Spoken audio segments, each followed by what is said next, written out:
Okay, good evening everyone. Let me just adjust this light a little bit better. How is everyone? I hope everyone is doing well. Welcome to another gift and subscriber only readings live night. I hope everyone is doing well.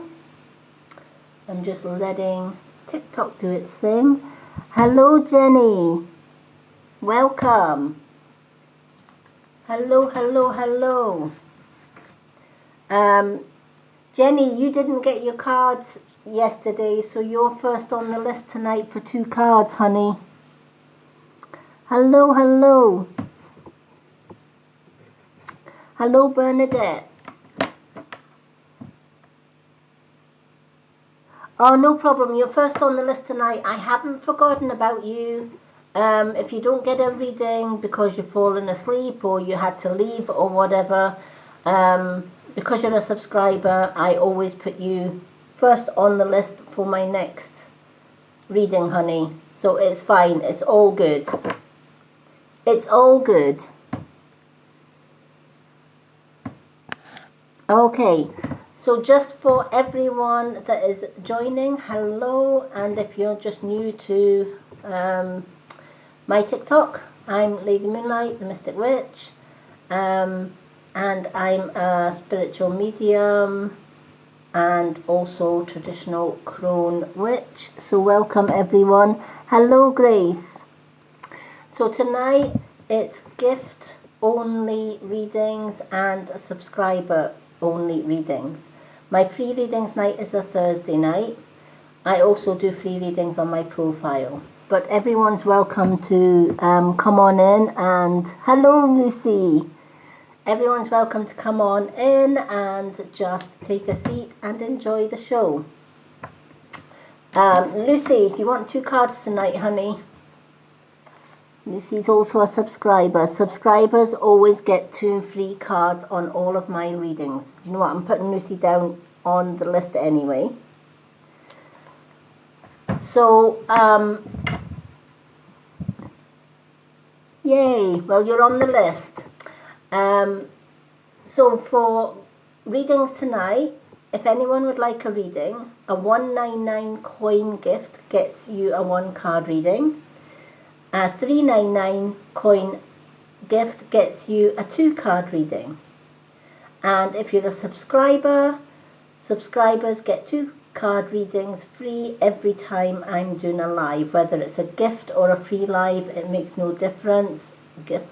Subscribers always get that 2 card reading free.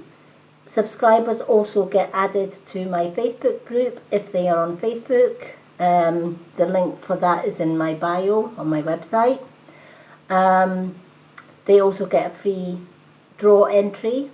Every month I give away a crystal handmade jewellery item that I make myself, and I put healing energy into that. They also get exclusive access on a Sunday to my spiritual development class, which I do live here on TikTok, but it is only open to subscribers only. Thank you, Lucy. And Wednesday, which is tomorrow evening, we have Wednesday event night for subscribers only again. Tomorrow we will be doing some dowsing. So if you would like answers, yes, no, or maybes, answers to spiritual questions, and you are a subscriber, please join me tomorrow night at 9:30 p.m. UK time, 3:30 p.m. CST time, and we will get the dowser going and ask some questions. So subscribers get access to those Wednesday events as well as the Sunday classes.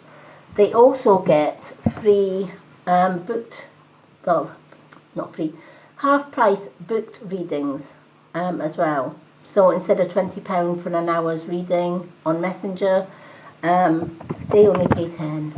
Instead of £15 for a photo reading, they only pay 8. Yes, you can, Vicky. What's your question? Questions are free tonight.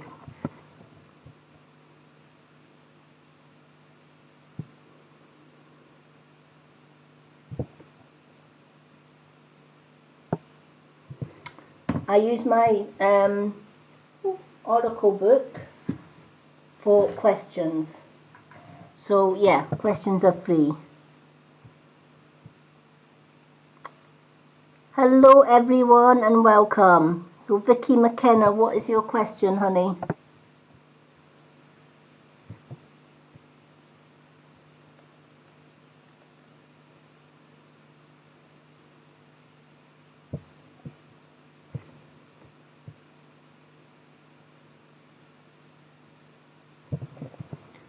Vicky McKenna.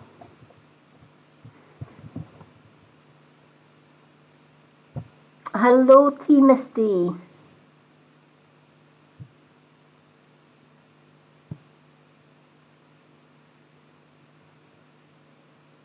Okay, while we're waiting on Vicky McKenna's question, Jenny, you're first up on tonight's readings list. Tonight's cards that I've got for readings are Magical Unicorn and the Angel Healing cards. That's the cards I've been called to use. So Jenny, you can have one of each, or you can have 2 unicorns or 2 angels. What would you like? Hello, Miss Doe. Welcome.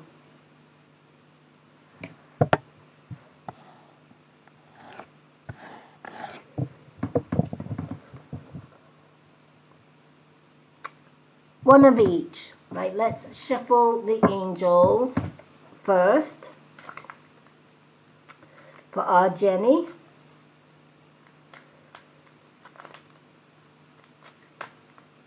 Lucy, could you keep an eye open for Franny B4, please, because she is due a 2-card reading too. So as soon as Franny comes in, we have to grab her because she's like the Scarlet Pimpernel. Now you see her, now you don't. So we got to grab her as soon as she comes in the door. She always misses her readings.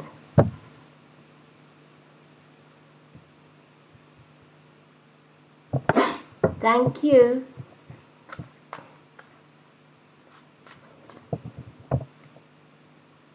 Are you and Richie going to get back together, and does he miss me?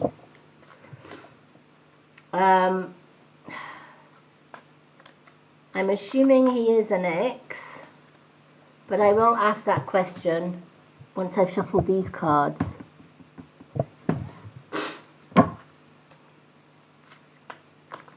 I don't want to interrupt the flow of the card shuffle.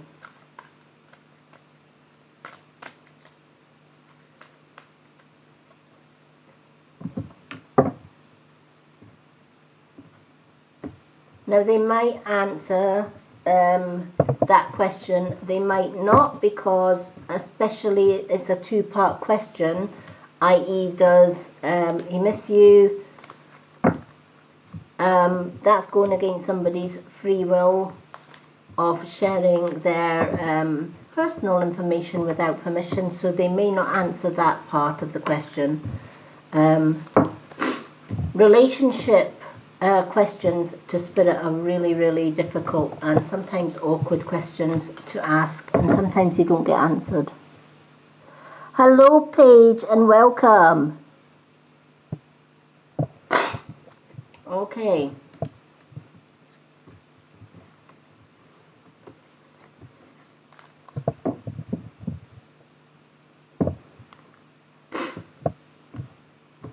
Let's shuffle these cards first, and then we'll answer the question about the relationship as to whether you will get back together again.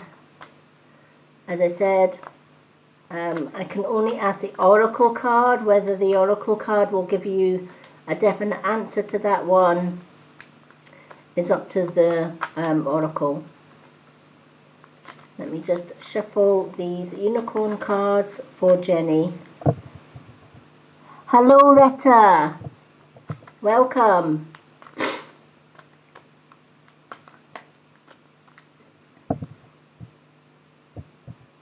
Love and light, Paige. Lovely to see you.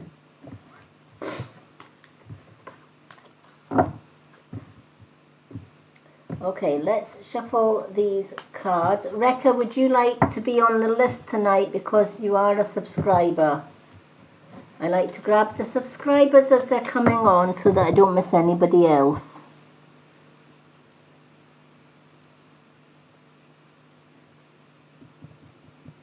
Good evening, good evening. Yes, okay, I will put you on my list, honey.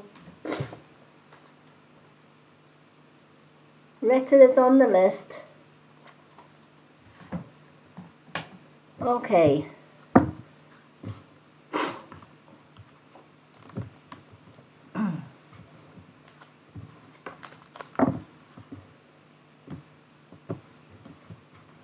Now I will do one question each in between doing the readings, but the priority do have to go to the subscribers. You're welcome. Diane, good evening. Welcome on in. Give me 2 seconds, folks. I have a runny nose today for some reason. Always get a runny nose sometimes in this room.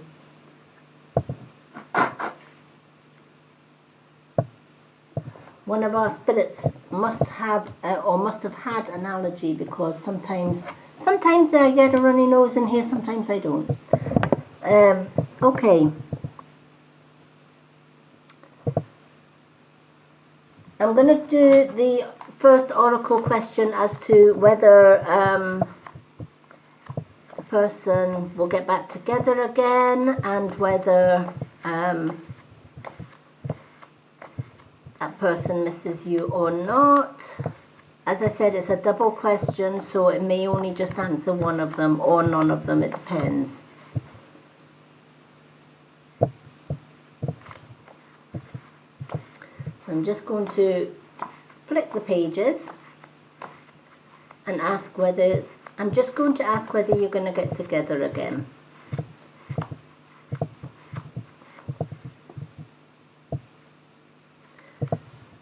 Doesn't look very likely. It says let go of what no longer serves you. Alright, so maybe it's not meant to be. Okay. Jenny, your angel card is be willing to forgive. And your unicorn card is be a beacon.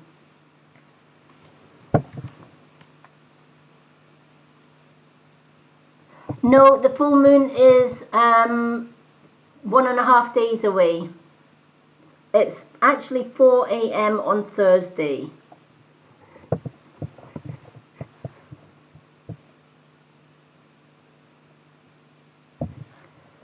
"4 a.m. in the morning UK time on Thursday is our full moon. We have 1.5 days away. So yeah. We're almost there.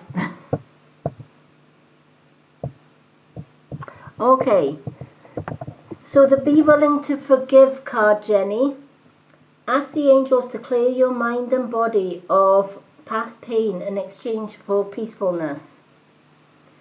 And that can affect not just Jenny, but anyone, really. We all hold on to past hurt sometimes, because hurt is a negative energy that is really difficult to let go. Especially if somebody has verbally or physically or emotionally or all three abused you or hurt you. That is really hard to let go, let alone forgive. But if we don't let go, and more importantly, if we don't forgive, even though that person may not be in our lives anymore, because we are holding that hurt, and because we do not forgive them and we just keep taking ourselves back there in our minds, that person has still got an element of emotional and physical hold over us, right? Because it keeps coming up, and we refuse point blank to forgive them because of the hurt and the emotions that hurt has caused. But in doing that, we hold the ties with them, even though we don't realize that we're doing that. The worst thing that a narcissist or somebody that hurts you, a bully, etc., or an abuser wants to hear is the words, "I forgive you." That is the last thing on this earth that they want to hear. So whether you say it to them in person, or if you've not seen them in years, you say it to the universe, "I forgive whoever," and say their name, and actually mean it that from your heart that you forgive them. And then tell yourself, "Do you know what? I forgive you. Please tell the person, universe, that I forgive them for all the hurt that they've caused me in the past. However, I will not forget because it's a lesson learned. They taught me the type of person I do not want in my life. And for that I am thankful, and I do forgive them for it. Because that lesson I will take into my present and into my future, and it reminds me to stay clear of such people." So forgiveness is freeing, very freeing, because you're giving them something they don't want, and you're cutting those ties for good. Take that hurt or memories that come from that hurt, write them on a piece of paper, and on a new moon burn them. Again, it's another form of release. Yep, definitely. Love, peace and happiness. Hello, Martina Ritchie.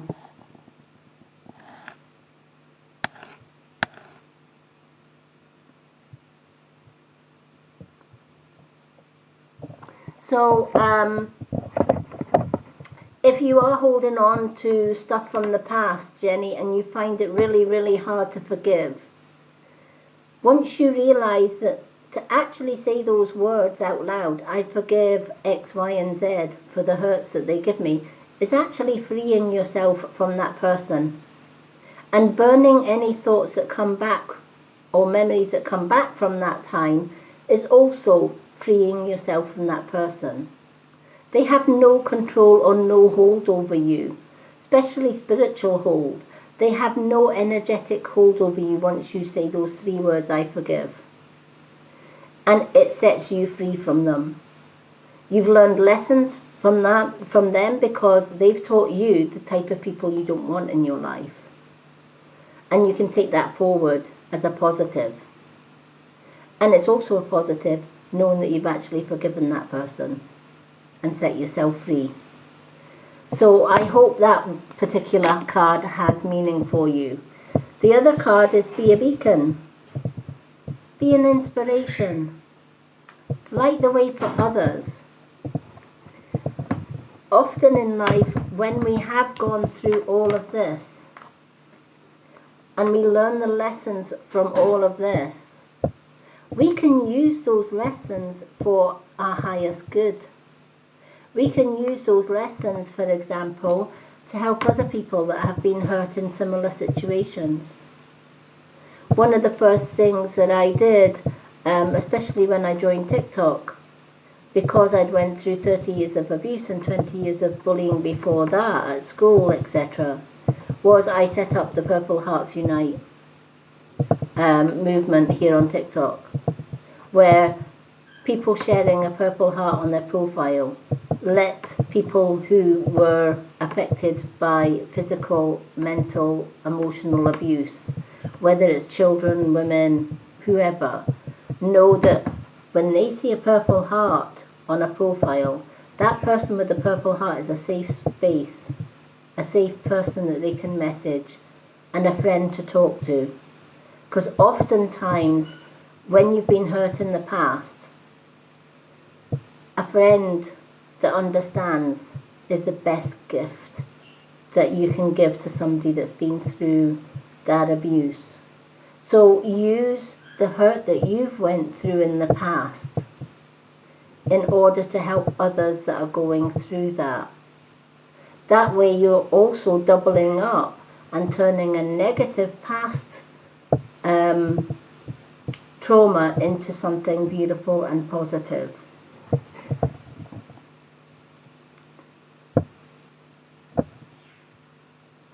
Give me 2 seconds, people, because I need to settle my birds down.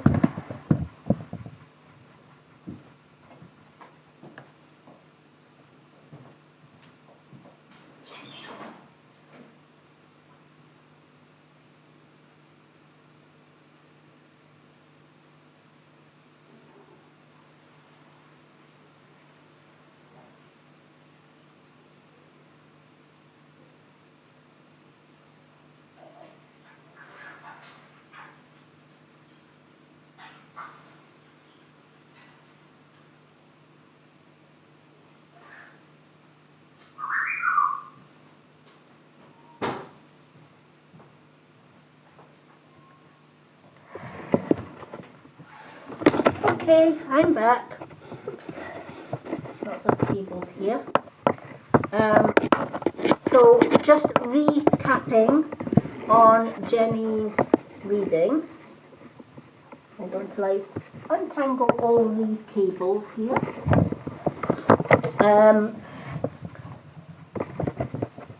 I hope that resonates with you, Jenny. I know that your past has been a little bit rocky. And I know you've been through some trials and tribulations in the past. But you know what? At the end of the day, you're still standing. At the end of the day, when you look back at everything that you've been through, the things that you've been through, for a lot of people would have probably brought a lot of people to their knees. And a lot of people would have gave up. You didn't. You carried on. And you kept strong throughout all of that. And you can use that strength and turn it into something beautiful. And you can use that strength and help others. Because there are other people that have gone through and are still going through the things that you went through in the past. And they may not have anyone to turn to. They may not have a friend or anyone that they can relate to or that they can confide in. And you can be that beacon of light that can guide them out of the darkness. Because often when we get out of a dark place, especially a place that we've been to for a long time, and when you help others to escape that same darkness, there is no feeling like it on this planet. And this is part and parcel. A lot of light workers, every light worker, every true spiritual soul that I've ever met and spoke to, especially on here, when you actually get to know them, you find that their past has been rocky, right? They've had a rough past. That past may have been filled with bullying, abuse, all of that kind of thing.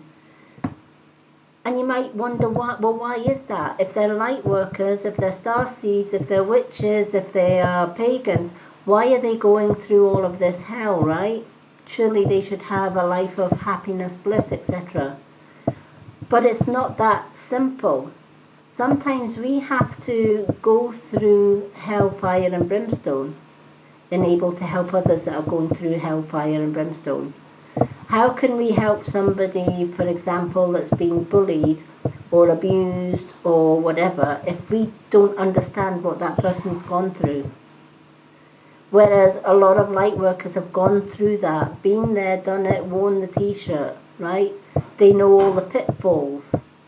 They know the things to watch out for. They know the keywords.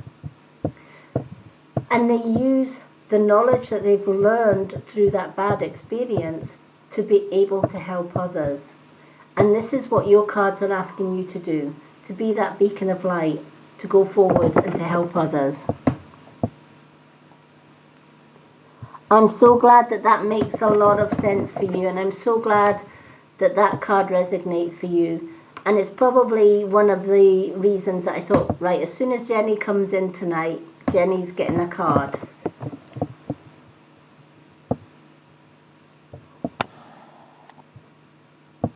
Thank you for everyone that shared the live. Thank you, Retta.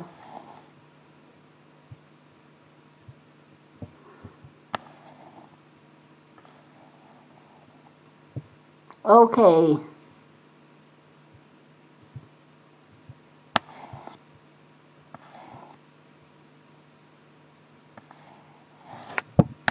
Hello, everyone that has just come in. Okay, does anyone have a question before we go on to the next reading? I'm going to try and get quick questions in between each reading. The questions are free. If you want a 1-card reading, it's $1.99 coin gift. A 2-card reading is a $3.99 coin gift, or if you are a subscriber, you get 2 cards free every time that I'm on. Diane, are you still here? I saw Diane Smith coming in, because if Diane's still here, I know Diane doesn't often stay long, so I'm going to slip Diane in before Lucy, if Lucy's okay with that.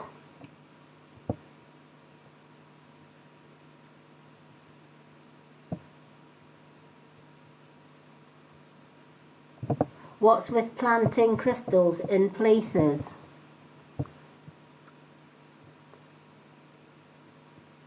Thank you, Lucy. You're a star. Diane, what cards would you like? Planting crystals in places. It depends on the crystal.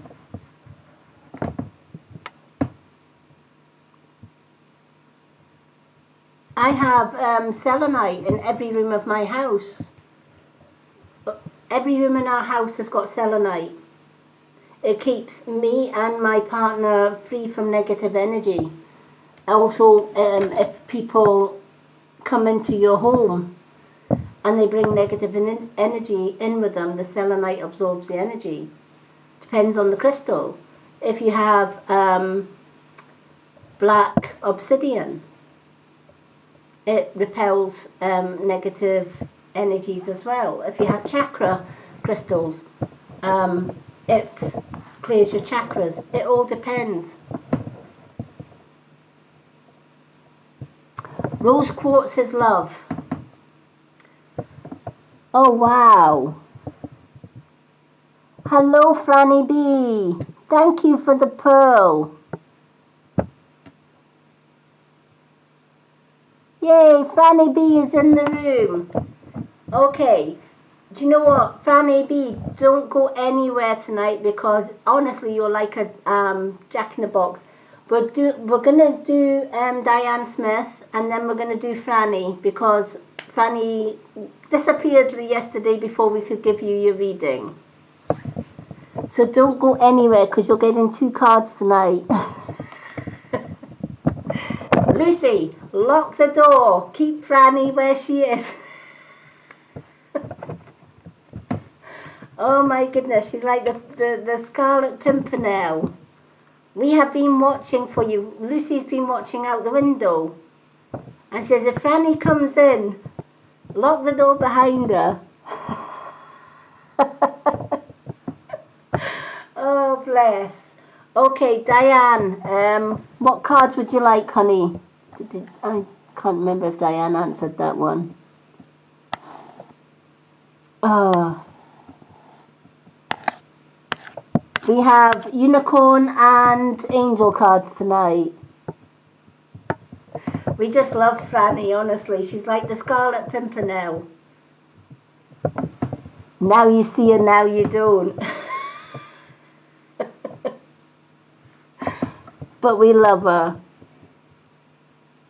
Angel, 2 angel for Diane.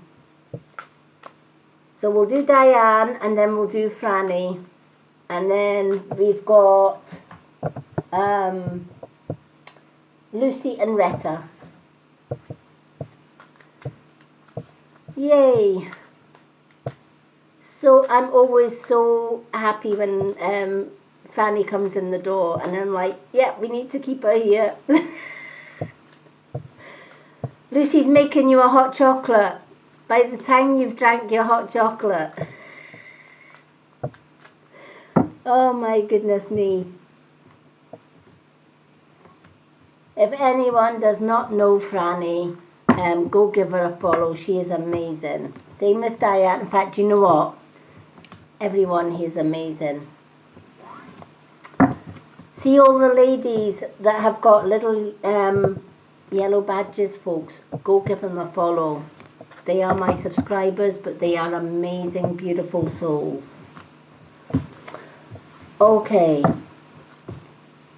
I always shout out to the ones, it's called Support for Support. We should all be lifting each other up and supporting each other. That's my motto. If we all did that, the world would be in a really better place, I think. Okay, let's go and see what the angel cards have got to say for Diane. Diane, you've got the big guns here. You've got Archangel Michael.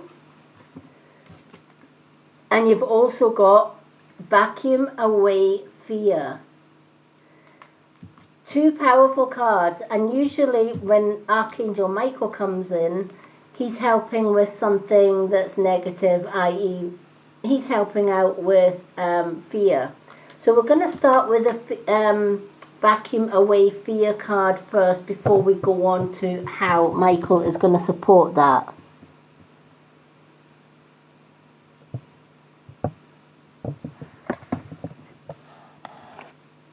See? I knew you were making a hot chocolate. That's why I said, make some hot chocolate for Franny. With a couple of extra marshmallow bits in it.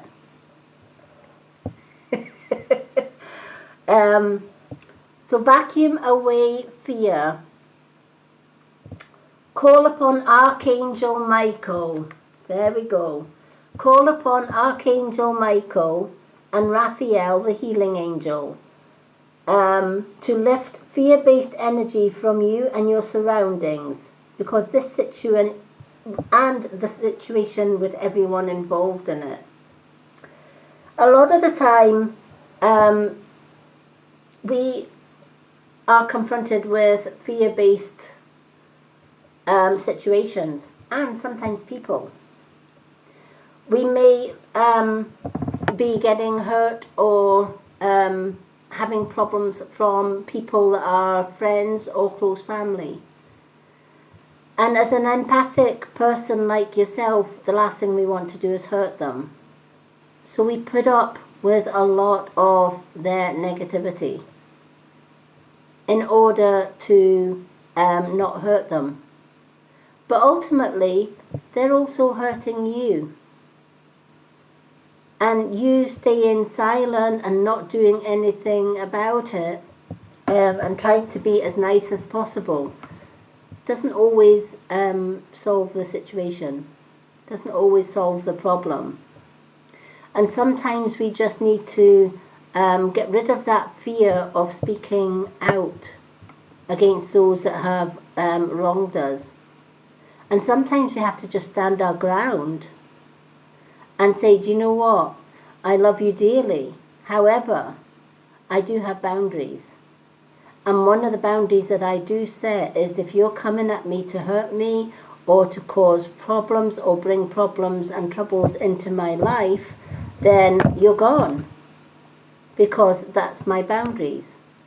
Come in with respect and love and kindness, and you've got a place in my tribe or vibe. But come in with deceit or hurtfulness, then this is where I'm going to lay down my boundaries. And a lot of times empaths do not set boundaries. They want to see the good in everybody. But sadly, for all the wishing in the world, not everybody chooses to have that good in their life. And we can't change them. They have to change themselves. They have to choose what's right and what's wrong themselves, if that makes sense.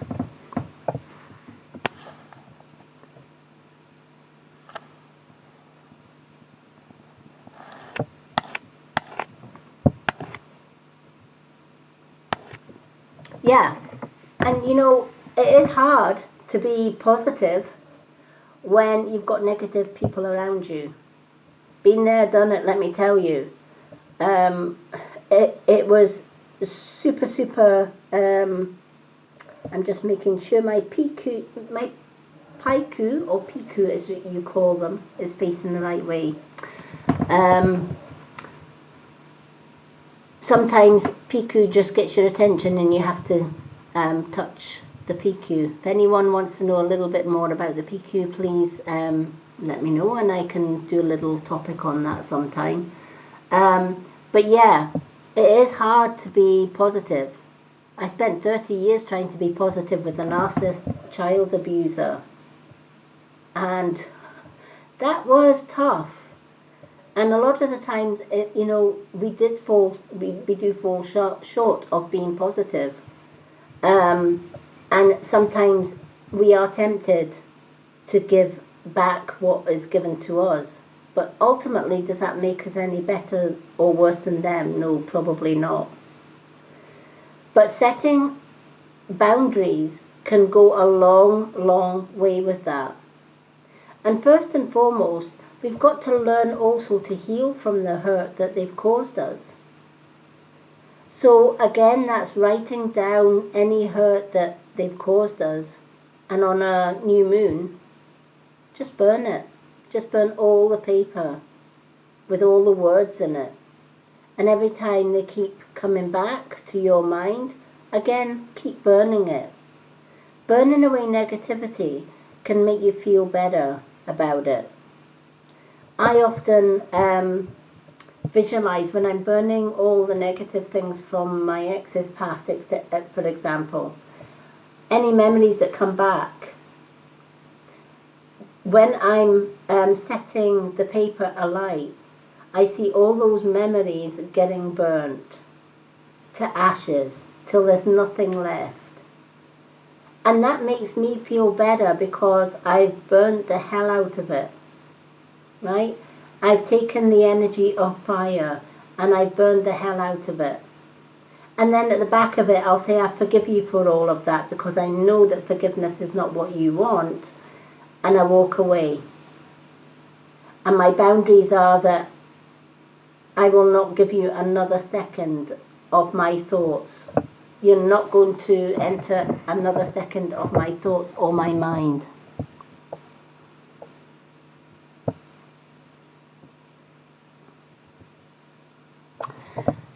Well, every time, Diane, that you feel that you are getting drawn into the negative side of it, simply say, Archangel Raphael, heal me from this past pain so that I don't go and knock that person's block off. Archangel Michael, help me with this situation. Help me to bring karma to the person that has given me the hurt so that I don't go and knock their block off. And this is why Archangel Michael and Archangel Raphael came into both your cards, because you need both. You need Archangel Michael, the problem-slaying archangel, to fast forward karma for the ones that have hurt you. Knowing that once you've asked Archangel Michael and Archangel Raphael for the help and the healing that you need, then you can let it go from there. Leave it in Michael's capable hand. Leave the healing side of things in Archangel Raphael's hand. You see, our angels cannot intervene and they cannot help us unless we ask. Because to help us without us asking is going against our free will. And it's universal law that they can't do that. Our angels, all the angels, whether it's a healing angel or whether it's a problem-kicking angel like Archangel Michael, are sitting they know the problems and troubles that you've got, and they want to go in all guns blazing on your behalf. But they can't do that unless they have your permission to do so. So when Archangel Michael comes into your card, he's like, well, she's not asking, so I'm going to ask her, do you need help with this? Because if you need help with this, give me the go-ahead, and I'm going in with the big cannons and dealing with this on your behalf Archangel Raphael will deal with your healing side of things and help you with that, so that you're then free to move on from it. But also they're asking you to set boundaries as well in the meantime. Trust that as soon as you've asked these two powerful angels to help you, it's a job done. They will, without any hesitation. Thank you for the finger hearts.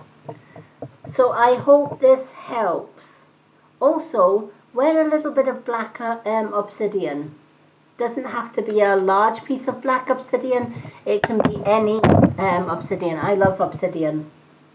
I had my little Paiku bracelet off for about a year, and I put him away in the drawer. And there was a lot of negative things happened in that year, and it just didn't dawn on me. Right, okay, what's changed in that year? What did I do different in that year? I took Paiku off. I took my little Chinese dragon off. So one night I had a very vivid dream that I was to take Paiku out of the drawer where he had been sleeping and give him a cleanse and put him back where he belonged for protection. And that's because he has black obsidian crystals all the way around. So funny enough, since adding Paiku back, things have been a lot more positive. So again, using crystals, bringing crystals into a negative situation such as black obsidian can help massively to deflect. Black obsidian is very reflective. So if you keep it polished, sometimes I just take like a little duster, like so, and I just polish the black obsidian beads. And then it has a mirrored effect. Now imagine something negative coming towards you. It's going to reflect in the mirror and it's going to go back to the person that sent that negativity. So it wards off negativity, it wards off problems and troubles, and it protects you against negative energies. You can also wear a piece of black obsidian on a chain. I have a small piece of black obsidian that I keep on a chain.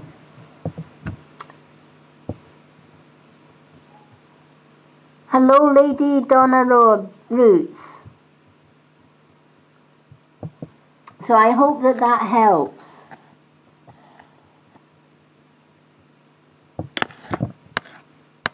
Now, if anyone wants any information about the black obsidian crystals or the Paiku, what the Paiku entails, etc., please let me know. I can, if we have a quiet spell tonight, I can go over the Paiku. I'm going to do a video on the Paiku. Some call it Pixu, some call him Paiku, but it is a Chinese health and wealth dragon, and it comes with black obsidian. So if you're somebody that's maybe ill all the time, or there's negative things always happening all the time, then Paiku or Piku can help with that massively. Thank you for the likes, Lucy. So Diane, thank you. I'm so glad you got your card reading today. Okay, before Franny B disappears, Franny B, what cards would you like, honey? You have got Angel or Unicorn or one of each.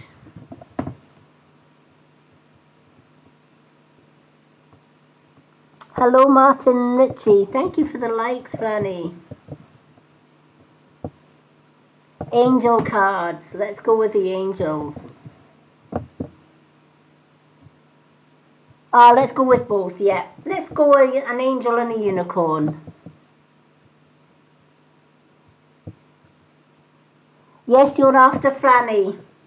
I wanted to grab Franny before she disappeared. Oh, bless. We know what Franny's like. Now you see her, now you don't. And thank you, Lucy, for making that hot chocolate for Franny. I'm sure she enjoyed every bit of it. Oh, bless. Okay, let's do one of each for Franny. Let's start with the angels. Let's get some energy flowing into these angel cards tonight.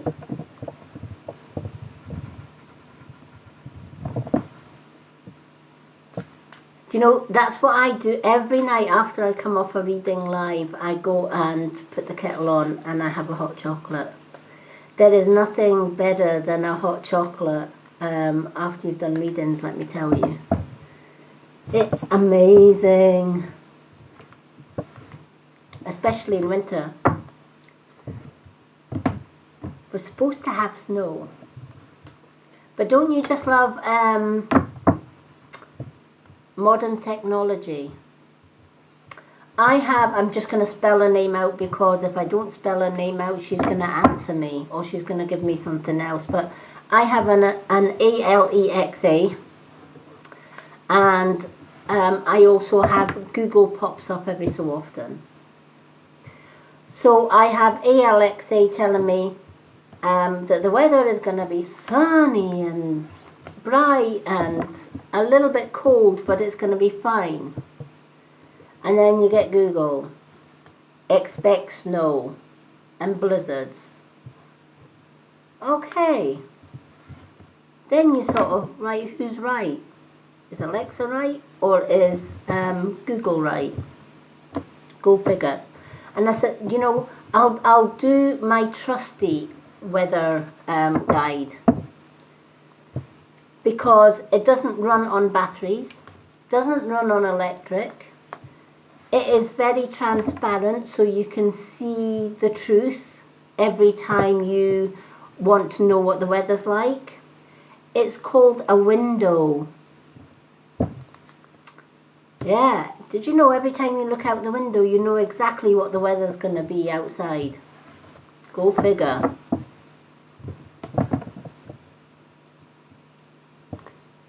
Hello, Elma. Oh, December snow is lovely. Oh, I love marshmallows. Yep. Do you know the best thing for arthritis? Licorice. Black licorice. Who knew, right? But yeah, black licorice helps arthritis. Collagen also helps with arthritis, as does green tea. But it has to be the stem cell green tea. It can't be the green tea that you get in health food shops, because the green tea that you get in health food shops may be cheaper, but it's more or less effective, because it has green tea leaf. The more powerful, potent green tea is green tea that is made from green tea stem cells, because it has 100% green tea in it.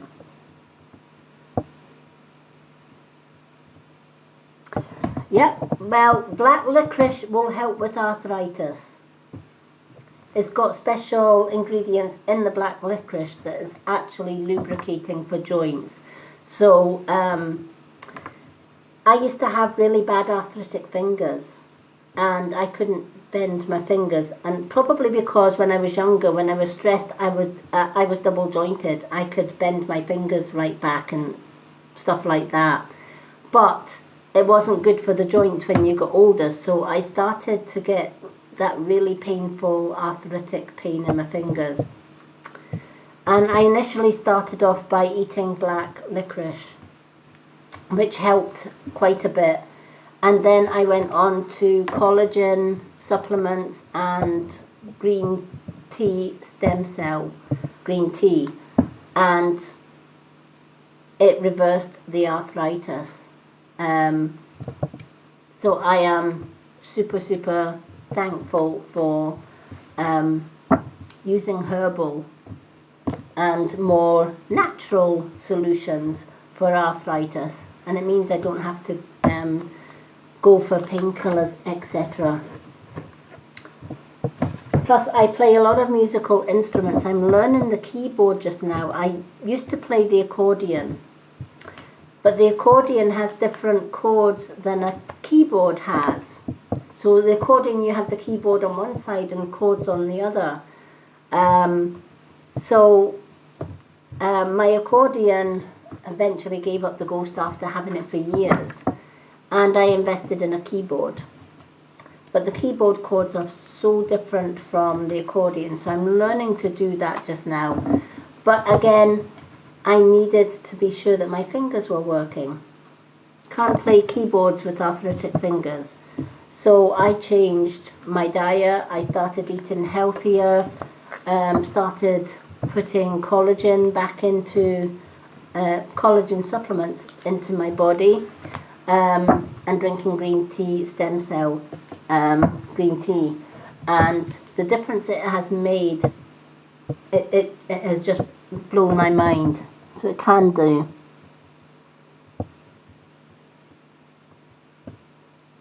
Yeah, we'll definitely try the black licorice, and if you can get some stem cell green tea, I either use this green tea, which is Avera, which I sell on my website. I've got an Avera store on there.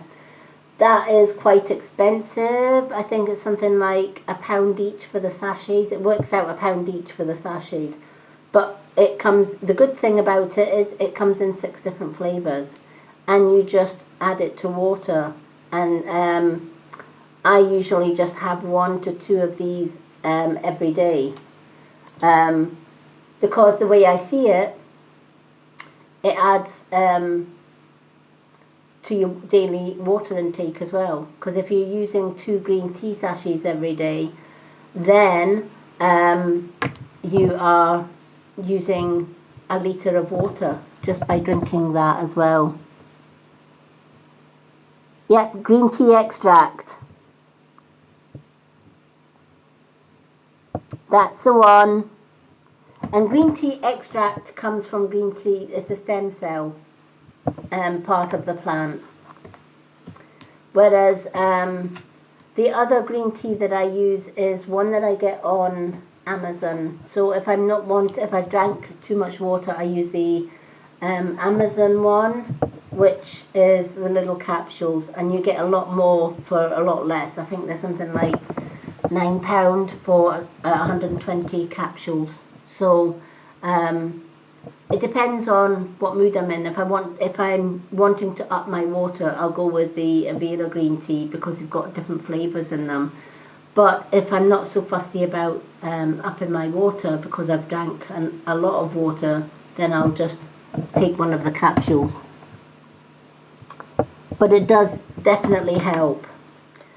Okay, visualize success is your angel card, Franny, and Mahatma energy. Try saying that without thinking about it. So let's go for visualize success first. See yourself doing well in the situation that you're thinking about, and have faith that it's going to have a positive outcome. A lot of the time, the things that we want to do in life, we sometimes doubt ourselves. Am I able to do this? Will I be successful at doing this? What if others don't like what I'm doing?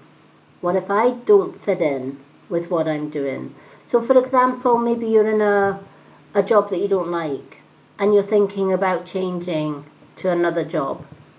And you might be thinking, well, the other job's got more money, but what about the people? What if I don't get on with the people? What if I change jobs and I absolutely hate it? What if, I'm getting more money, but it's going to cause more trouble? And we give ourselves a lot of what ifs. But if we change those what ifs to, do you know what? I'm not happy in the job that I'm in, or I'm not happy in the situation that I'm in, whatever the case. And the only person that can change that is me. And I'm going to change it. So I'm going to change the situation. Instead of sitting on the fence about it and thinking about it and then trying to talk myself out of it, I'm going to go ahead and do it, because if it's in my mind to do something, the universe has given me a clear message. It's going to be okay. You've got the green light. You've got the go ahead, right? This is why we put it into your mind to go ahead and do, and not sit on the fence about it. If it didn't come into your mind in the first place, we wouldn't be giving you a green light to go ahead. So, a bit like the thoughts that maybe are coming into your head to get something done, but you're giving yourself excuses for not doing it, if that makes sense. This is telling you it's time to visualize success. It's time to tell yourself, I can do this, I will do this, and I can see me being successful at it. It's got to be better than what I've got just now. Can't be any worse, right? So it's got to be better. It's got to make a big, huge, positive difference. When we change a negative thought into a positive, and when we come off that fence and actually get the job done, we look back and say, thank God I made the change. Thank goodness that I went ahead with that plan and that dream, because look at me now, I am successful. I'm glad that makes perfect sense, because I do feel that you are putting something off because there is self-doubt. Sometimes we don't know where that self-doubt comes from, but that self-doubt could be in our psyche, right? It could be something that stems from a past life. It could be something that stems from something that happened in the past, right? There's a lot of things that I sometimes have to really, really work hard at putting a positive spin on, because things come into my mind that I've got to go ahead and do this, but then you get that little voice saying, well, what if you fail? What if that's not a good idea, right? And then I have to pull myself back and say, no, if it's in my mind to do it, the universe has given me a clear message here to get the job done and just go ahead and do it. Why am I questioning it? Why am I even questioning my thoughts? Why am I even questioning that my thoughts have come for a reason and for a purpose? And then you kind of then jump off the fence and get the job done. But many people don't get it. They don't get the link between universe being able to put thoughts there. If we are taking a wrong turn in life, the universe is going to try and help you to make that U-turn to get you back on track. Our human brain is electronic, right? It's like your radio. It's electronic energy.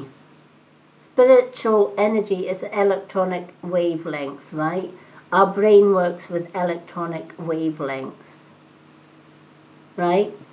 Knowing that, right?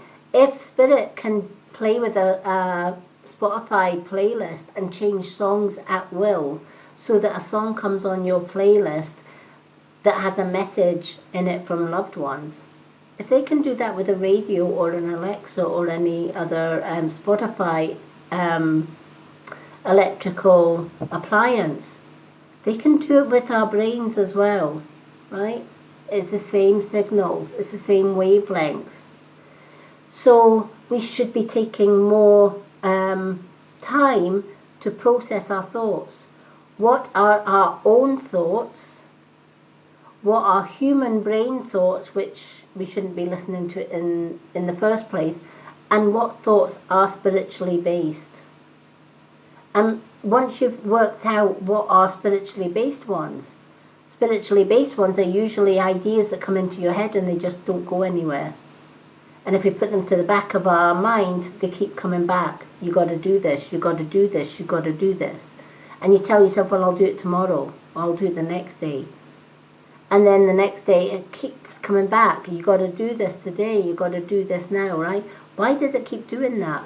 It keeps doing that because Spirit are wanting you to make that U-turn. So that in turn is a spiritual message using our thought process.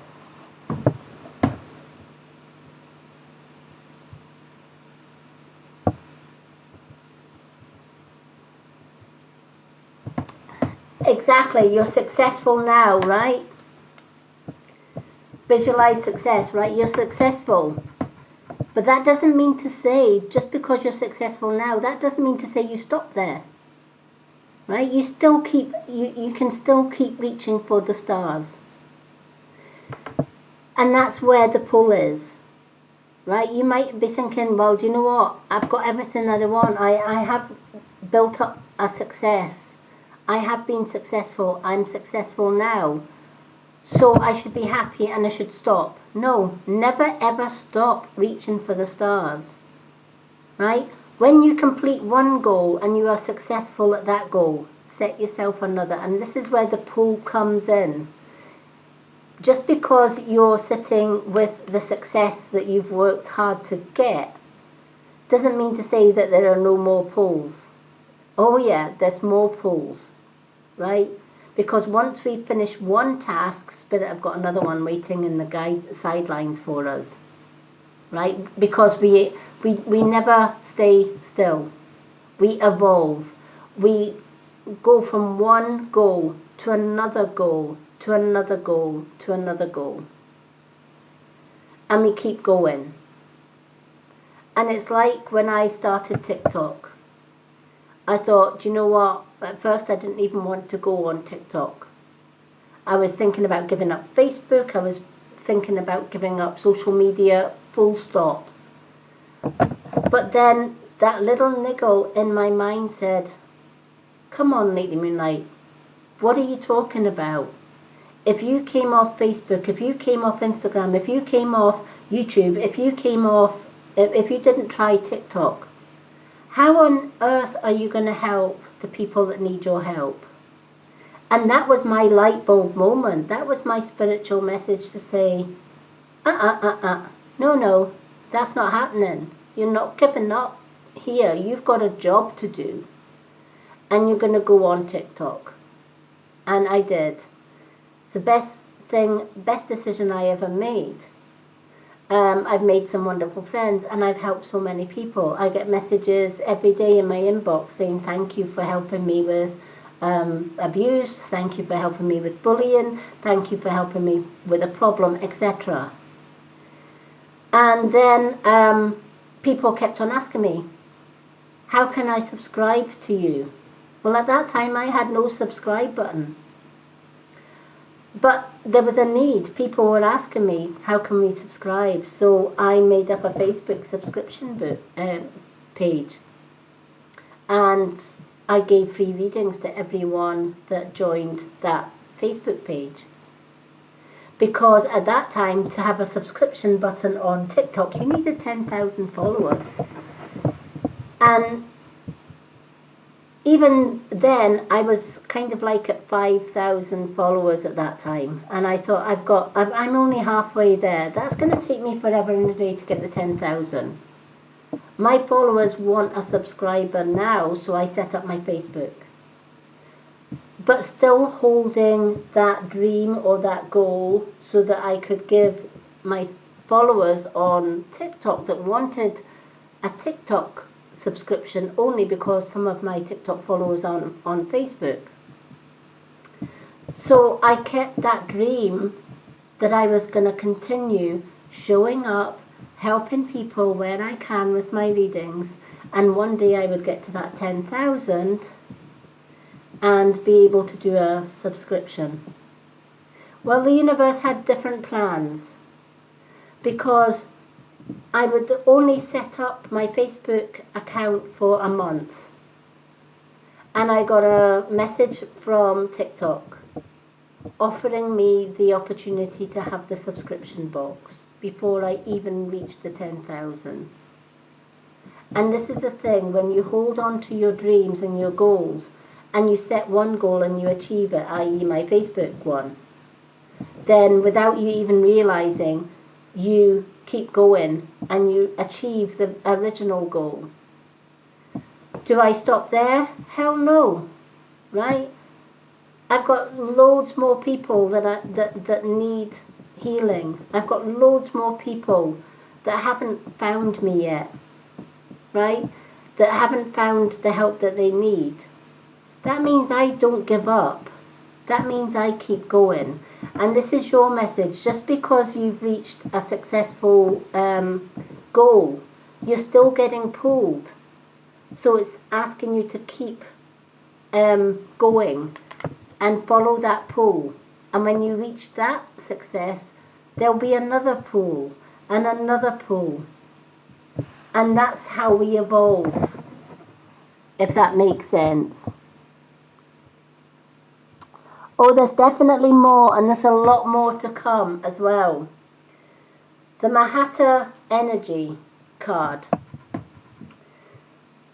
It's time to build your light body and accelerate your ascension.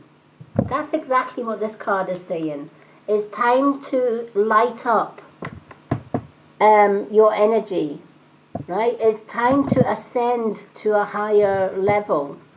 We can only do that by going after our goal, after goal, after goal, after a goal, right? It's like going for a job. We start at the bottom and we work our way up if we want promotion, if we want to reach the top. To reach the top, we have to start at the bottom, right? We have to start somewhere. It's the same with our life path journey. We all start at the bottom and we have to work our way up. And that means baby steps. That means different setting goals all the way and ascending all the way. Always learning, always looking for knowledge, always moving forward, never going back, right? You want to ascend, you never want to descend. So you need to raise your vibration by setting small, achievable goals. And once you achieve one goal, another one takes its place. And that's how we raise our vibration. Also, don't take other people's judgment into it. People are going to judge you no matter what you do, right?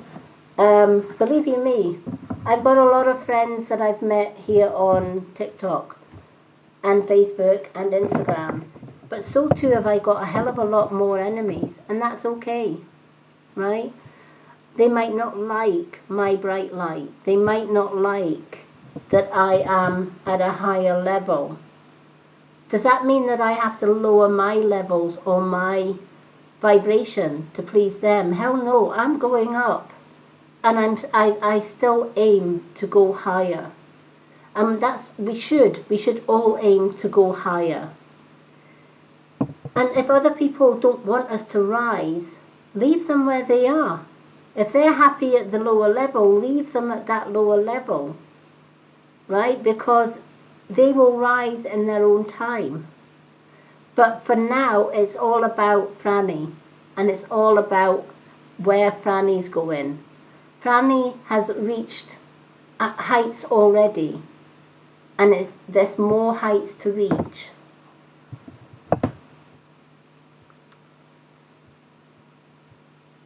Yep, definitely go higher.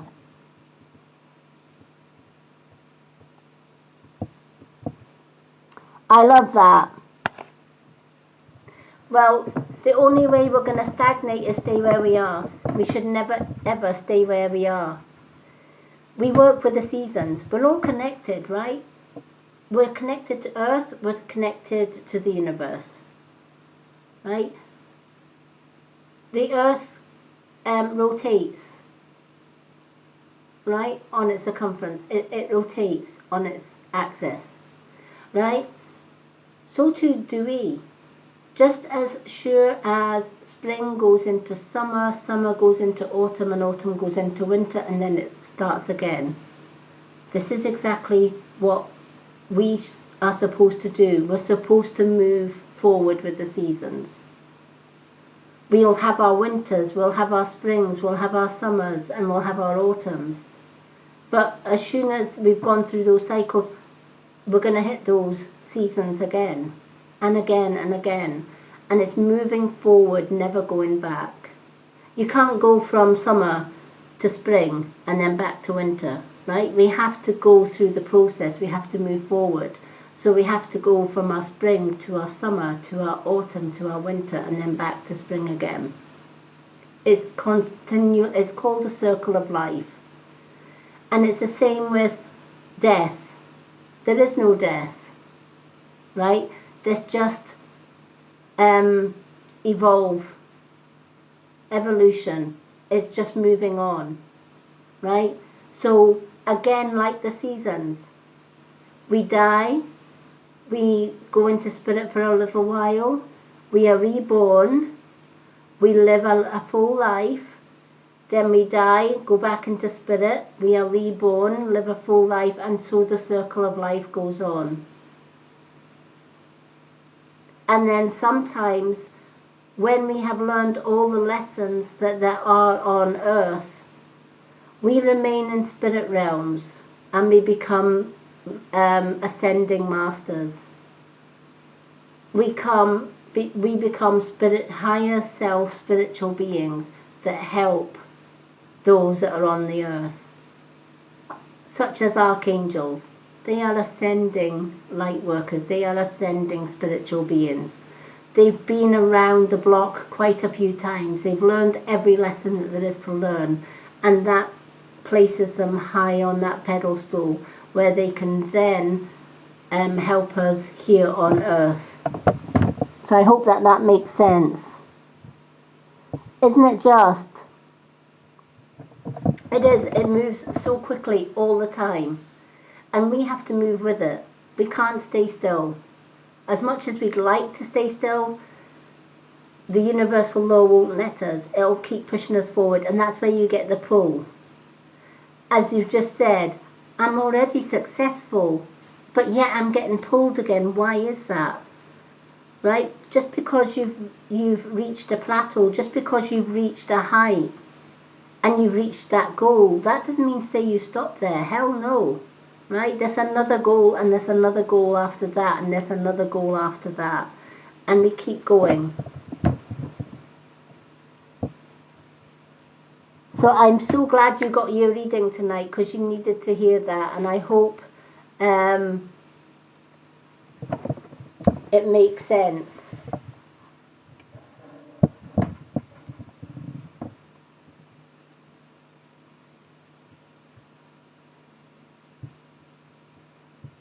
Now there's a gentleman, before I go on to the next reading, I'm just trying to work out what this gentleman is saying for you, Franny. He's talking about a Master of Arts. I don't know if that makes any sense. It's like this gentleman, this elderly gentleman in spirit, had a lot of degrees. He was very wise, very intelligent gentleman.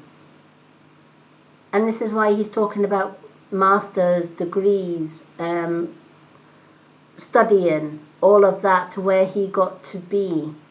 So I feel that at one point he was into some kind of scholar, right? He probably went into school, college, university, all of that, and then got his master's. Does that make sense? All right. Well, this is, wow. Okay. Well, your dad is definitely with you then, because he's saying masters, right? He's saying, to get where he wanted, he had to work bloody hard to get there, right? But he never ever stopped learning. He never ever stopped that quest to learn for more knowledge, to learn more and to go forward with more. Wow.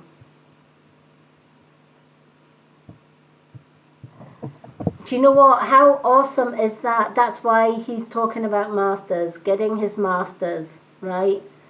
And getting his masters at 50. wow. And getting his master's while being blind. That to me is, you know, respect to your dad, because I can relate to that in so many ways. Being registered blind myself has its, it does have its obstacles, but I've never allowed it to stop me from going forward and doing what I need to do. And your dad, you know, with that being your dad and coming in with a master's, and your dad being blind as well, wow, that just blew me even out of the water. Oh, wow. Well, there you go. This is where you get your determination from, right? This is where you get your I'm not going to give up anytime soon, right? Because when you have a disability, a lot of people think disabled people can't do anything, or they're not worth anything. But you know what? I may not have physical vision, but my spiritual vision is so acute. And I am grateful every day for that spiritual vision, because without it, I would not be here today helping so many people. And like your dad, I always, and like your mum too, I'm always learning, right? Because everything that I learn, I can pass down. And that's what we should be doing.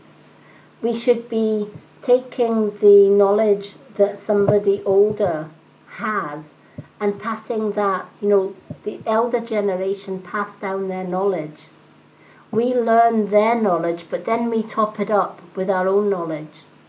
And then we pass that down to our children, our grandchildren, our great-grandchildren, etc., etc.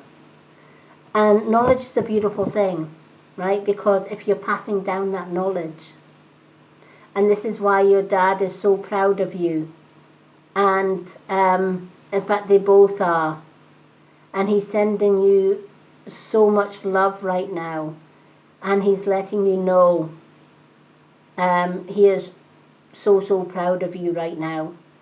And that's why he wanted to mention the master's degree, because he says, if I mention the master's, she knows exactly who I am.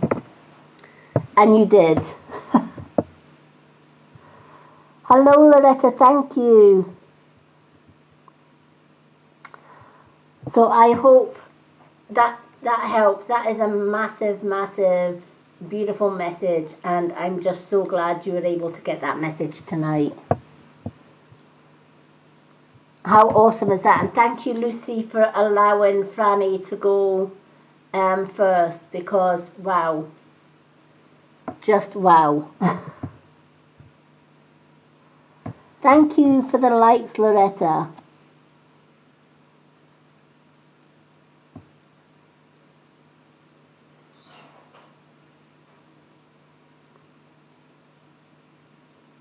Do you know what? Franny, I can actually relate to that. With your mum saying that she could never, you know, colour her hair because she felt that it blocked certain energies, etc. And I used to have my hair all different colours. I've dyed it every colour under the rainbow, I think. I've been blonde, I've been purple, black, brown, blonde, you name it. The only colour I haven't been yet is pink. But one thing that I did notice, even though colour in my hair probably made me feel good at the time because it added a bit of colour, to a certain degree it did block a lot out.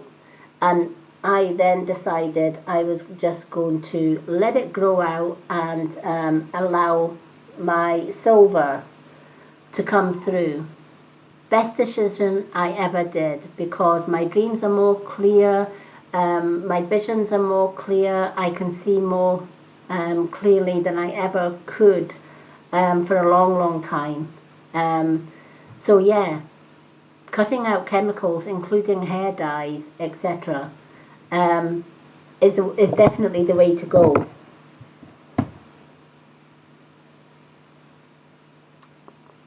Oh, thank you.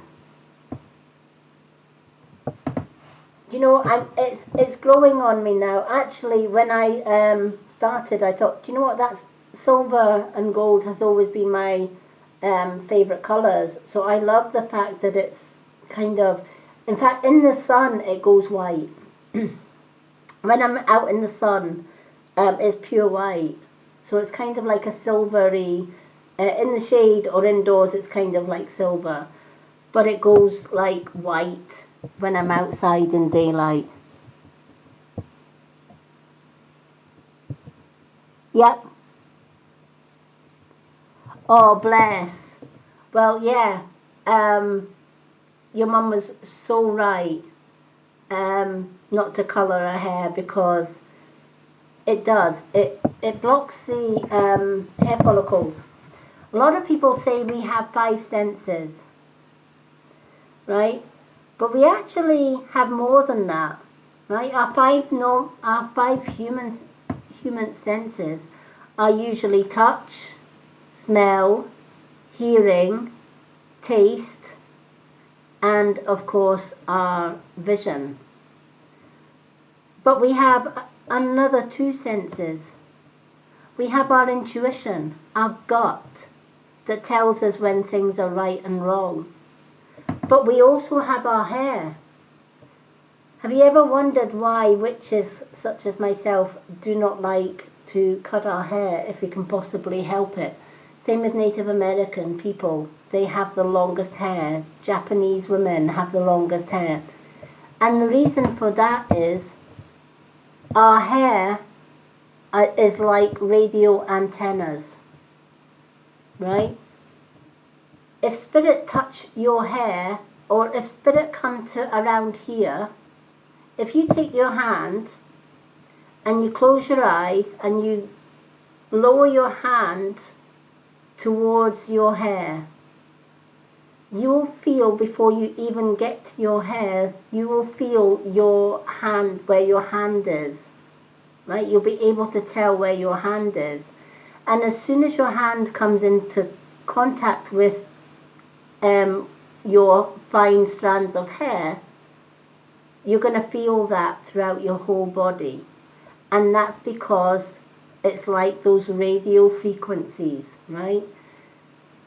So for deeper connection, we need to keep our antennas, and we have a lot of them, as pure as we can get them.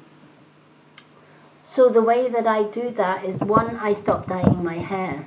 Two, I cut out parabens and sulfates. And I use natural shampoos with no chemicals, no dyes, no colorants in them. And my spiritual vision, my senses, and everything else are more acute now than they ever were. Colouring your hair or using products in your shampoo, and I can see lots of people on this live running to their bathroom cabinets and grabbing their shampoo and conditioner to see if it's got paraben and sulfate in them. And I bet you most of them will have parabens. If you use shampoos such as, what's the brand? Pantene. It's got paraben and sulfates in them. Right? Palmolive. Parabens and sulfate. Tresemme. It's got parabens and sulfates in them. Right? Most shop-bought shampoos have got parabens and sulfates. And what parabens and sulfates do over a long period of time is they block the hair follicles. And as we get older, what happens is they continue to block the follicles to the point that they actually smother the hair follicles. Then the follicle dies and the hair falls out. And that's one of the most contributing hair loss culprits is parabens and sulfates. So always be aware of what you're putting on your hair, what you're washing your hair with. If it's got paraben or sulfates or both in it, it's bad news. Look for paraben and sulfate free conditioners and shampoos.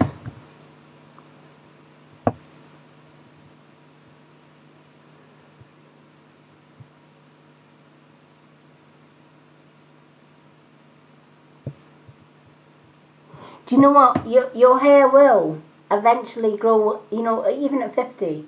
We have to start somewhere, right? And going grey is, you know, we have to get this, my hair needs to look perfect idea out of our minds, right? Who says our hair needs to be perfect? Who says, you know, when I was growing out my colour, I went purple. I was purple, absolutely dark purple. And as I grew out that hair dye, because I didn't want to strip my hair, because again, stripping my hair is adding more chemicals to the hair. So I thought, no, it's a semi-permanent dye. It's going to wash out eventually. And I get it. We look in the mirror and you see grey roots and purple. And you think, oh, that looks awful. And what's the first thing we think? Oh, what are people going to say when I'm walking down the street and half my hair's grey and half is purple? At the end of the day, who the hell cares? Right?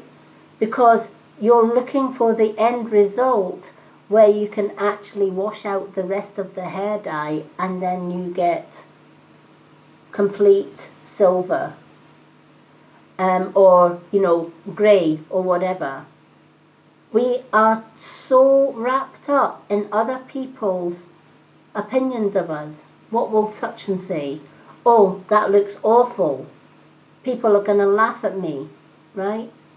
Let me tell you, when I was going down to our local shops, with half my head was grey and half was purple, I actually had a woman saying, wow, I love, no, what was it she called it? When you get two colours merging together.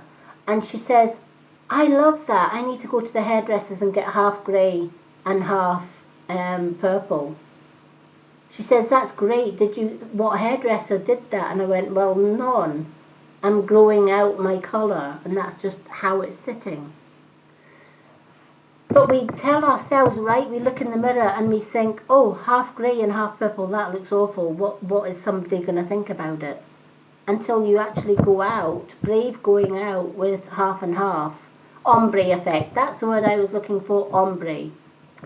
And then you go out and somebody says, I love that grey and purple combination. Which hairdresser did you go to? I didn't.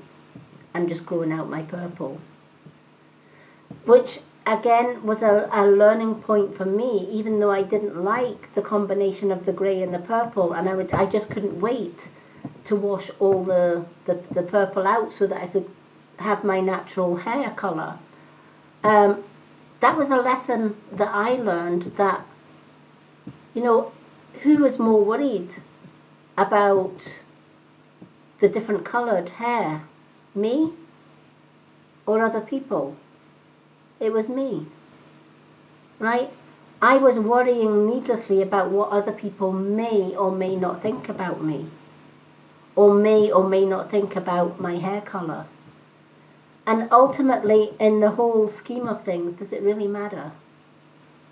We have to love ourselves unconditionally, and we are aiming for an end result. My end result was wash out the colour and allow it to go grey. And yeah, it took quite a few months to get it to this level, but I got there in the end, and I got there without worrying about what other people were going to think. Yeah, so definitely keep going with it. Hello, Demi.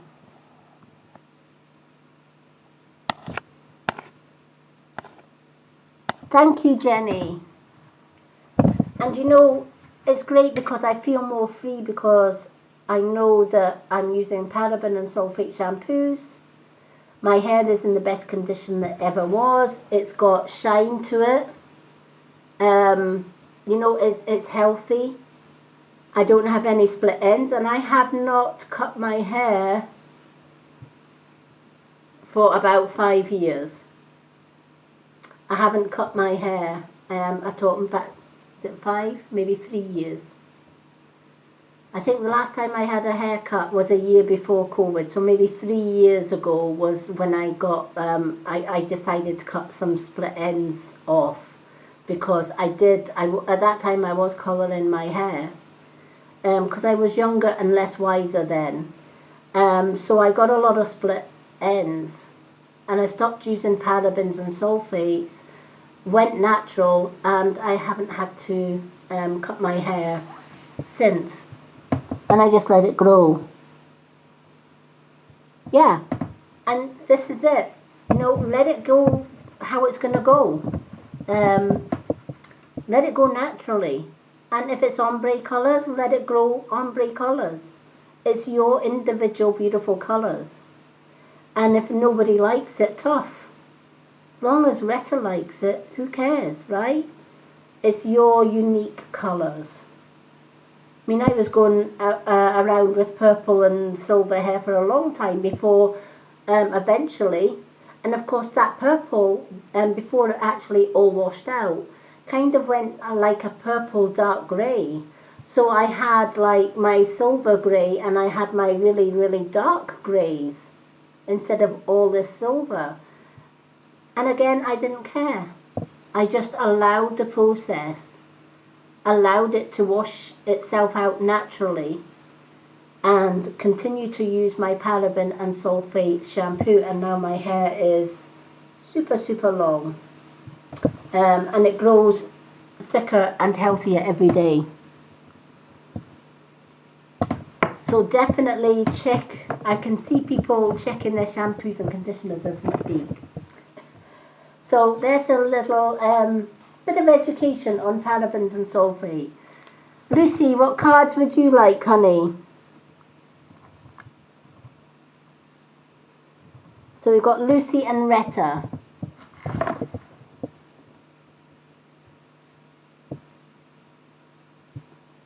Now, if anyone would like a card today, one card is $1.99 coin gift.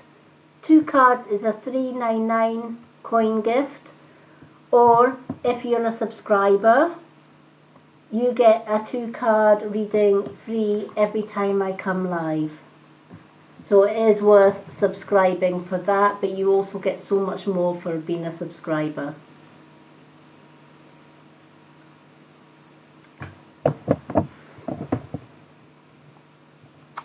Angels.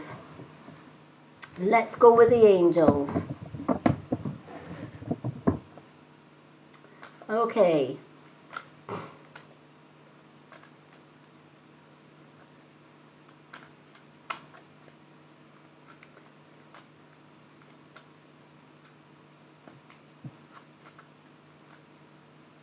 Oh my goodness. I've got your Nan here, and she's talking about your sore throat, and she's saying gargle with salt water. Helps your throat. Tastes like crap, she says, but it does you good.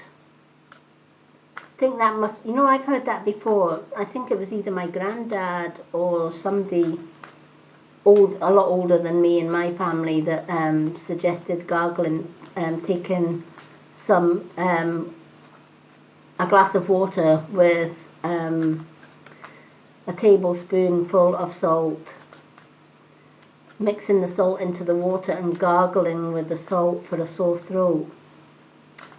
Never ever tried it, but I have heard it.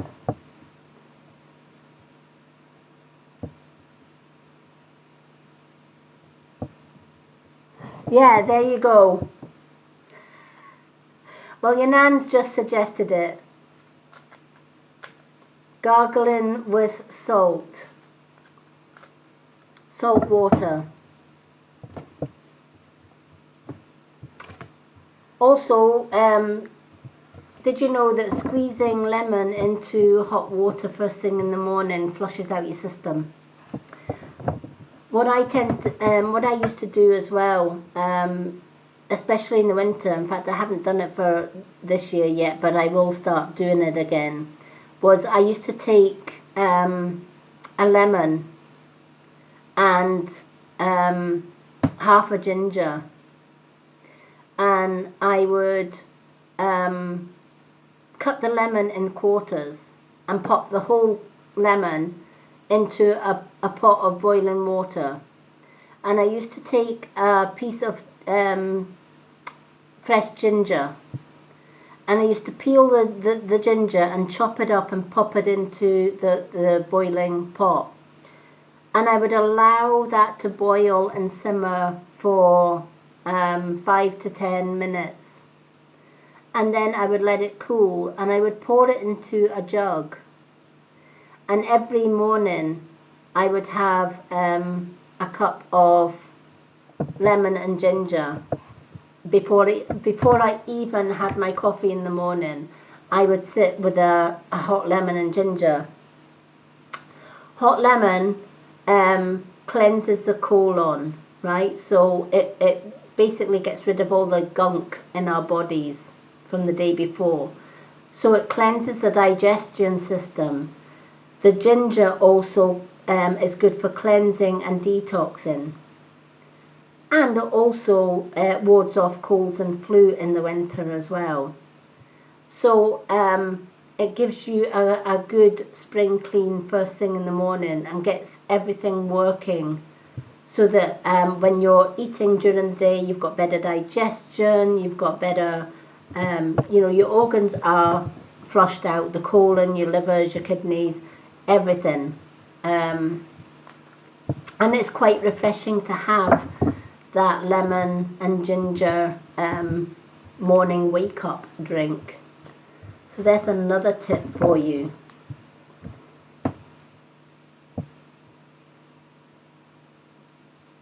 Yeah, lemon and ginger. I love lemon and ginger. It's almost like a spicy wake you up drink in the mornings. So yeah, I need to get, I do that in the winter time, is my lemon and ginger. Keeps colds and flus at bay. But yeah, gargling with salt water is good for you as well.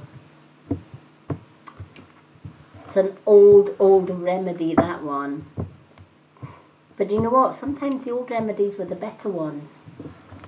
And it's the older remedies that tasted like crap, but they did us good. Okay. So, yeah, your Nan is bringing that to you as well. So the 2 angel cards that you've got, clear yourself is your first one, and release. Clear yourself and release. So we'll start with the clear yourself. Hello, Shannon Lee. Welcome. We have tonight's readings are gift only or subscriber readings, but I do have a free readings list on my profile. If you go to my pinned post there, it has free readings. Just ask for a card on there, or comment card please. When I'm not live, I do little mini profile readings on my profile, and I tag your name in that. Failing that, every Thursday is my free readings list. Subscribers get 2 card readings free every time that I go live. So being one of my subscribers, what do I give my subscribers? They get 2 free card readings every time I go live. They get access to my spiritual development class, which I do live here on TikTok every Sunday evening. They have access to my subscriber only live on a Wednesday, where we cover spiritual topics. Last Wednesday we did a grounding meditation, which everybody got so much out of. So there's lots of things that I'm doing for my subscribers. They also get entered into a monthly prize draw where they win one of my healing energy jewellery or a dream catcher. They also, if they're on Facebook, they get added onto my Facebook subscribers page, and they get half price booked readings and half price photo readings. But I think a lot of my subscribers love the fact that if they subscribe every time I come live, even if it's a gift only readings, they don't have to pay for any gifts. They get 2 card readings free every time I'm live. Lucy's a subscriber, so Lucy gets 2 cards today, absolutely free. Okay, so Lucy, going back to your card, ask the angels to release any toxic energies that you may have absorbed. Any toxic energies, right? Toxic energies that we can absorb are negative people. Negative people can be found at our work, in shopping centres when we go shopping, could be found in the street. We could get visitors who bring negative energy into our home. But we can also find negative energies in foods, especially processed foods that are unnatural. We can find negative energies in medication, pharmaceutical medication, because there is chemicals in there. So it toxifies, it fills our bodies with toxins. Looking at what we eat, what we put on our bodies, the people that we are around, making sure that we keep all of that as positive as possible and get rid of or cut out the negative, is going to help you clear yourself, right? It's going to clear your aura of negative energies. It's going to clear your inner body of negative energies. And it's going to clear negative people away from you as well, right? Because when you are filled with negative energies, or negative energies surround our auras, we have to protect that aura. We have to protect our energy. So again, black obsidian is one way to go. It's, you know, it's my port of call. I love black obsidian. And I love the Piku as well, because he's health and wealth. But I also wear black obsidian. I also wear crystals that clear my chakras. So I have a chakra clearing crystal as well, which has all the chakra colours in it. That helps keep my aura clear. But then cooking fresh foods rather than processed foods is keeping my body healthy. We were just talking about drinking lemon and ginger water, right? Limiting our tea and coffee and changing it for herbal drinks, or even just a glass of water. Small changes that we make to our body and our aura is going to help to clear our body, mind and soul as well.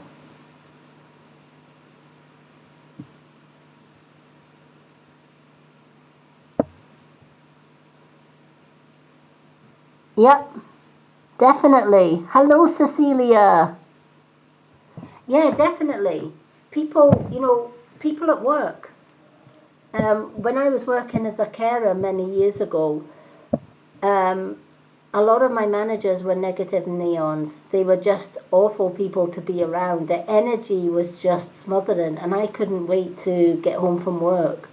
And often when I got home from work, the first thing I did was have a shower.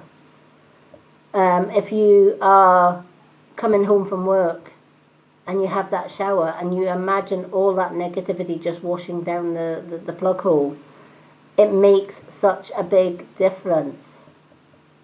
So, you know, even having a cleansing shower, You know, showers can be invigorating, but they can be so cleansing as well. So we can use the power of water. And every time I have a shower, I imagine white golden light instead of water coming through, and all the negative energies that I have absorbed around me during the day, including negative people at work, or negative people in the street, or negative people even negative people that come at us online, right?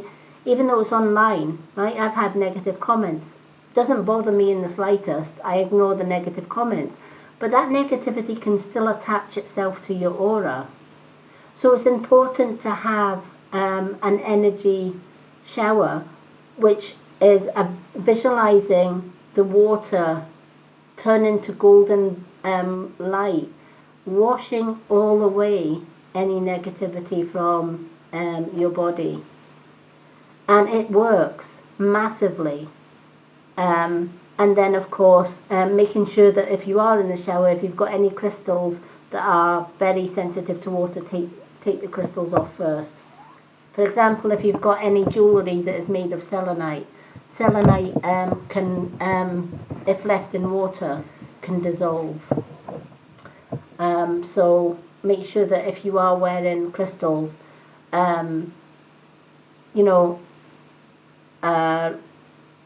black obsidian, black onyx, that's absolutely fine to wear in a shower. And it also cleanses the black obsidian as well. But things like selenite and some other crystals that are very sensitive to water, it's not advised to take that into the shower. Yeah, definitely. Hello, Cecilia, how are you? And would you like added to tonight's list, Cecilia, because you are a subscriber, so if you'd like added to the list, let me know and I will put you down on the list.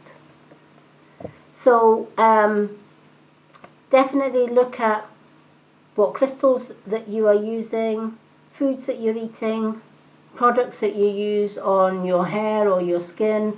Are they as natural as they can be? Because you've been asked to release any toxic energies that you may have absorbed in order to make your channel a more clear channel for working with spirit. Okay, Cecilia, let me put you on the list. This is the advantage of being a subscriber, folks. When you come on, you get automatically added to the list. So we're just doing Lucy just now, then it's Retta, and then it's Cecilia. So your second card of the night, Lucy, is release. And again, release goes with the clear yourself. So once you've cleared yourself, work with Archangel Michael to let go of what no longer serves you or your purpose. Alright, so people that hurt you, people that are negative towards you, put that ball of white light around you when you're at work, right? So that the negative neons, or whatever you want to call them, or the nonces, even though they're around you, as long as you can visualize that energetic ball of light around you, they can't influence, they can't you can't absorb that negative energy that they are pouring out on everybody that they meet. So energetic shields, energetic showers, again, is going to help with all of that as well. Releasing past traumas, that should always be an ongoing thing, right? It's not just a case of writing something down, burning it, and it's gone forever. Sometimes traumas from the past can still come back, and it's an ongoing process.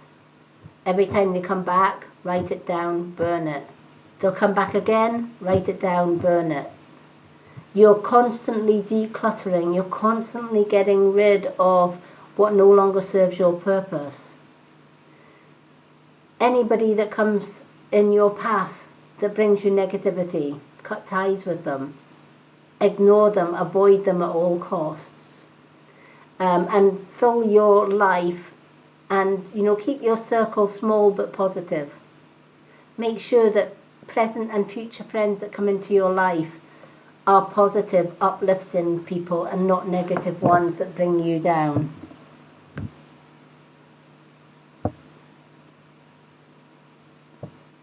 Yep, definitely.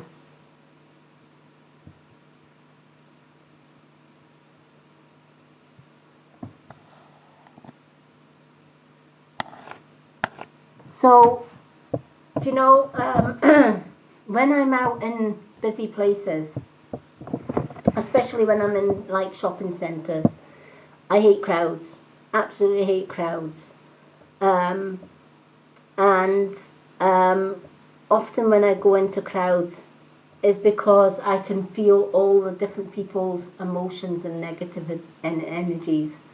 So you're getting a mixture of, you're picking up, if you consider that your aura isn't just stuck to your human body shell, right?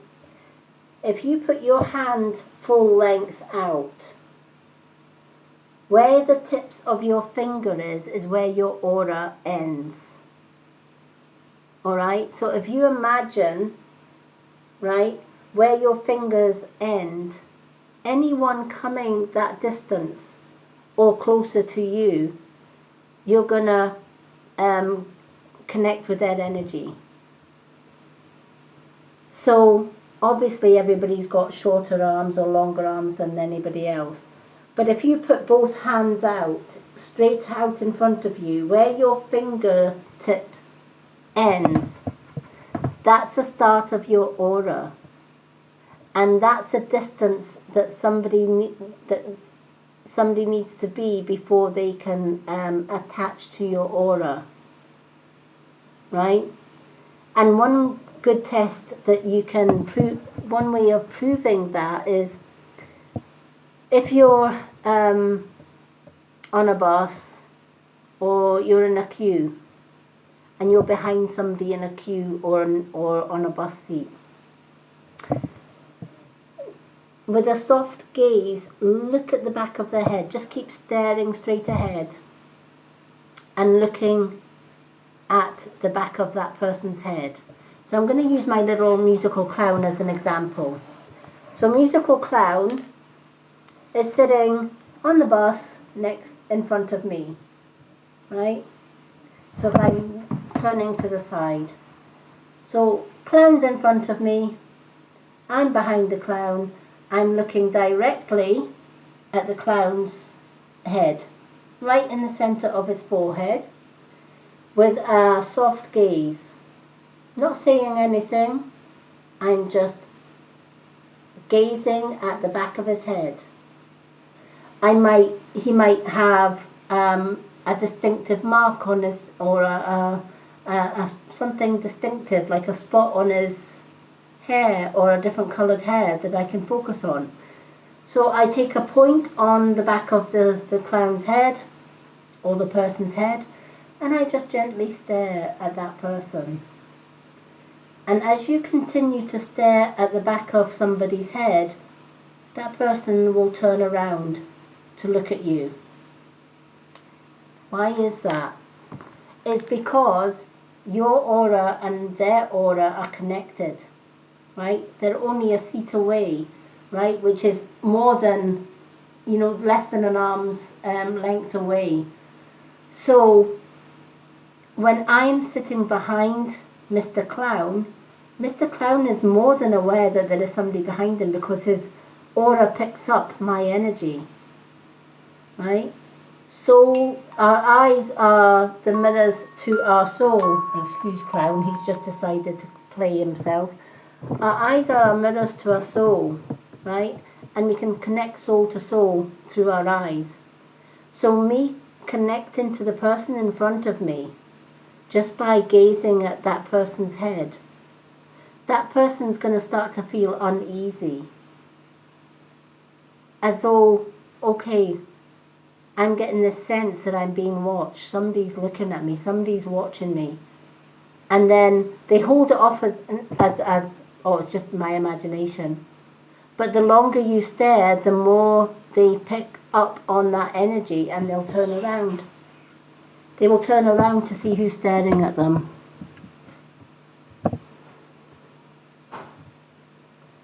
So if you're ever wanting to test that theory about being connected to somebody else's energy, even though you're not touching that person, if that person is an arm's length away from you or closer, you're going to connect to that person's energy. And if that person's energy is negative, your aura is going to absorb that negativity, whether you want it to or not.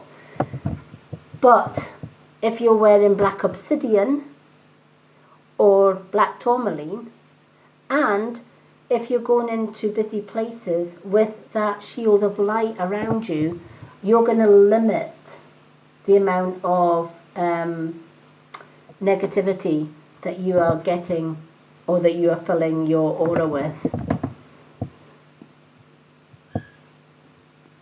So I hope that makes sense.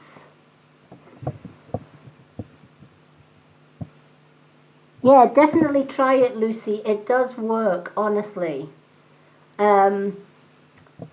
It's why if I'm on my own and I don't have mouths or anything with me, but if I'm on my own, I won't go into busy, a lot of busy places. Like I won't go into a restaurant on my own. I won't go into a cafe on my own. I won't go into a pub on my own. I don't like the energies. I just don't like other people's energies around me. I'm absolutely fine if I'm with my partner or if I'm with a friend or whatever, right? Because you're with safe energy. But I would never knowingly go into or willingly go into places like that on my own, just because I don't like the energy. So yeah, I hope that helps. Your Nan sends you so much love. And you've got Mr. Chauffeur in the background, who I love him because he just tilts his hat. I always know when he's around because he comes into he's always in the background most of the time, but he comes in and he tips his hat. Very gentlemanly like. Yep, that's the one. But they're sending you so much love, and they're saying keep up the healing energy, right? Keep writing down, keep burning, keep releasing, right? It's an ongoing process.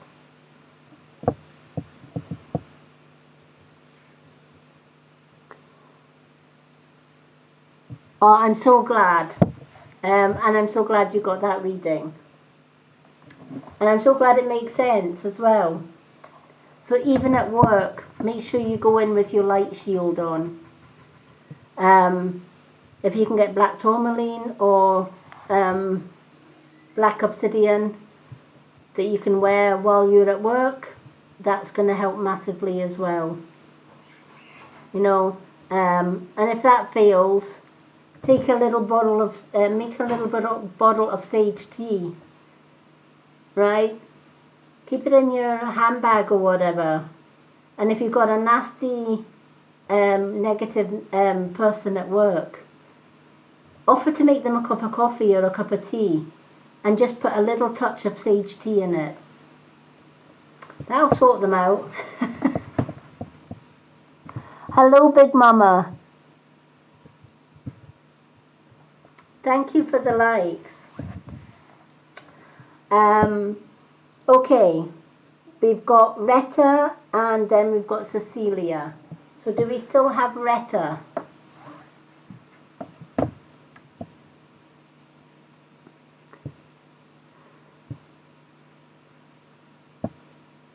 Do you know what, Lucy? I've always got sage. You're seeing a lot of sage. I've actually got a big bag full of sage. I've got loose sage and I've got bundles and bundles of Californian sage. I'm never without my sage. Never ever am I without my white sage. Yeah, me too, Big Mama. I just need my, I need a truck full of sage. Unfortunately, when you're a light worker, or if you're a witch or a star seed or all three, whatever, sage is a must. It's one of my everyday go-tos. It's like, yeah.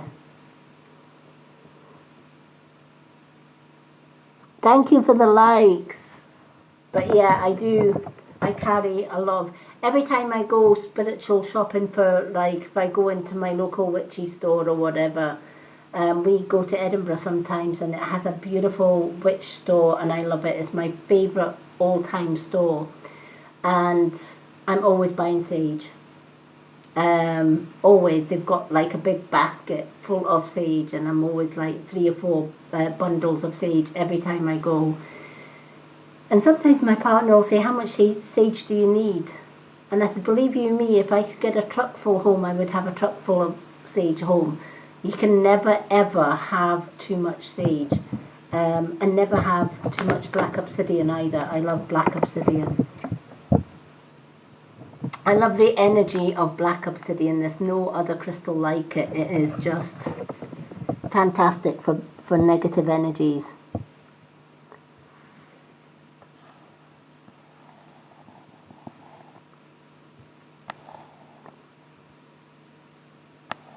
Yep, definitely.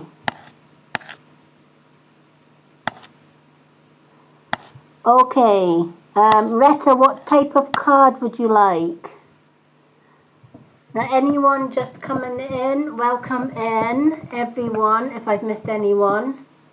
Today's readings are gift-only readings or subscriber readings. 199 coin gets you 1 card, 399 coins gets you a 2-card reading, or if you're a subscriber, you will get a 2-card reading anyway, because subscribers get 2-card readings free every time I'm live, just for being a subscriber. My free reading nights are on a Thursday, or you can go to my profile. I do profile readings, which is 1-card readings. On my profile, I have a readings list on my profile. Simply just comment card, please, and then when I'm next doing the profile readings, I will add you to my profile for a reading. Okay, angels, you got it. So we'll get 2. Do you want 2 angels or 1 of each, Retta?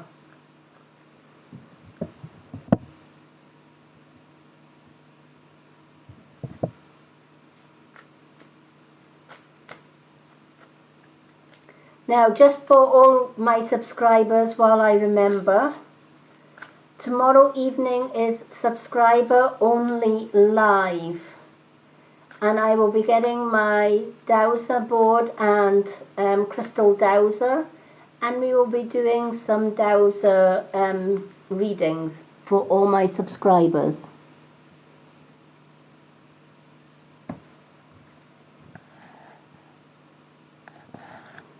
Okay, 2 angel cards it is. So the live will only be visible for subscribers only, folks.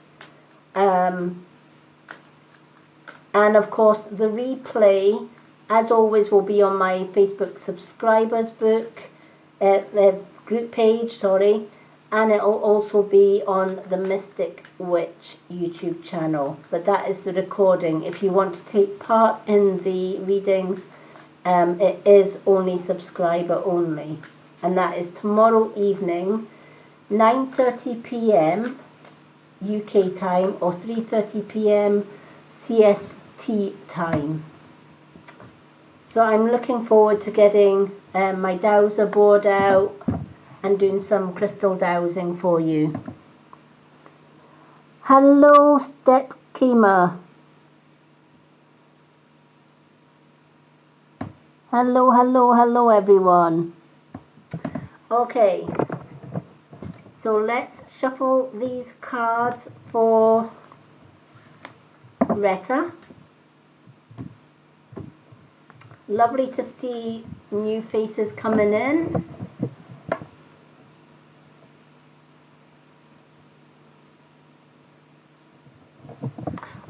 What, the crystal dowsing, Retta? Is it the crystal dowsing you don't understand?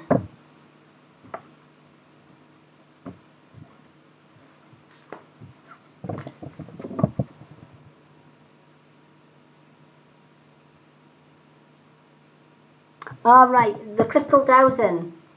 Crystal dowsing is using a crystal dowser. For example, I have this little dowser here that I use for dowsing. And it's basically cleansing your dowser first, and you ask the dowser a yes, no, or maybe answer. A question, sorry, and it will give you an answer depending on the direction that it's going.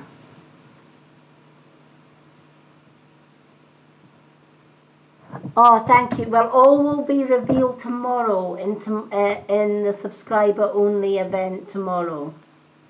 So you'll see the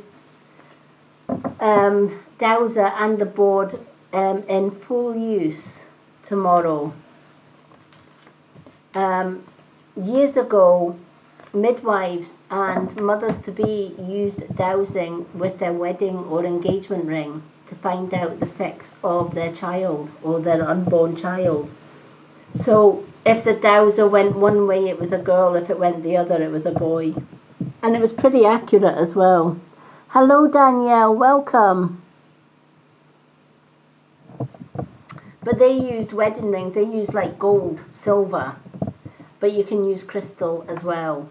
And they would determine the sex of the unborn baby just by holding the dowser above the mother's bump, right?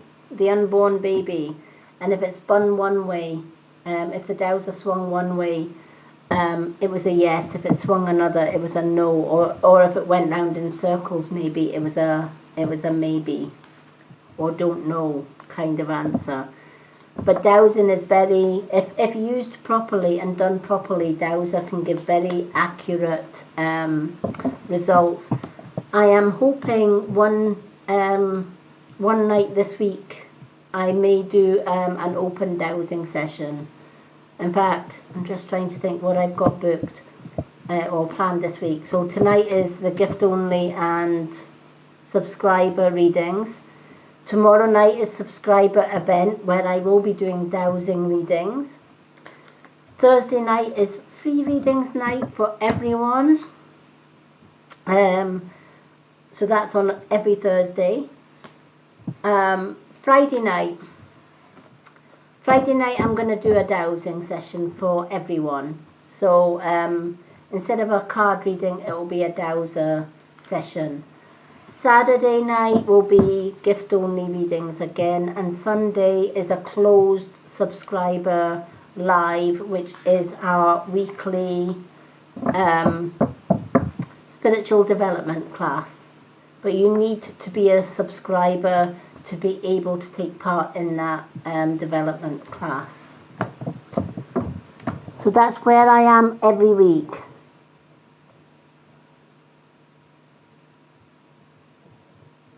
Yep. And it also depended on which way your dowser worked with you.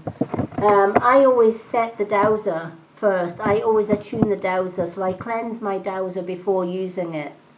And then I will deliberately ask the dowser, show me the direction for yes. So it might go back and forward for yes. Then I'll say, show me the direction for no, and it might go left and right. And then I'll ask it, show me the direction for maybe or don't know, and it will go round in circles. And then, before I even start doing a reading with it, I will ask it a question that I already know the answer to. So for example, I would ask the dowser, is my spiritual name Lady Moonlight? Now I know the answer to that, right? I know it's a yes. So I am expecting the dowser, if it is fully attuned, to go in the yes direction. If it doesn't, then I go back to step 1.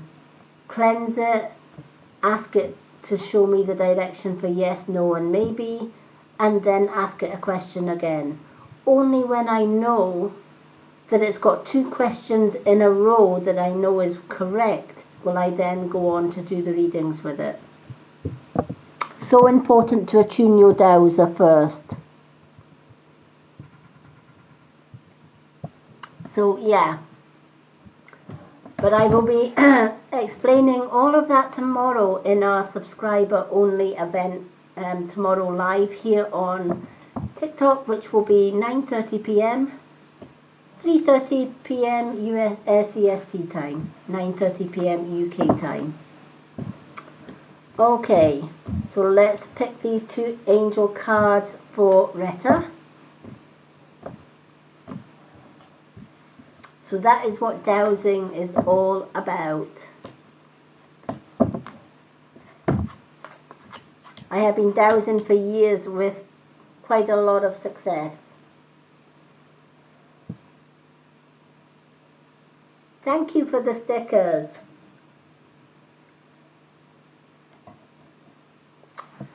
Okay. Your first card is integrity. And your second card, there's Michael again. He's showing up quite a lot tonight. There must be a lot of problem solving to be done tonight in a lot of our readings. So let's start with integrity, which is the thing that Archangel Michael will be helping you with. It's asking you to align your actions so that they match your values and inner knowingness of what's right for you. Not necessarily what's right for other people, but what's right for you. And sometimes in life we may feel like we are the outsiders, we don't fit in.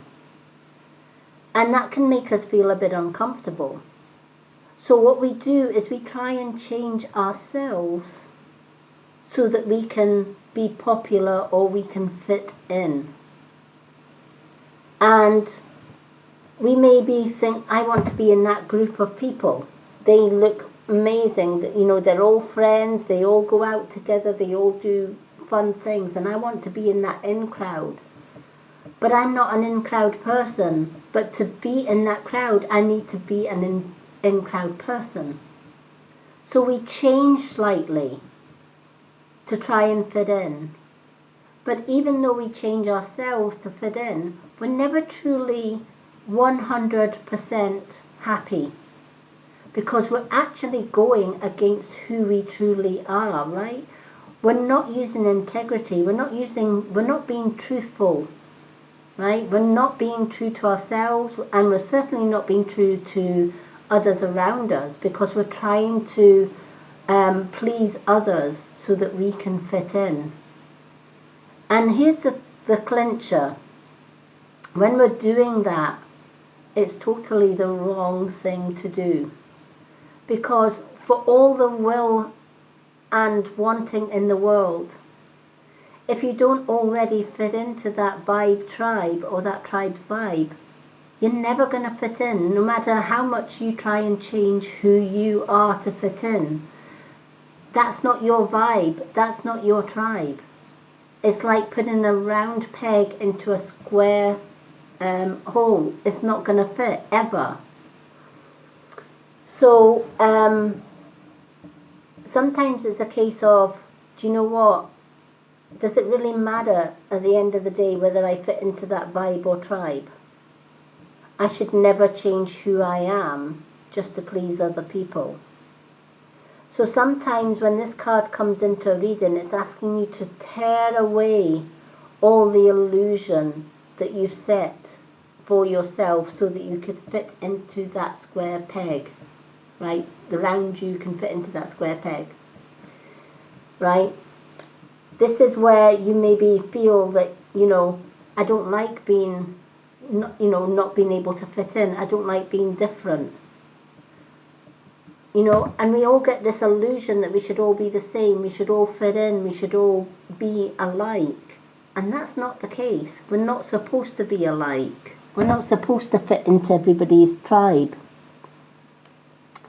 More than welcome. We're supposed to be different. We're supposed to be our unique selves. So Archangel Michael comes in and he's going to help you with all of this. He's going to help you strip down to who you are, to look deep within what is right for you. Never mind what is right for everybody else or what everybody else wants Retta to do. Right? You've probably had people in your past saying, Retta, you should be doing this.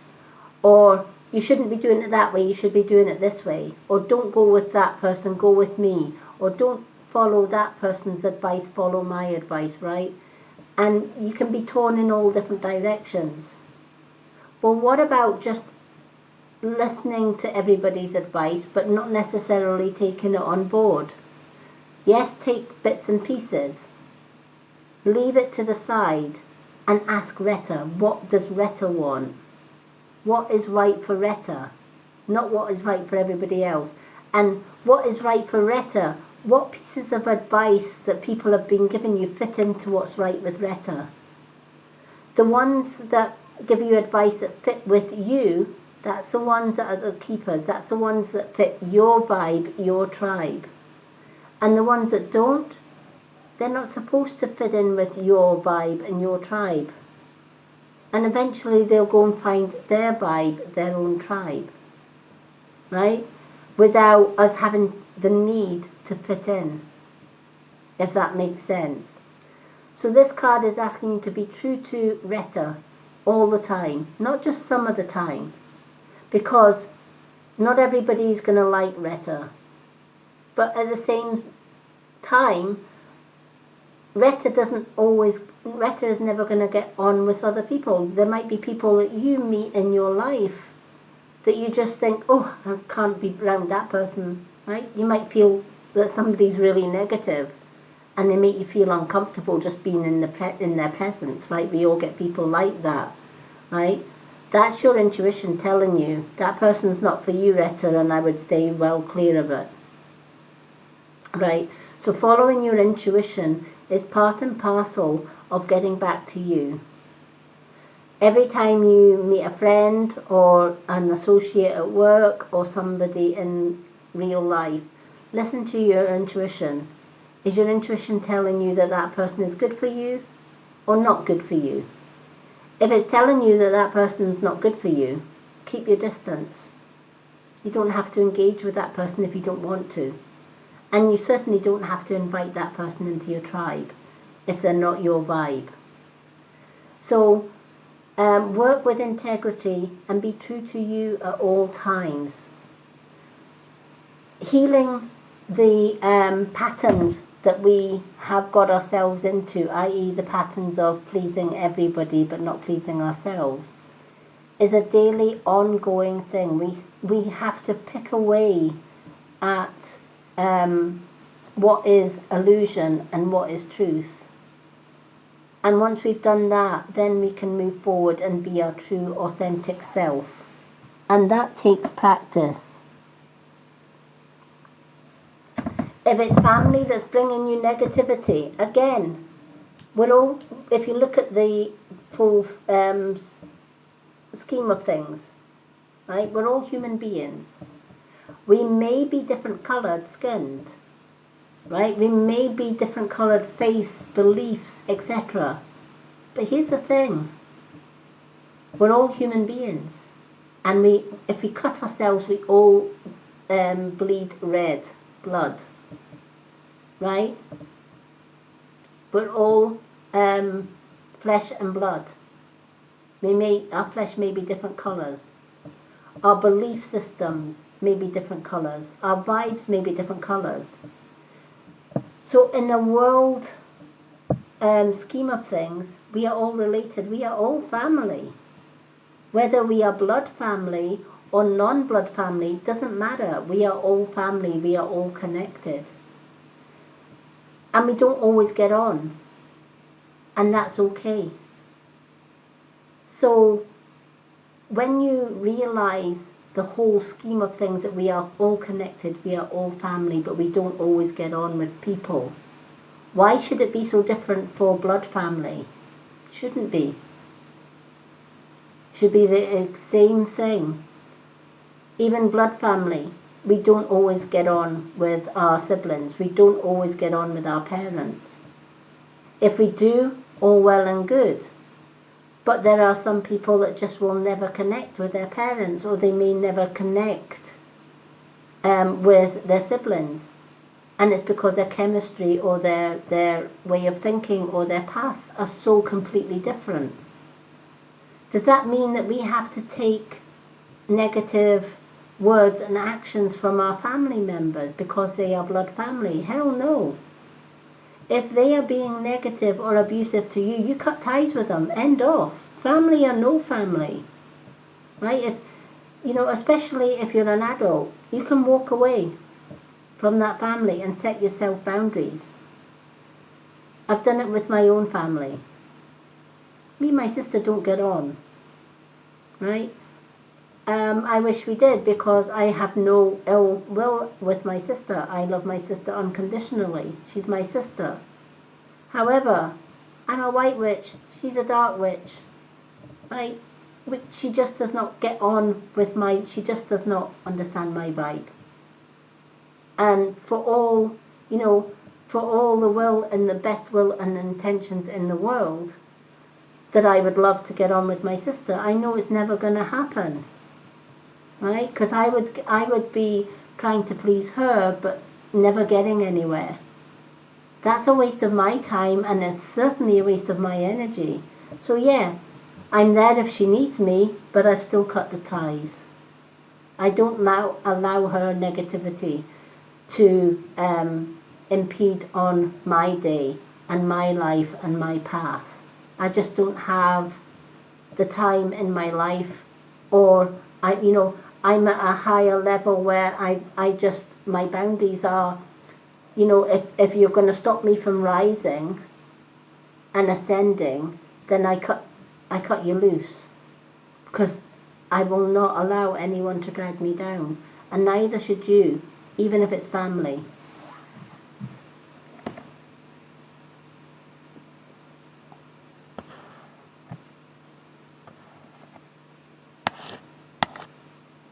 And it is hard, I get it. It's harder when it's family, because we don't want to hurt family.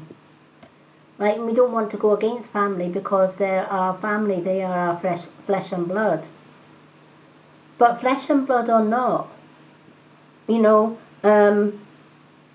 for example, let me give you an example.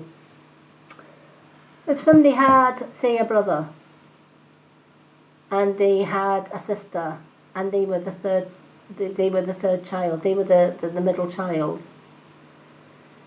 And growing up, the two sisters got on really, really well. But the brother was dark force. Right? And the brother would lash out at the sisters. And he would hurt them both emotionally and physically every chance that he could. And then they grow up into adults. Now, do the two adult sisters still have to put up with the negative brother hitting out at them, being physically or emotionally or verbally abusive to them? No, certainly not. They're an adult. He's an adult. Right? And as adults, we cut the ties, we cut the apron strings, and we go our own way. And we start families of our own, and we teach our families of our own, right? As an adult, we're on our own, right? Yeah, we can have family support if we want to, but we have free will to do what we want and with who we want. Chances are those two sisters will not want to have anything to do with their brother, so they will cut ties with the brother. They will move on, find a family of their own, etc. And that's okay. There's nothing wrong with that. They just go separate ways. They just go separate paths. So even if it's family, whether it's a brother, a sister, a mother, an auntie, whoever, if they're being negative towards you, no, definitely do not put up with that negativity. You're not anybody's punching bag. You're not anybody's plaything that they can just have a bad day and they're going to lash out at you and you're just going to stand there and take that. Hell no. Cut ties, walk on, family or not. Thank you for the star. Oh, thank you for the gifts, Jenny. I love that little tree. Hello, Jenny. Yay, a wee December tree. I love that. How cute is that? Oh, Retta, you are so welcome. But going on to your second card, Retta. Archangel Michael. Alright, Archangel Michael, you're working very closely with this powerful Archangel who's protecting and guiding you through this situation. So, there's... Janae, thank you so much for the gifts. Honestly, she's that girl. She's just... Oh, when Janae enters, she just brightens my day. I get Christmas trees and elves and all sorts flying across. That's when I know Janae's in the building, by the way. And the same with Franny. When Franny comes in, it's like, woof, what was that? Oh, right, it's either Janae or it's Franny or it's somebody like that. But thank you so much. Always makes me smile. Hello, Grace. Welcome back. Oh, I love the little star emojis. Love it. So Archangel Michael, Retta, is working very closely with you, and he's protecting and guiding you through the situation. So Archangel Michael is saying, family or not, it's him that's coming into this reading, and he's saying, doesn't matter if it's family. We should never be anybody's punch bag. Right? We should never be a doormat for anybody to wipe their feet on and walk all over us. Family or not, it doesn't matter. In the whole scheme of things, we're all family. Right? Would you let a stranger treat you like that? Of course you wouldn't, right? You would kick them to the curb. Right? Strangers are family as well. All right, albeit distant, right? But we are all connected. We are all human beings. We may be different coloured skinned, but at the end of the day, cut ourselves, we bleed red blood, right? And we're all the same species. We're all human beings, right? Which makes us all connected. Right? Any living being, whether it's an animal, whether it's a human being, whether it's an insect, whether it's plants, if it's living and it's breathing, we are all connected. We are connected to the trees, to the rocks, to the water, to the sand, to the sun, to the universe, to the earth. We are all one. We are all connected. So when you understand all of that in the whole scheme of things, even though we're connected, doesn't mean to say that we can sit there and be somebody's doormat and that we have to change who we are to please them. No, never ever change who you are, right? That's just an illusion that you are setting for them to try and fit in. And it's also allowing them to have a certain amount of control of your life, right? Because they see through your illusion. They know that you are trying to change to please them, and that gives them power and an element of control over you. Whereas just being Retta and being true to Retta, whether they like it or not, and Retta setting boundaries that only people that treat Retta with respect and kindness and love and light will be allowed in Retta's tribe. Anybody else has gone, family or not family, it doesn't matter. It's the same boundary. It should be the same boundaries for everyone, not just family and not just strangers, but absolutely everyone. When you set yourself boundaries and you tell yourself that from here on in, I'm only keeping my circle small, and my circle's going to be filled with loving, positive, uplifting people that support me as much as I support them. When you set those boundaries, you are allowing only people that love Retta for who Retta is, and that want to be in Retta's life, and that will root for her 100%. So I hope that helps.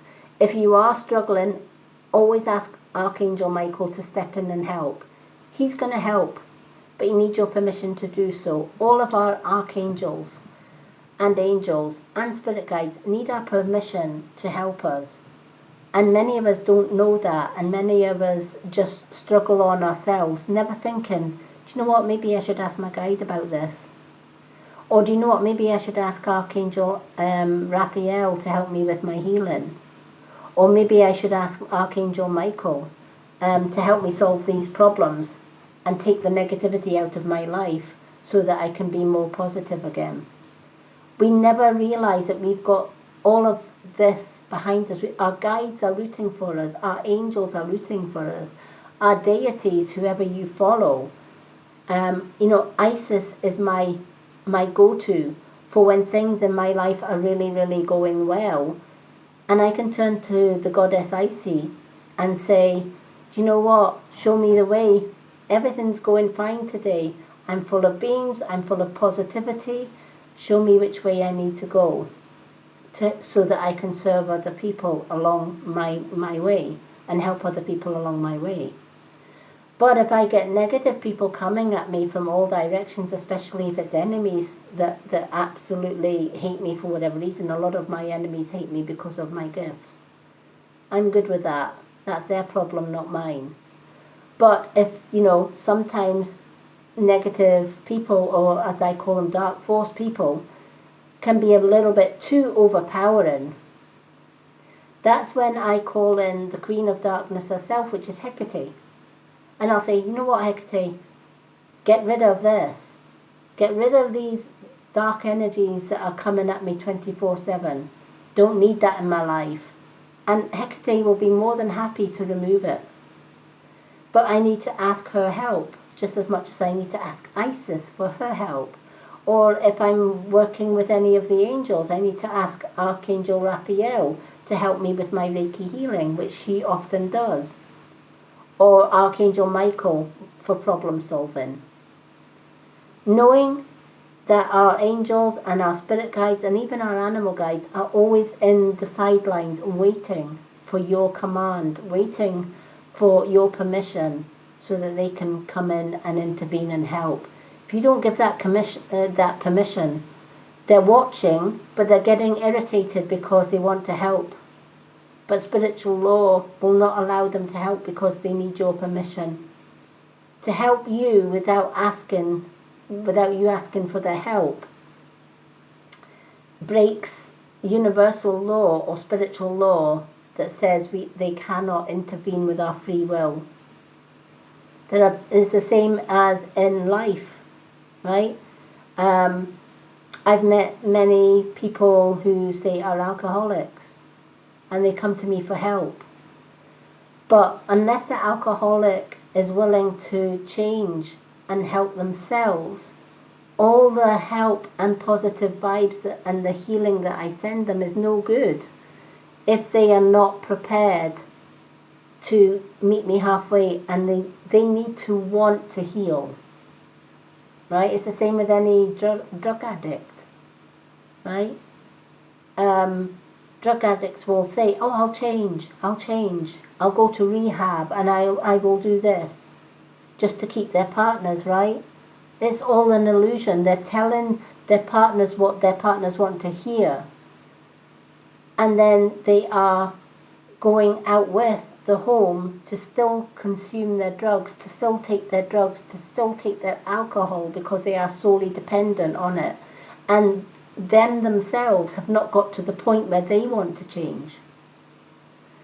So with all the good intentions in the world, we can't make somebody change unless they want to make those changes themselves, because that's going against their free will to change. We can't do it.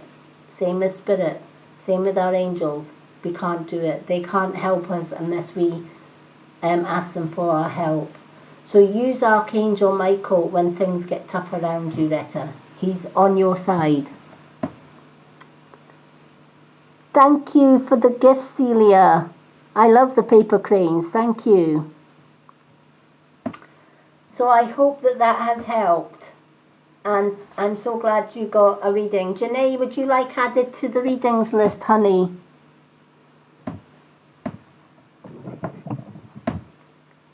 Do you know what? I'm going to add Janae to the readings list anyway. Because I know she's going to say yeah. Okay.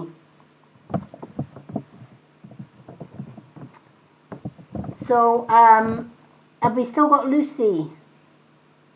Is Lucy still with us? Who have we still got? Have we still got Lucy? And of course, we've just got Janae that's joined us as well. Retta, you're more than welcome.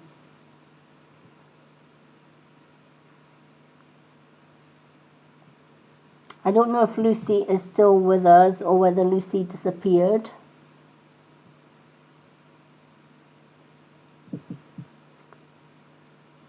But if Lucy's had to go, it's fine because Janae has now entered the building, so Janae is with us tonight.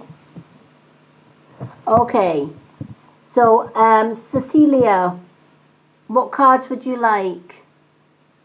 Angel, you can have one angel, you can have and unicorn card, or you can have 2 angels and 2 unicorn cards. Which one would you like?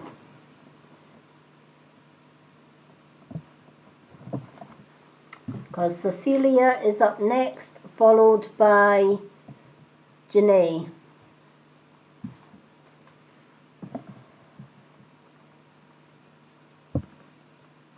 Oh, Janae, you're welcome. I don't have anybody else on the list after Janae, so now that Janae's in, it's great because Janae's brilliant. She just keeps a check on everybody's gifts. So for everybody that's just joined, welcome to the gift-only readings. 199 gift gets you a 1-card reading. 399 gift gets you a 2-card reading. And if you're a subscriber, you automatically get 2 cards free every time I'm live. Okay, do we still have Cecilia? Because Cecilia is up next.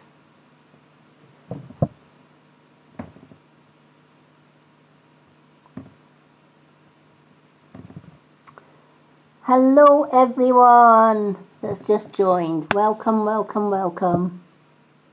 Retta, you're more than welcome. Hello 11.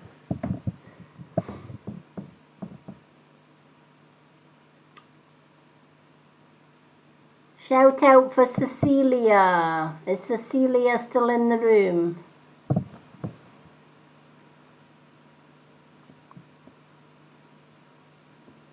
Thank you for the likes, Janae. Keep tapping that screen, folks. We are at 8.4k likes. Let's see if we can get to 10k likes. Tap, tap, tap that screen. It costs nothing to tap the screen. Hello, Grace.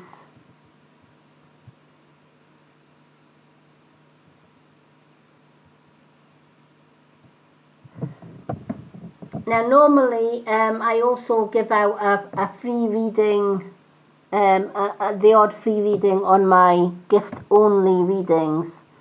And I'm going to give the free reading tonight after Janae to Grace, because Grace shows up every time on my lives. And she's always hitting the likes, etc. So, Grace, I'm going to give you a 1-card reading after Janae's reading tonight.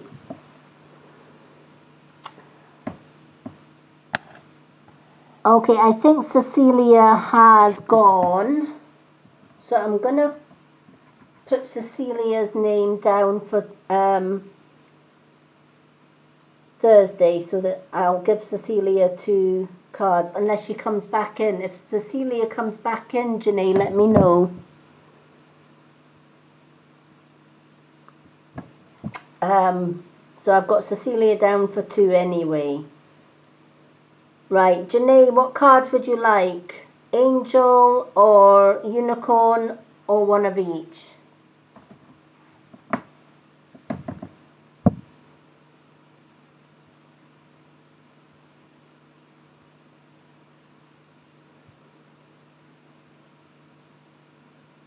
Thank you for the likes, everyone.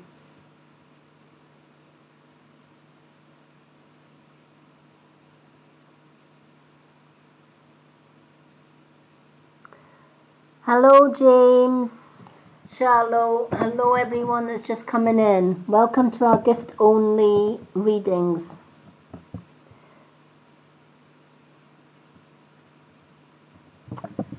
Janae, what cards would you like, honey?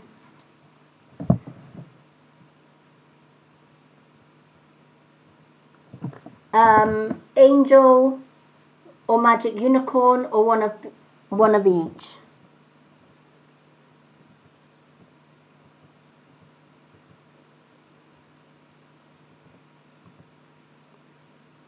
Angel cards. The angel cards seem to be popular tonight. Everybody likes the angels.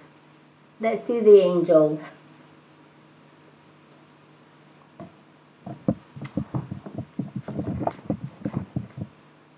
That's probably why I was called to do the angel cards before I came on. I always ask my guides what cards will I pick.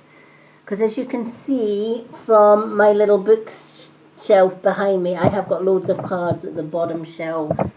I've got like two large shelves full of cards, and I never know which ones to pick for my live readings, so I always ask for guidance. My guides usually tell me what cards to pull, so they chose the angel and the magic unicorns tonight. 2 angels it is. I'm sure there's a song called 2 Angels. I know there's a song called 7 Angels, 7 Spanish Angels. It's one of my favourite Western songs. If you've never heard it, look it up on Spotify, 7 Spanish Angels. It's a great song. It's a Western, country and Western song, but it's about 2 lovers.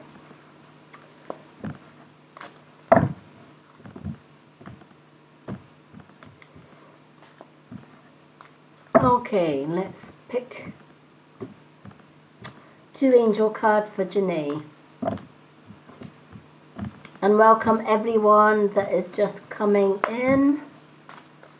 Feel free to have a seat and join in sharing our... Oh my gosh, I have shuffled these cards and he's out again. Archangel Michael is out again. He's just not going anywhere tonight, is he? And your second card is the sacral chakra as well.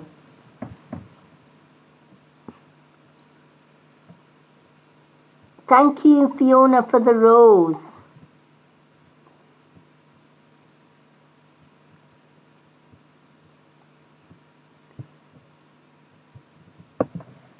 Thank you so much. Okay, so Janae, sacral chakra. The sacral chakra card comes your way, and often that lets you know there's work to be done on your sacral chakra. There is blockages on your sacral chakra, so this is where you need to do some spiritual healing with the sacral chakra.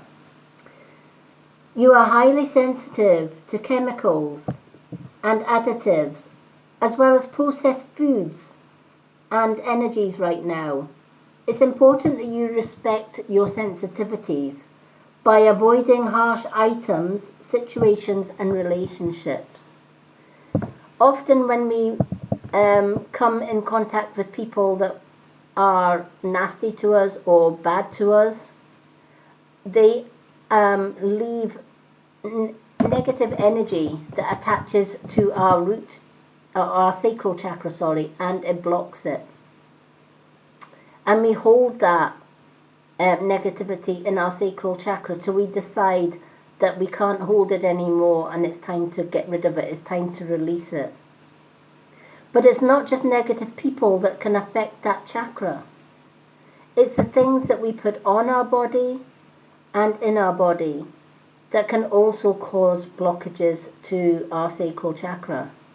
So for example, using products on our hair, such as paraben and sulfate shampoos, can block our sacral chakra. eating processed foods or unhealthy foods, or foods that have been treated with chemicals, or have had chemical pesticides on the actual ingredients. So any wheat-based foods that have, where the wheat has been treated with chemical pesticides, can block our chakras.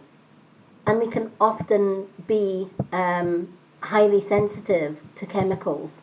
I know for a fact that I am extremely sensitive to chemicals. I have a footstool. In fact, myself and my partner were just talking about that. And a lot of the time I have to do a process of elimination. Janae, thank you so much for the roses. A lot of the time I have to do a process of elimination to find out why I've suddenly got rashes somewhere. Right? So I might get an itchy scalp, for example. And chances are, if I look at the shampoo that I used before my scalp got itchy, I would often find that that had parabens and sulfates in them. And so I either donate the shampoo to somebody that needs it and is not so chemical bothered, or I ditch it and I go to back to my paraben and sulfate free shampoos. Just recently I woke up and I had, after putting, my feet up on one of my footstools, one of our footstools that I have in our living room, and I woke up the next morning and I had little blotches, little rash blotches on one of my calves, and it was only on the one calf, not on the other leg. And again, I thought, right, okay, allergic reaction. What was I allergic to? What did I do the day before or the night before? Okay, that had contact with that particular calf. I had that particular leg, or I had that leg up on my footstool. And the fabric that is on that footstool obviously had a reaction. So there must be chemicals in that particular fabric did not agree with my skin, hence I got the rash. So the footstool got ditched. This is another indication that we are highly, light workers are highly sensitive to chemicals. And that could be even in the fabrics. Some people use certain washing powders or soaps that makes their skin itch. Right? Some people are allergic to feather pillows. Right? Some people are allergic to wheat. Some people are allergic to dairy. Right? And that's their sensitivities. And when we are affected by it, we also block our sacral chakra. So when our sacral chakra card comes into the fray, it's saying there's some healing needing done. What is it that you are allergic to? What is it, or what person is causing you a reaction, a negative reaction? Or what item or food is causing you a reaction? Right? I used to look after an autistic gentleman when I was working in care. And we would always say, what foods do you like? What foods do you not like? And there was a new member of staff, and we knew that this guy did not like, he could not have chili in anything, right? So the new staff was making chili con carne. And she asked everyone, including this gentleman, does everybody like chili? And who doesn't like chilies? And she asked him and he says, are you allergic to chilies? No, I'm not allergic. I love chili. I love chili. And of course he did. But he was allergic to the chilies. So she gave him a good portion of chili con carne. And I was sitting opposite him at the time. at the dinner table, and you saw his face going from a very light pink to almost a tomato red as he was enjoying his chili, and then he started to sweat profusely. We had to give that poor guy buckets and buckets of water to eliminate the effect of the chilies. And he says, no, it's okay, it's my fault. I should have told you I was allergic to chili. Yeah. So it's respecting what we are allergic to. My brother is allergic to cheese. It brings, he takes epileptic seizures. But my brother loves cheese, and it was a nightmare when he was growing up because he knew he could not have cheese. So he would go to his friend's house who also loved cheese. And he would eat cheese at his friend's house. And my mum would always get a phone call saying, Robert's just taken a seizure in our house. Or what did he eat? Cheese. Well, that'll be the reason then. My brother knew fine well if he ate cheese he was going to take a seizure, but he loved cheese. He was addicted to eating cheese. It's like having a chocolate addiction. Try telling somebody that loves chocolate that they can't eat chocolate. They're still going to eat the chocolate no matter what. So this card is saying there's some healing to be done. So look at what your body is reacting to negatively. Is it a person? Is it people?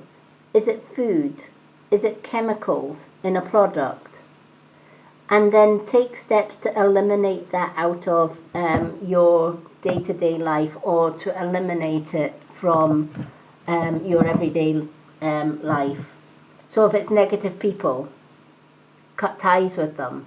If it's food allergies, avoid those foods and find a delicious alternative.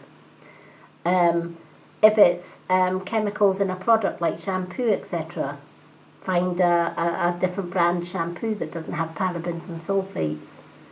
If it's allergic to feathers, make sure that you get a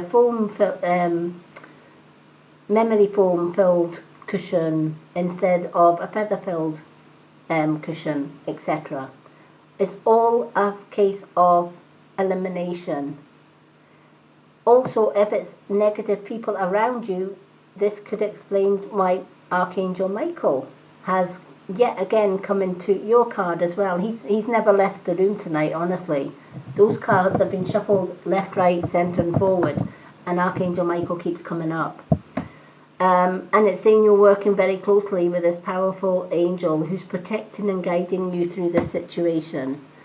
So Archangel Michael is saying it's time to get rid of the negative things, or the things that do not serve your purpose anymore. The things that you're allergic to, or the things that lower your vibration, if that makes sense.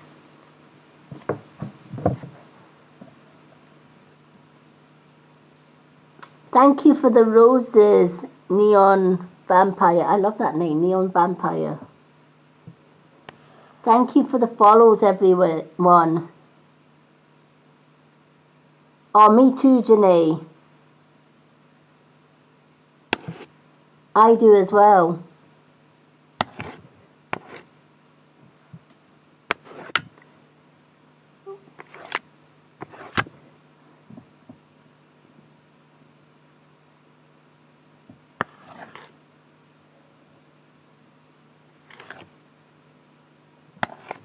So I hope, Janae, that helped. And yeah, definitely, if it's negative people that are bringing you down, keep setting those boundaries, girl. Right? You're not anybody's punch bag. You're not anybody's doormat. Right? Everyone should respect Janae. She is not a doormat. She is not a punch bag. She deserves respect. We all do. We all deserve, and we are all so worthy of love and respect. And it costs nothing to be kind. It costs nothing to be polite. And it certainly costs nothing to be loving towards another human being.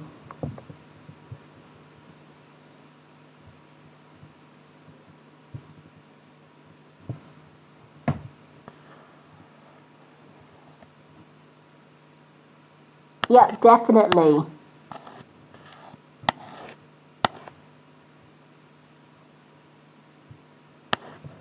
Okay. So if anyone would like a 2-card reading and they're not a subscriber, 2-card readings are a $3.99 coin gift. 1-card readings are $1.99 gift. If anyone's looking for a free reading, I do free readings on a Thursday evening, or go to my profile. I have a free readings list on there. Simply comment or card please on that pinned post, and when I'm not live I do individual readings on my profile and I tag your name in your reading. But most of my weekly readings, apart from a Thursday night, are gift only readings, unless you are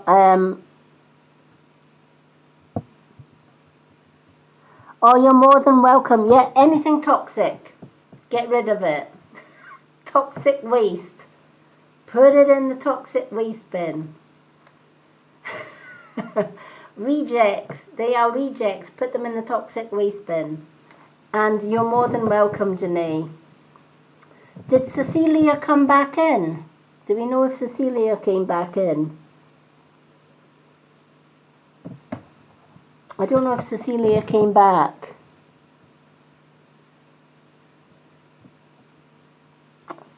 Hello, Mary K259, welcome. And hello, Carol.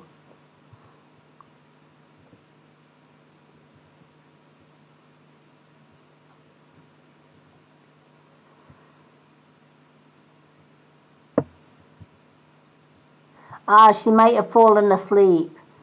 Mary K, yep, I'll consult my oracle for you because questions are free. Should you forget about Mike?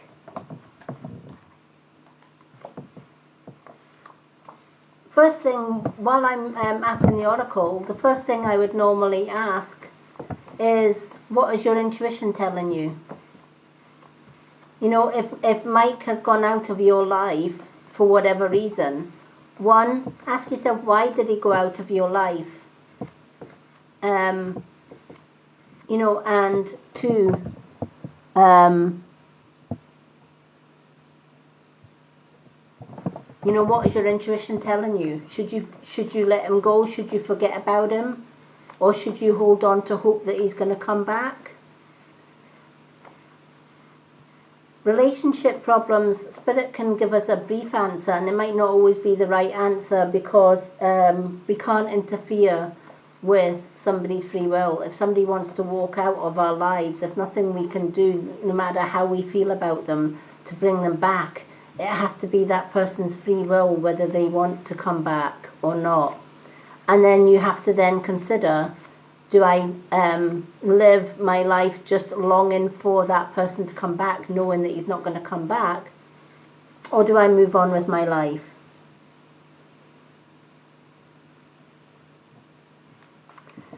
The answer, the universe has heard your wish, but it's saying you must wait. Alright, so the universe has heard your wish, but it's saying you must wait. Alright, so should you hang on for him and hope that he comes back? Hold off. Right? I feel that when the universe says you must wait, there's a reason for everything. The universe knows what's right for us and what's not. And if a person's not right for us, the universe has wills and ways and means of removing the wrong person so that it can bring forward the right person when the time is right.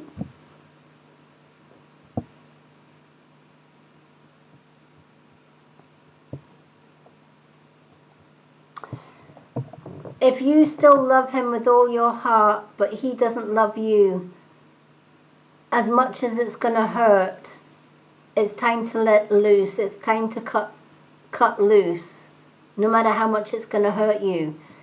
And chances are, if he's walked out of your life because he's fallen out of love with you, or he no longer feels the same as you do about him, Something better is waiting in the sidelines for you. So it's not all lost. Sometimes people, I always remind people come into our lives for a reason.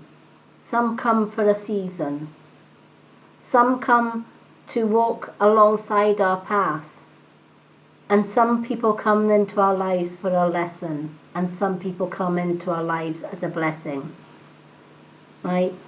And once you get to know that, no matter how much it hurts when somebody walks out of our lives, trust that the universe has our back and knows what's right for us.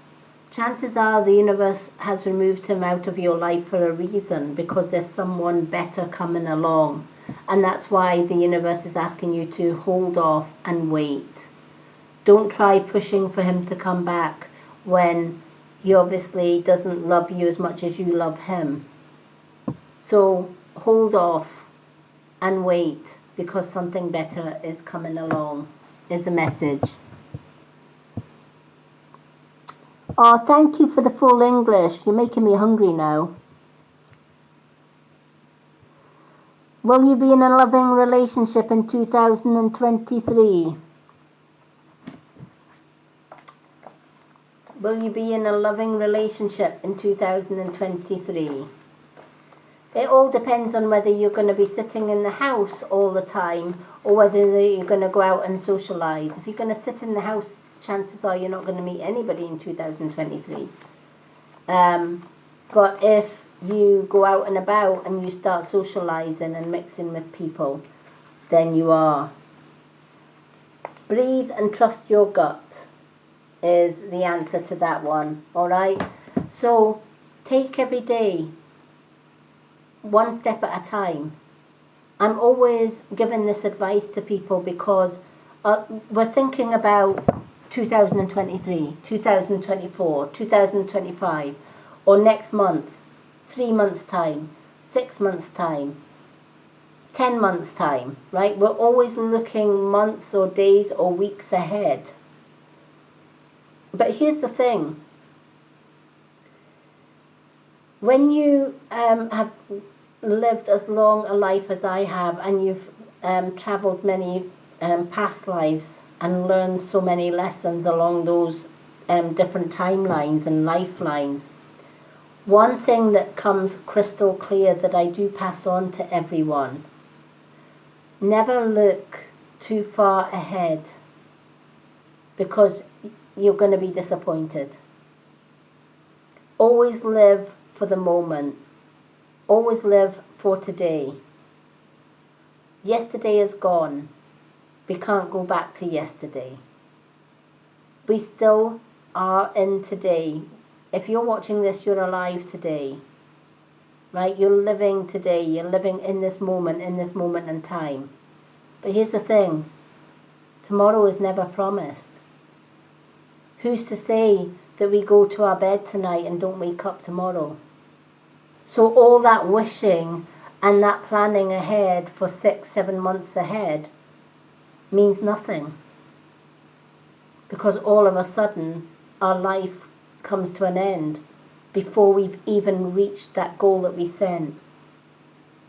So I always say, if you're going to set dreams and goals, or you're looking for some love in the future, start today, in this moment, in this time. What are you doing today, in this moment, in this time, to find that Mr. Right or that Mrs. Right? Right? If you're staying at home with your feet up and a hot cocoa and watching the television, you're never going to meet that Mr. or Mrs. Right. Right? They're not going to come willy-nilly knocking at your door and saying, oh, I heard a little bird told me that you're looking for Mr. Right, well, here I am. It doesn't work that way. We have to work towards whatever we want in life. And so when I get people coming in and saying, will I find love in 2023? Will I find love in 2024, whatever? Well, you know, you might be here next year. Heaven, fingers crossed, and all God willing, we're still going to be here next year. But it's never guaranteed. So whatever you want in life, Don't wait till tomorrow or the next day or the next day to start planning for it. Plan for it now. Plan for it in the moment. Plan for it in this time, in this moment. And if you wake up in the morning, tell yourself, I am blessed and I am thankful because I woke up and I opened my beautiful eyes this morning. I am blessed that I get to live another day. That's another day of planning. That's another day of working towards my dreams and goals. And I'm fortunate because I woke up, but many people are not waking up. So I am blessed that the universe has gave me another day to carry on. And you may think, oh, well, that's quite morbid, thinking, you know, we might not be here tomorrow. But that's truth. That is the reality of it.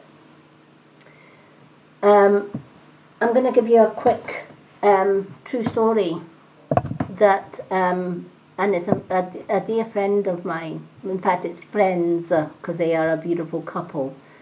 I met them because I'm registered blind and we were looking for a new gardener to help me with my garden.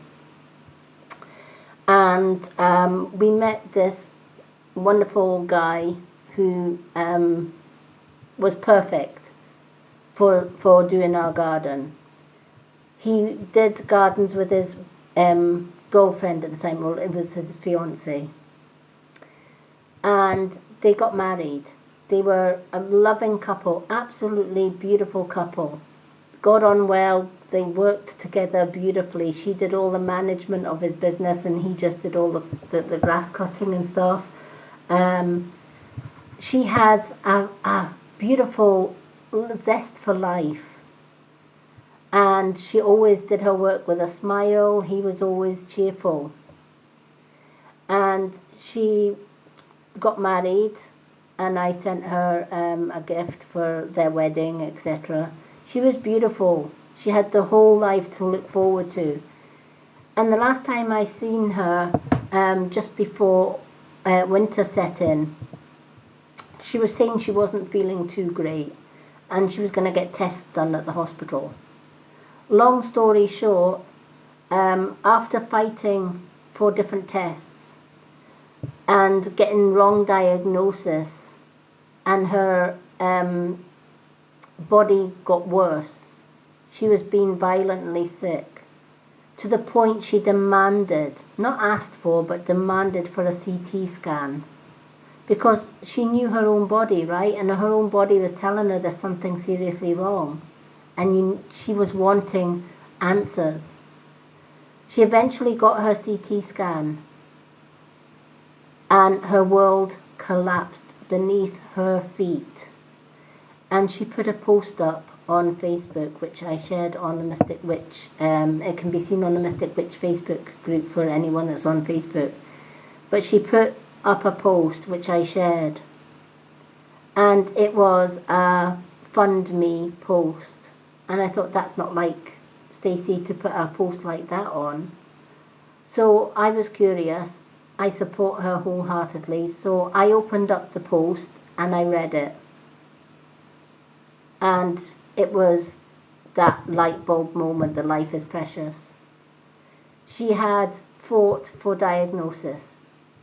When she finally got the CT scan that she had begged NHS for, it came back that she has got stage 4 cancer in her ovaries,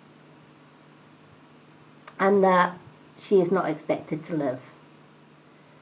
She was basically told chemo will prolong her life, but she needs to prepare for her own funeral. How devastating that news for a newlywed couple that had their whole life ahead of them. She had a zest for life. And the post had read, saving up for a bathroom and a funeral. And when I read it, she was saving up for a luxury bath because she found getting into the bath that she had was really uncomfortable. and they wouldn't give her funding to get a specially fitted bath, and told her she'd have to save up for it herself. Knowing that her life expectancy was not very long. She also knew she had to save up for her own funeral as well. And the only way she could do that was asking people for donations. But it made me realize just how precious life is, and that we should never take anything for granted. And this is why when people say, will I find love in 2023? Will I find love in 2024? Never look that far ahead, right? If you want to find love, find it now. Start looking for it now, in the here and the now and in the moment. Because we each have a journey of life. Some journeys are longer than others. We never know how long our own particular journey is going to be, and we should never waste a moment of it. So I hope that that helps. Hello, Margaret. Isn't it just? But you know, it does bring, it brings things into perspective.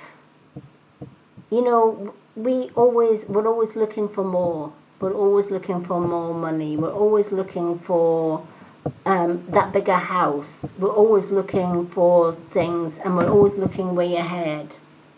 Whereas really we should be looking at the here and now, making the most of the here and now.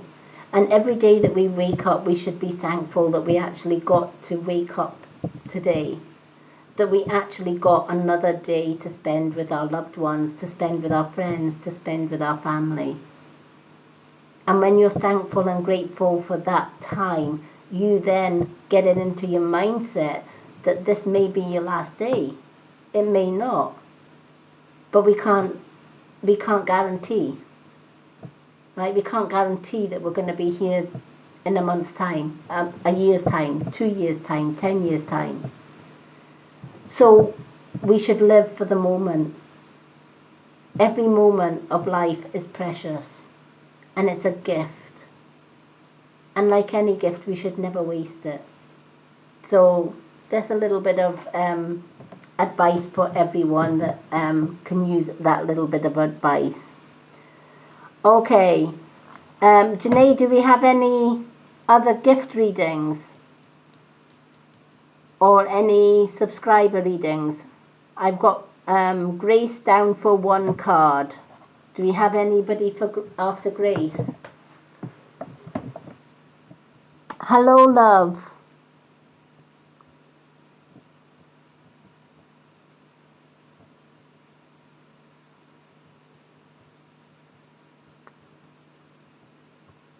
Oh, thank you. I'm so glad that little advice helped. And you know what? Normally, somebody's question can trigger a little bit of shared knowledge. I guess, you know, I've lived this lifetime, but I've been fortunate enough to live 5 previous lifetimes. And I've been fortunate enough through past life regression, etc., to have learned so many things during those lifetimes. And if I can help somebody along the way in this lifetime with the knowledge that I have, that's what I do. That's my calling. That's my gift. So I'm glad you were able to take something from that. I can tell you that your sister is with you, sweetheart, and she's letting you know she no longer has the cancer. And she's sending you love.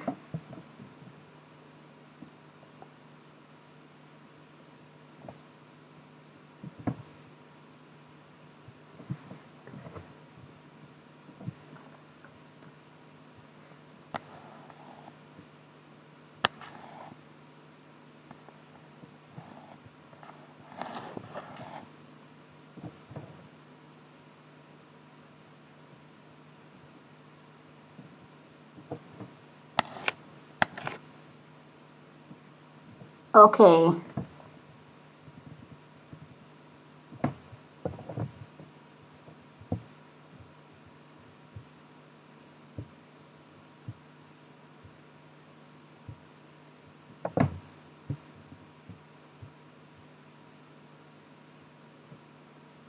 It's Cross Miana. Am I a psychic type? Huh.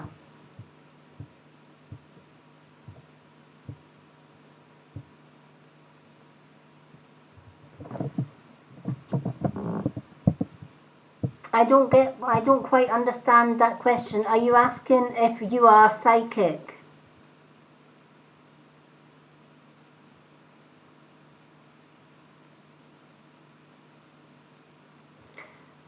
My answer to that one is if you are psychic, you would know the answer to that question. Anyone that has psychic gifts and that they are psychic already knows that they are psychic. I already know that I am psychic.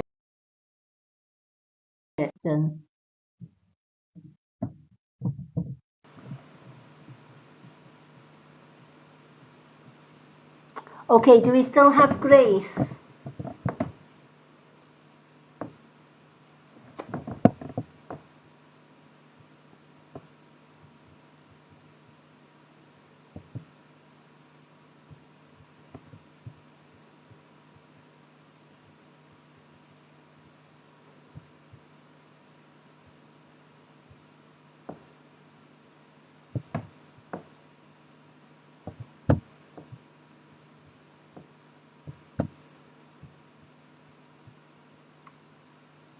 Oh, Grace is gone. Okay, do we have any other gift readings then?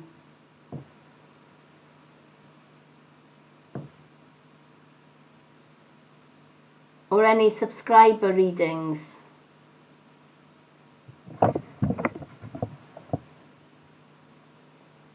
Just Cecilia. I don't know if Cecilia has fallen asleep. I'm going to give her a shout anyway. Cecilia, are you still with us or are you sleeping? Well, obviously if she's sleeping, she's not going to answer. We'll give her a few minutes and see if she's going to answer. Grace might pop back in. Oh, she's also gone as well. Oh, honestly, they're like Scarlet Pimpernels, aren't they? They're here and gone. Alright, I'm in a generous mood. I'm going to pick 2 free 1-card readings. So if anyone would like a free 1-card reading to end tonight's readings, unless any other subscribers come in, share your favourite emojis. And I will pick 2 images, and whoever's name is attached to those images will get a 1-card reading to end. In fact, you know what? Let's go for the Witchy 3. Let's pick 3 names. So start rolling up the your favourite images if you would like a free 1-card reading before the end of tonight's live readings. Could be any imagery you like.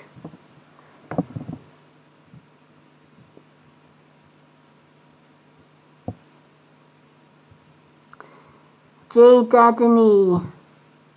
Okay. Jaded. Right, Jaded Danielle.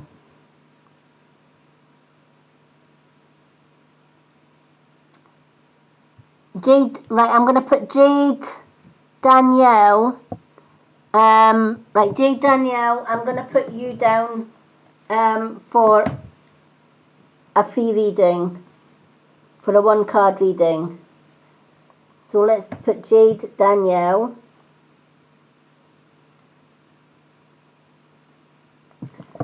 So we need 2 more names. Hello, Tracy. Welcome.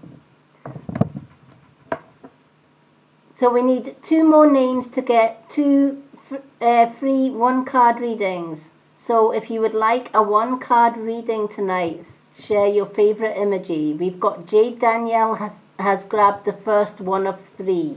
We need another 2. grab that one card free reading, folks. If you would like a free reading, share your favorite emojis. It could be hearts, purple hearts, red hearts, blue hearts, yellow hearts.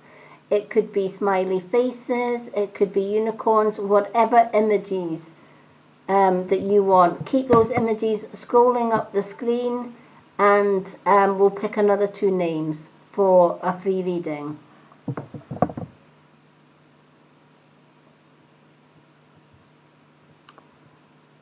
Jade. Okay, thank you, Jade. You're first on the list. We're going to pick 2 more. You need to share the emojis if you would like a reading. Share an emoji. It could be any emoji you like. Flowers, hearts, flags, 4-leaf clovers, happy faces, whatever you want. Thank you for the likes, Tracy.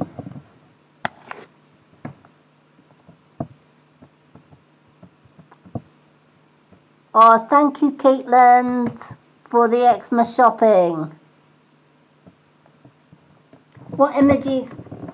Share the emojis, folks, if you would like. Any image. Could be a heart, happy face, unicorns, flowers, moons, suns.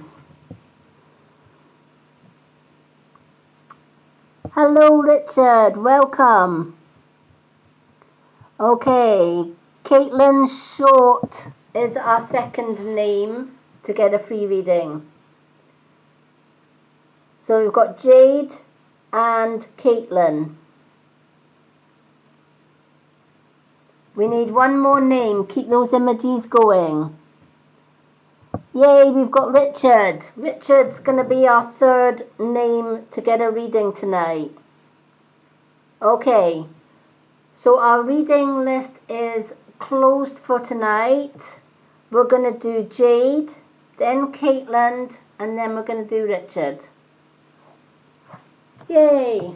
So Jade, you can choose an angel card or a magic unicorn card. What would you like, honey?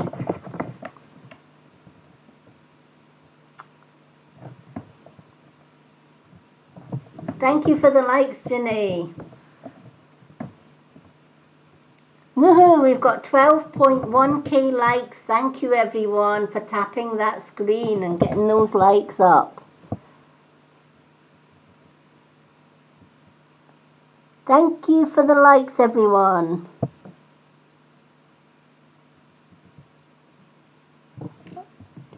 Angel card for Jade.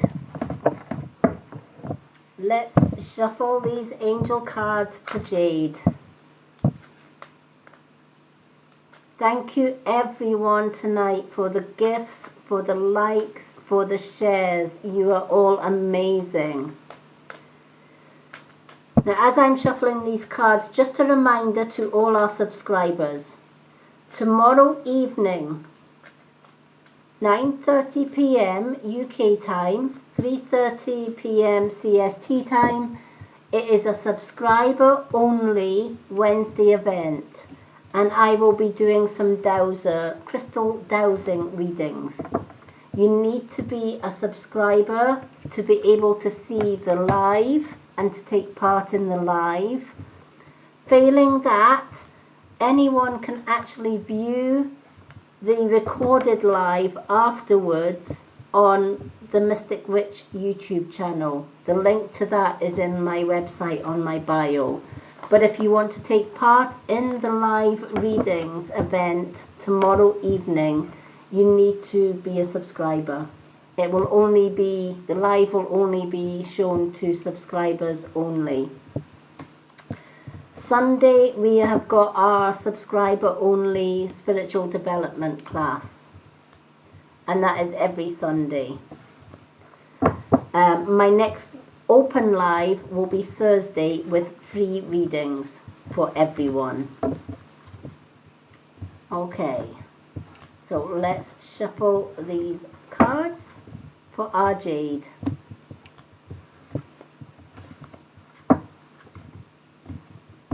Our subscribers do get a lot for subscribing. They get 2 free cards every time I'm live. If they're on Facebook, they get added onto my Facebook subscriber group. They get added into all the subscriber live events. They also get added into our Facebook chat group. We have a monthly draw every month where I give away one of my crystal healing jewellery or dream catchers. They get half price booked readings as well. So they get a lot for subscribing. Hello Nikki New 4444, welcome. Okay, Jade, emotional sensitivity is your angel card. Emotional sensitivity. Honor and respect your deep sensitivity, as it is a gift to us all. Now, when this card comes in, it's letting me know that you're an empath. That means you pick up on everybody's emotions, right? You're probably one of these people that can sit and watch a Lassie film, and before the end of the film, you have gone through a whole box of handkerchiefs, sobbing your heart out. And that's because you feel somebody's pain, you also feel people's negativity, you feel people's anger, you also feel people's hurt, etc. And sometimes you think, do you know what, I'm cursed because I wish I didn't pick up on people's negative energies. If somebody hurts you, the hurt goes deep, if that makes sense. But if somebody loves you unconditionally, again, you feel that deeply within you, right? And you give that love back. And the sad thing with empaths is that they have loving, giving hearts. They have loving, giving personalities. And they shine their light bright for the world to see. But sadly, negative people also see that light. And they don't like it. They feel threatened by your light. So they try and dim it. And often they use harsh or negative words or actions to do that. So this card lets me know life hasn't been a bed of roses for you. Far from it, right? You've had your fair share of good times, but you've had a even more fair share of bad times, if that makes sense.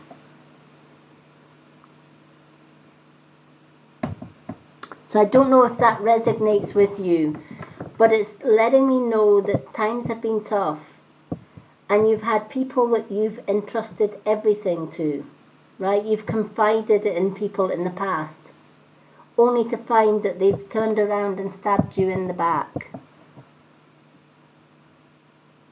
I'm glad you can resonate with that, all right?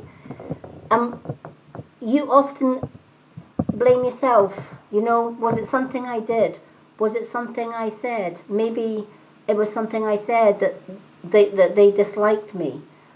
Empaths always blame themselves rather than blaming the one that's causing them harm, because we like to see the good in people. But one thing that I can tell you, because I've been an empath all my life, is that when people come to us, when we've got a good heart, and they hurt us and they do us wrong, we set boundaries. We learn the hard way that there is no alternative but to set boundaries. And we let people know, come into my life, show me love, kindness and respect, and I will give you the same back threefold.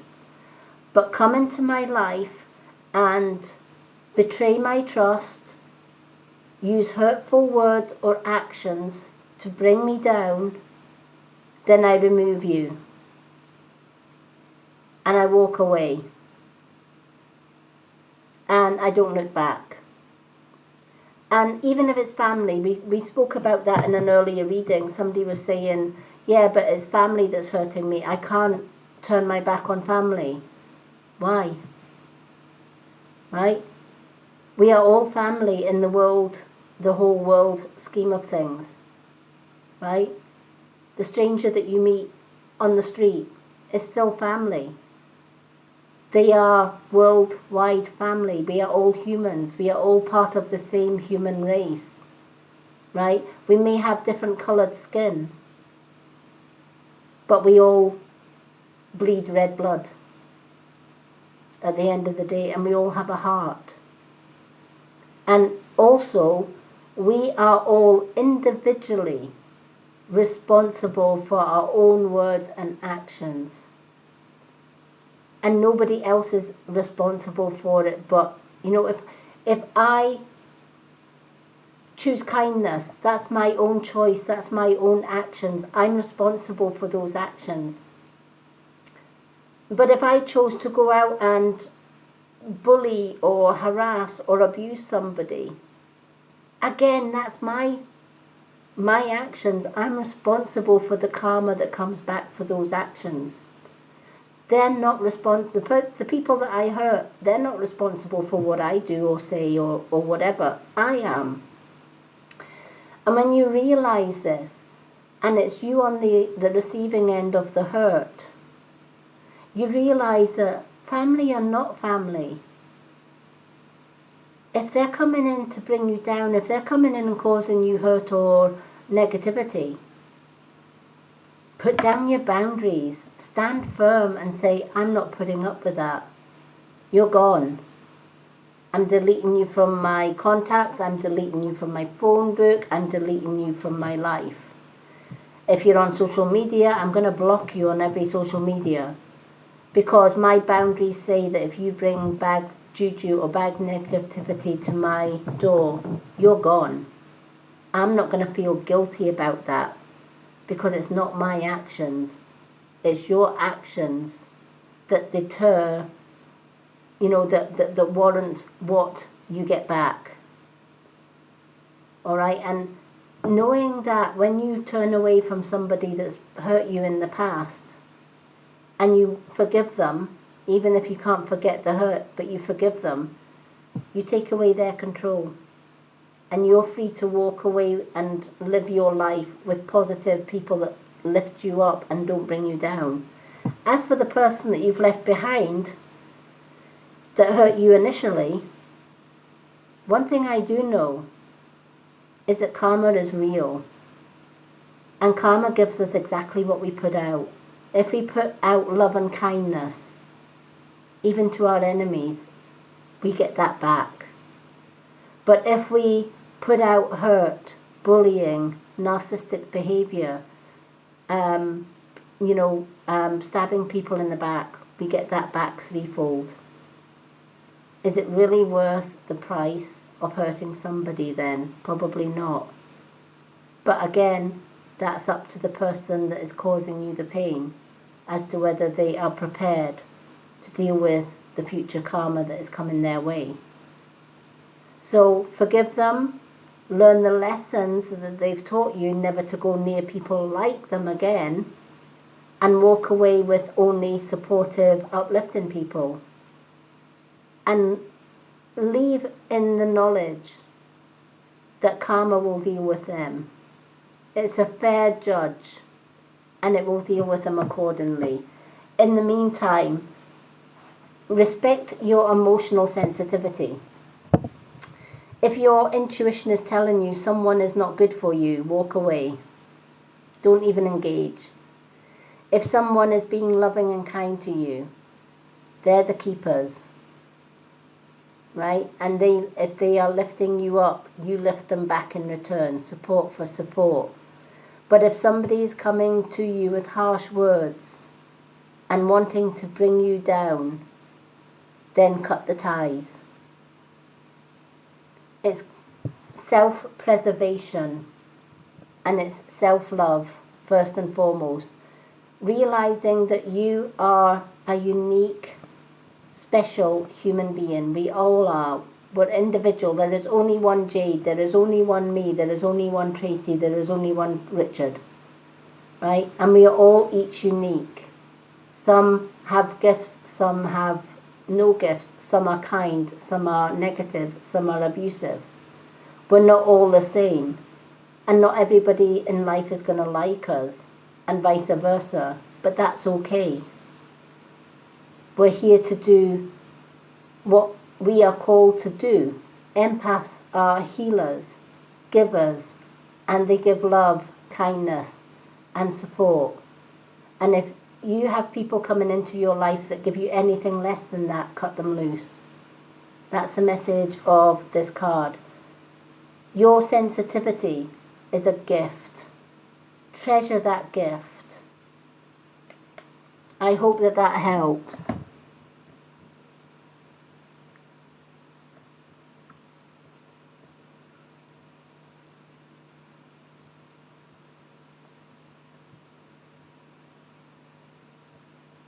Hello, Eva. Do you know what? I love that name, Eva. I'm going to put you down for a card reading as well. The list is closed, but for some reason I'm being called to put you on the list, Eva.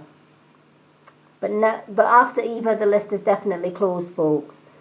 Jade, I'm so glad you can resonate with that, honey. And yeah, normally when the angel cards come in, they hit.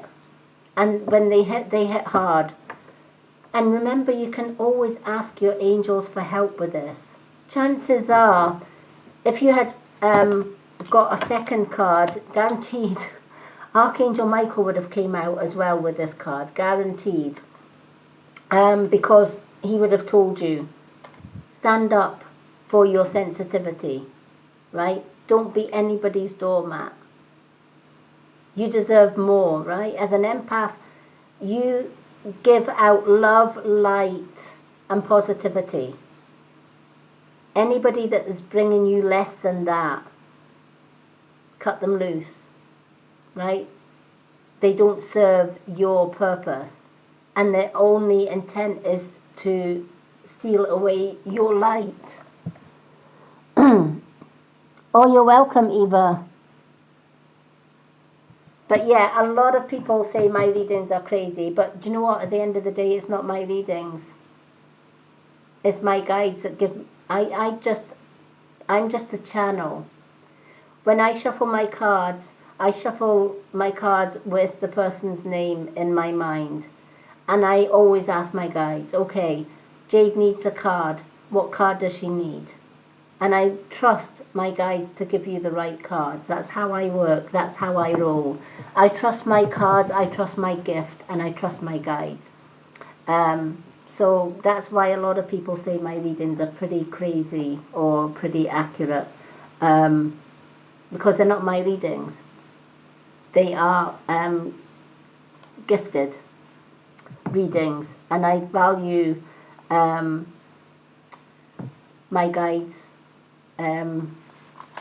messages for everyone, because over the years that I've been doing my readings, I've helped so many people, and that's my calling. That's what I live for. That's what I live to do.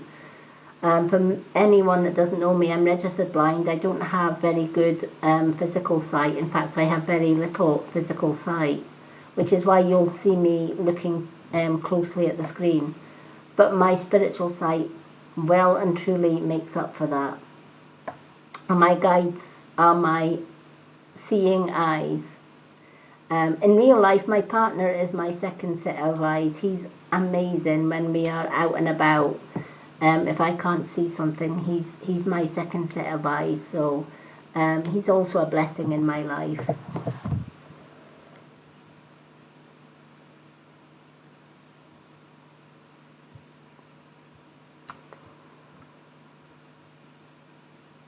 You may well have, we are all gifted in some ways, but it depends on whether we block our chakras. If our chakras are blocked, we will never know if we are gifted or not.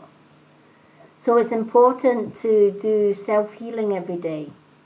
When you do self-healing and self-cleansing, and this is what I love about giving my subscribers spiritual development classes, because they learn so much in those Sunday classes. We've done 3 classes already. The first and second class was how to use your intuition to read any cards yourself without a rule book. And then our third class was how to ground and heal your chakras. so that you're more able to connect with the universe and spirit. So we all have the ability to connect with spirit, but a lot of the time our chakras are so blocked and we are so programmed by the world around us that we are that many are asleep. We say that some people are awake in the world and some people are asleep, right? If you look at governments and you look at man-made laws, the chemicals that are in pharmaceuticals, etc. Pharmaceutical medicines do not cure you, right? They mask the symptoms, but they cause other problems because it's all chemicals. Same with chemotherapy. It doesn't cure the cancer, it just prolongs your life a little bit longer, etc. So we are all gifted, it just depends on how we live our life, etc.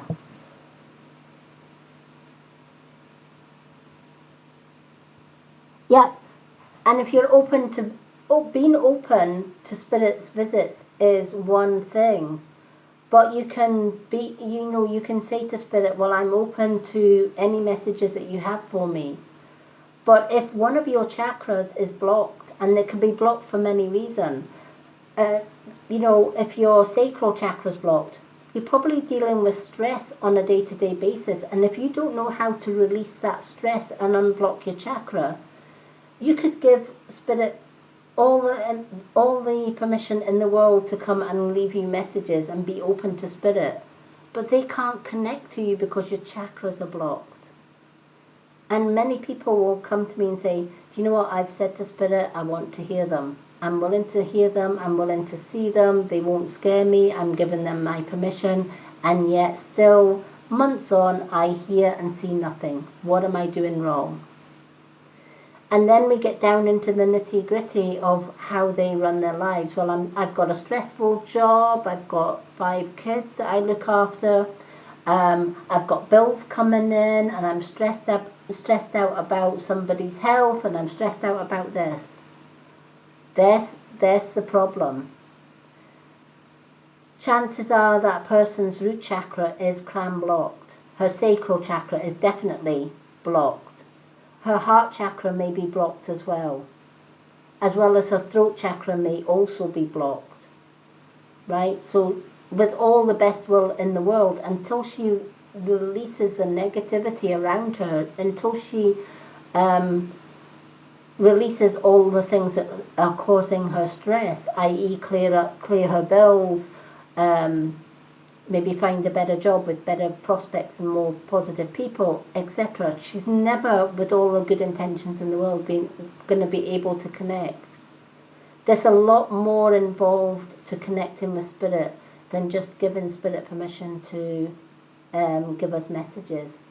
Of course, all our spirit guides want to give us messages, but if the door's closed, i.e. if our chakras are closed, they can't. They can try, but with all the good intentions on the earth, they can't do it. Yeah, definitely. And even family can cause stress. We actually spoke about that in an earlier reading, somebody else's reading.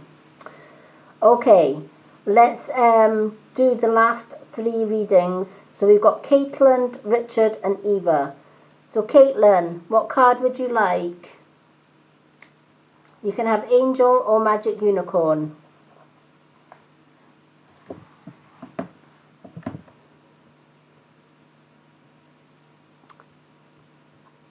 Thank you for the likes, everyone.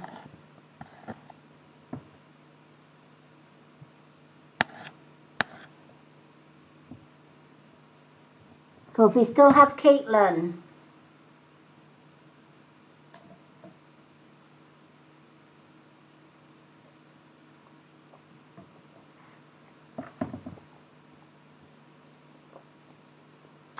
Yay, we still have Caitlin. Angel card it is, honey. Let's reshuffle the angel cards and see what comes out.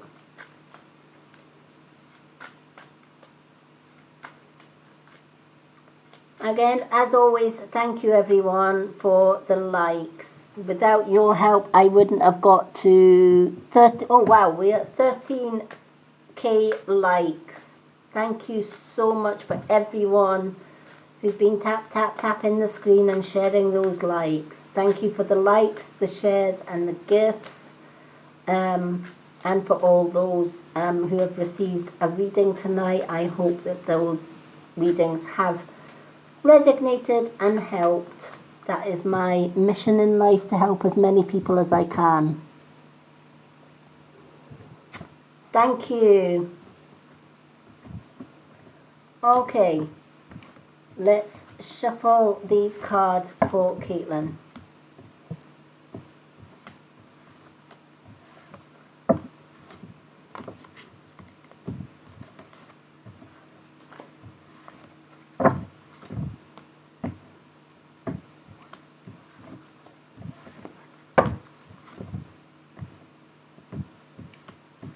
Okay, I'm looking forward to tomorrow's subscriber event. It will be the first time I've done crystal scrying readings here on TikTok. I've done them on Facebook before, many years ago. I took my scrying board and my crystal dowser, or my dowsing board should I say, my crystal dowser, and I did some amazing readings.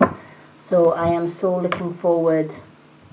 So if you are a subscriber, tomorrow night, right here on TikTok, 9:30 p.m. UK time, 3:30 p.m. CST time, subscriber only live, and it will be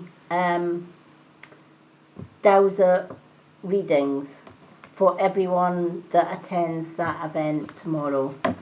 If you're not a subscriber, it won't be live for you, but you can go the next day to the Mystic Witch YouTube channel, where I save all the events on the Mystic Witch YouTube channel. The links to all my social media are on my website, which is on my bio here on TikTok. So if you want to learn a little bit more about myself, the Mystic Witch, go check out my website. Has all the info about me on there, all my links, all my spiritual, all my natural skincare that I promote, as well as my readings, what you get in subscriptions.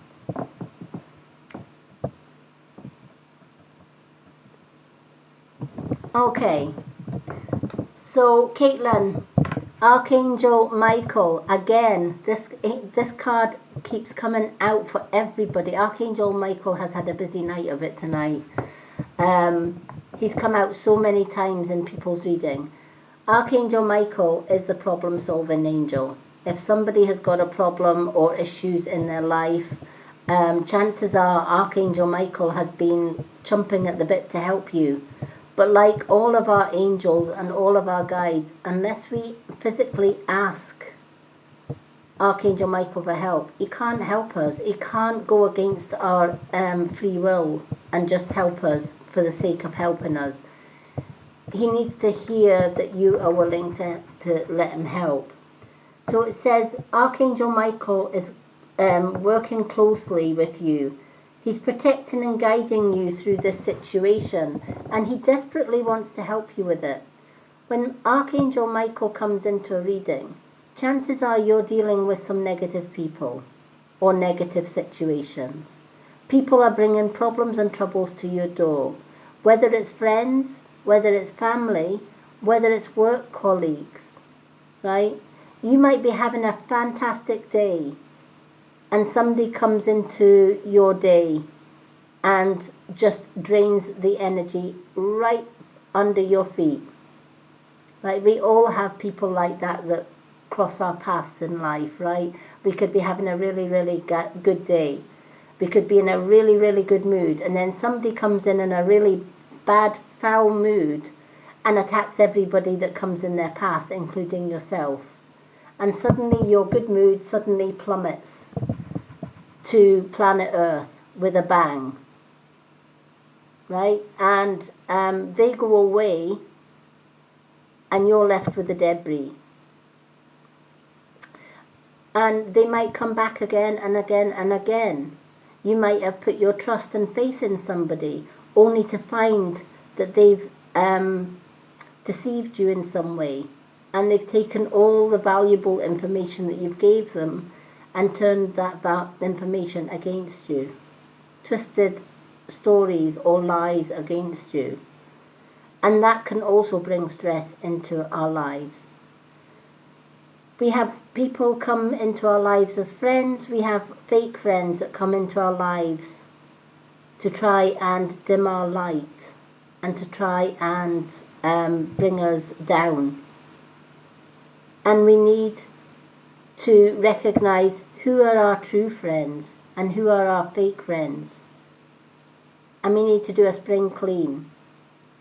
But sometimes we might need our angels' help to decipher who is it that is doing the wrong deeds behind our back. Because they don't, enemies that come as friends don't come with a sign saying, I'm a fake friend and I'm here to give you hell.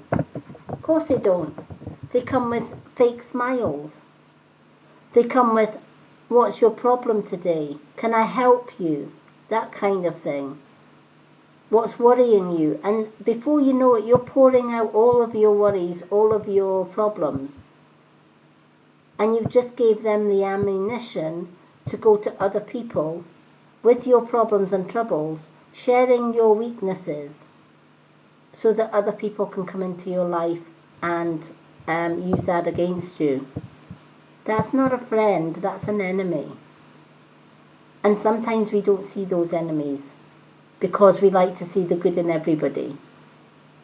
So sometimes we need that little bit of a helping hand. We need the all-seeing eye angel, which is Archangel Michael. Archangel Michael can see through anybody's disguise.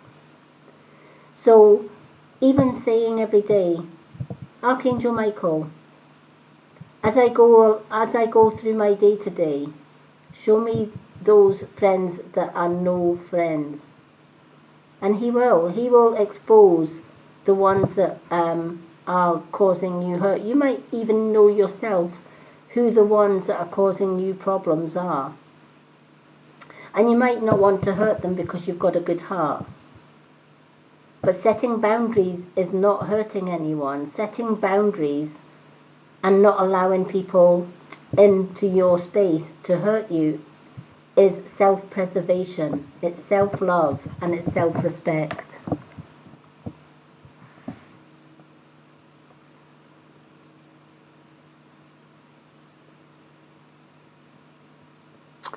Sahar, I do free readings, but my free readings are on a Thursday or on my profile.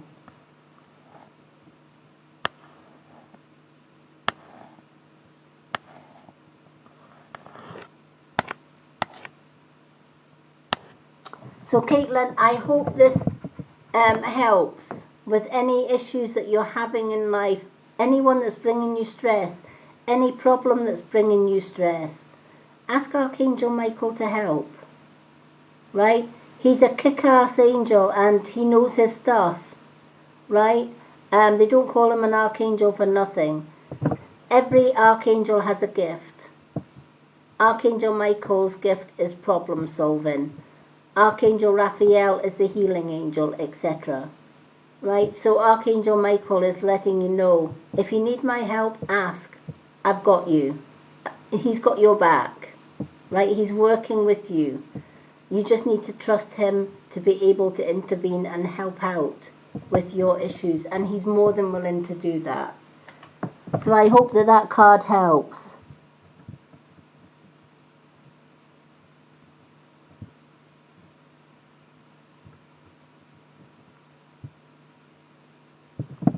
Okay. So we're now on to, we've got Richard and Eva. Richard, what card would you like? Magic unicorn or the angel card?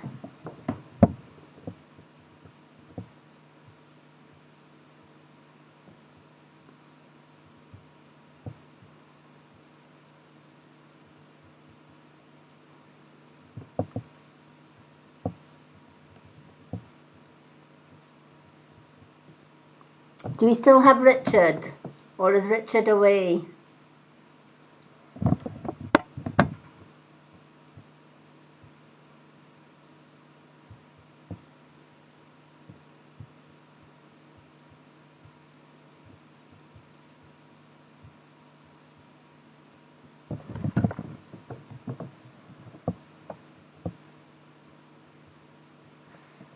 We're just seeing if we've got Richard first, Evie, and if Richard's not here, he's maybe away again. But if Richie's not here, then I'll do a unicorn card for you.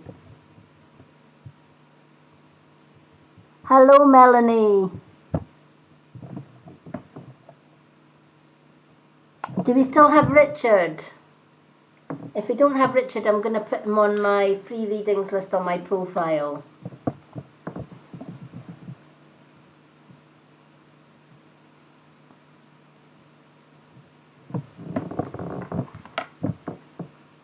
Janae, is Richard still here?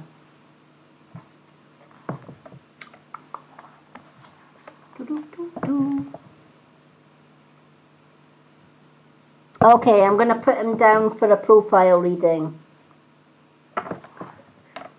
Okay, I'll just put profile and Richard. Okay, so we're going to do Eva next, or Evie. So Eva wants the unicorn one. So let's shuffle the magic unicorns.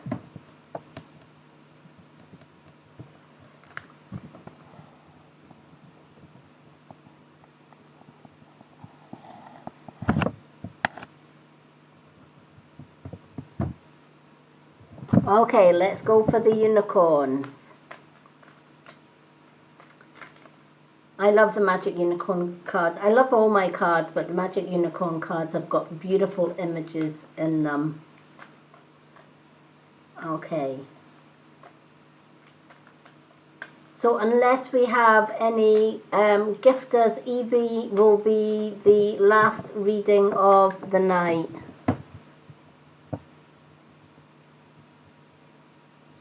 I love unicorns. Are my favorite mystical creatures. I do love unicorns.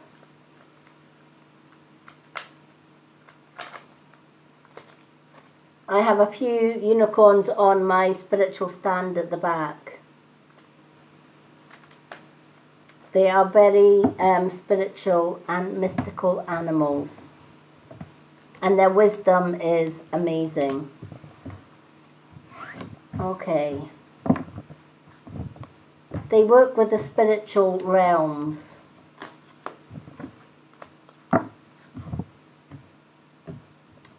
Okay. But it's like fairies. If you don't believe in unicorns, you will never see a unicorn. Same with fairies. If you don't believe in fairies, you will never see fairies. If you don't believe in universal magic or universal karma, etc., you won't see it. Although universal karma is the exception to the rule. Whether you believe in universal karma or not is going to get you anyway. It's the universe's court of law, I call it. It's a fair judge. It judges everyone. Nobody can escape universal karma. If you do good, karma will give you that good back threefold. If you do wrong in your life, somewhere along your lifeline, you're going to get that wrong back threefold. Seen it happen so many times. A lot of people will say to me, "Oh, Lady Moonlight, I don't believe in karma." Well, that's up to you, but, you know, and they'll maybe say, "Well, I've hurt so many people in my life and karma hasn't hit me yet." And then I maybe find out that 2 or 3 years down the line, that person that was so cocky about karma will never catch up with them is either in the hospital or has a serious illness. So yeah, karma is real, and it does its job really, really well.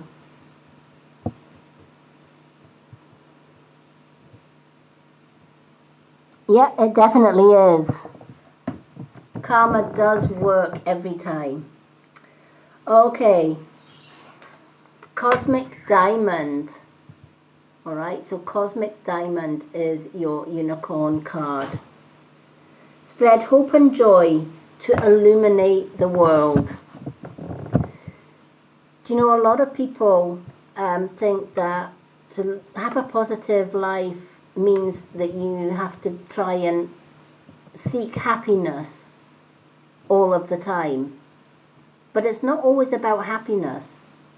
It's not always about, well, if I do the things that make me happy, then I'm going to have a perfect life. That doesn't always work out. Other things can come into our life to destroy that happiness. Other people can come into our lives to destroy that happiness. If that makes sense.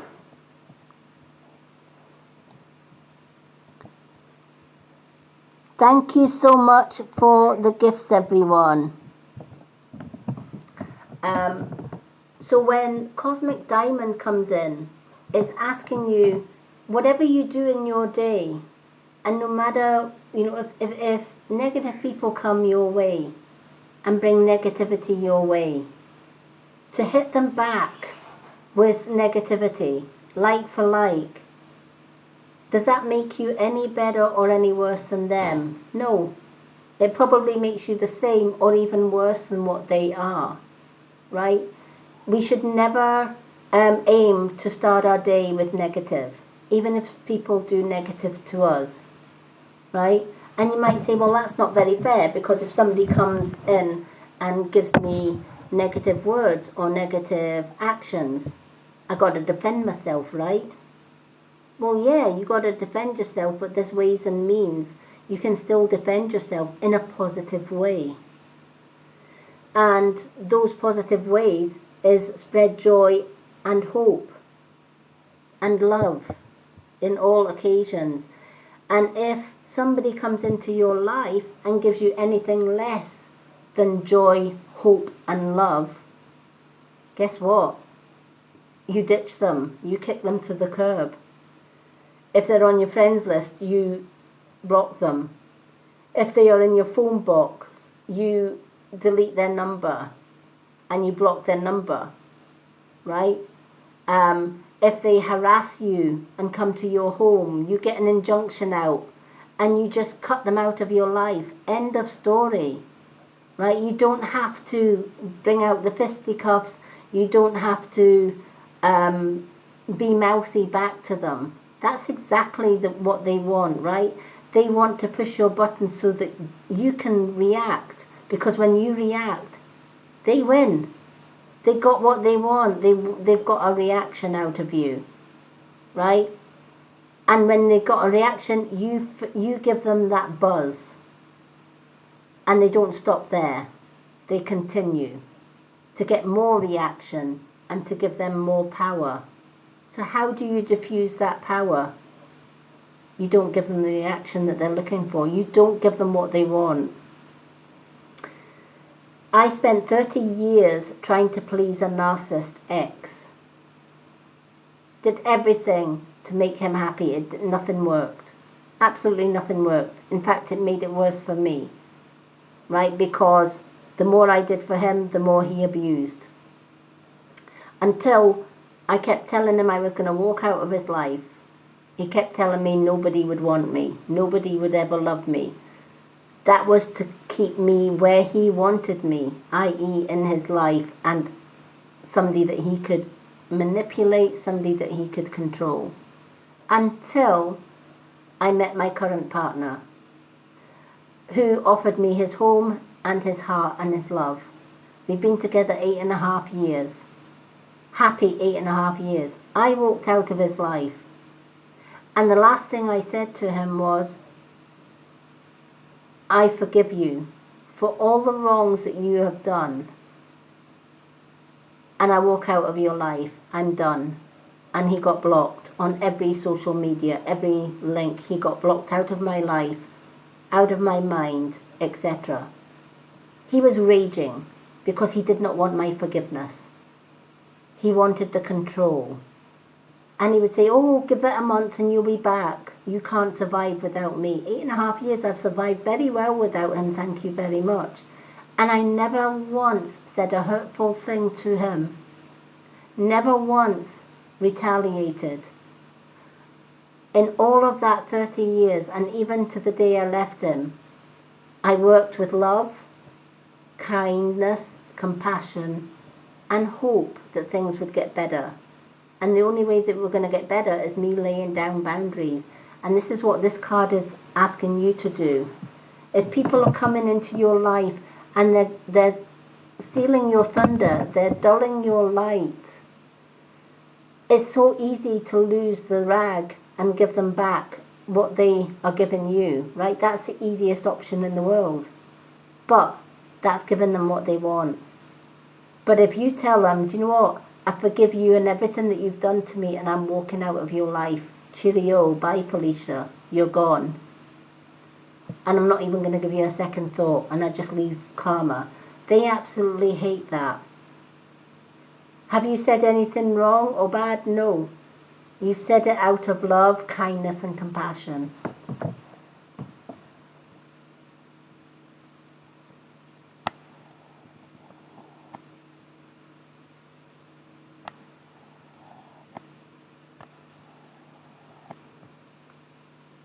Oh, thank you, Seha.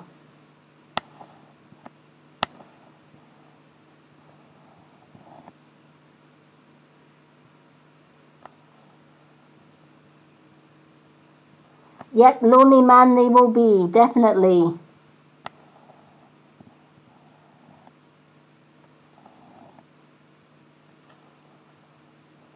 Oh wow, you just walked this week.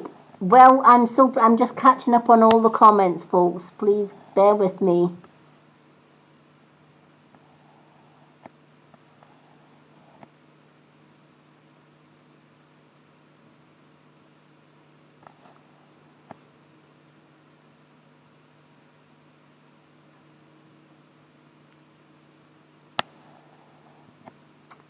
Yeah, and do you know what? That's...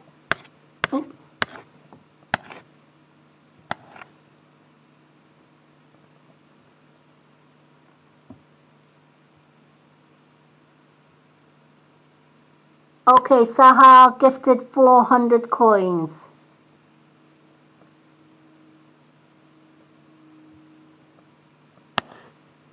Yeah, when it becomes... Okay, Sahar gets a 2-card reading then. Thank you, Janae.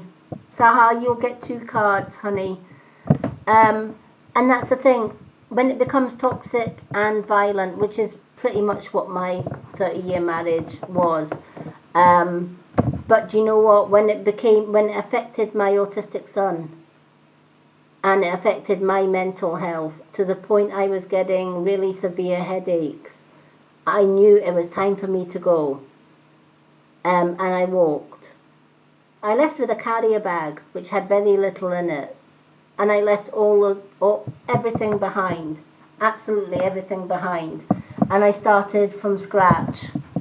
But, you know, I have a wonderful man in my life who was able to fix my broken wings. And it's because of him that I am living the life that I was meant to live. And, you know, sometimes we have to go through abuse and hell. But rather than use that as a negative or see that as a negative thing either, use it for positive, right? What has your ex taught you, right? One, he's shown you the type of person you don't need in your life, right? So, lesson learned, you're going to stay away from people like him in the future, right? 2, all the wrong that he's done you, right? You've survived all that and more, and you've come out the other end with scars. Yes, there'll probably be emotional and physical scars that you will take with you throughout life. But use those scars to help others that are going through that situation. Healers, people go through hell and abuse for a reason. How can we as healers help others that are going through abuse or bullying if we don't know the first thing about what they're going through? I went through 30 years of an abusive marriage. Lost contact with friends, had no friends. I lost contact with, he isolated me from my family for 30 long years.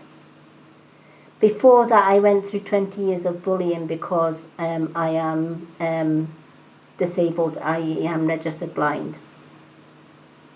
But do I feel negative about that? No. Because now I'm in a better position where I can help disabled people and prove to them that despite their disability, they can do whatever they want. I will never be able to work because of my lack of vision, but I can help people. I can come on here and do my live readings night in, night out, making a difference to other people, giving hope to the disabled, and turning the word disabled into abled. Doesn't matter what your disability is.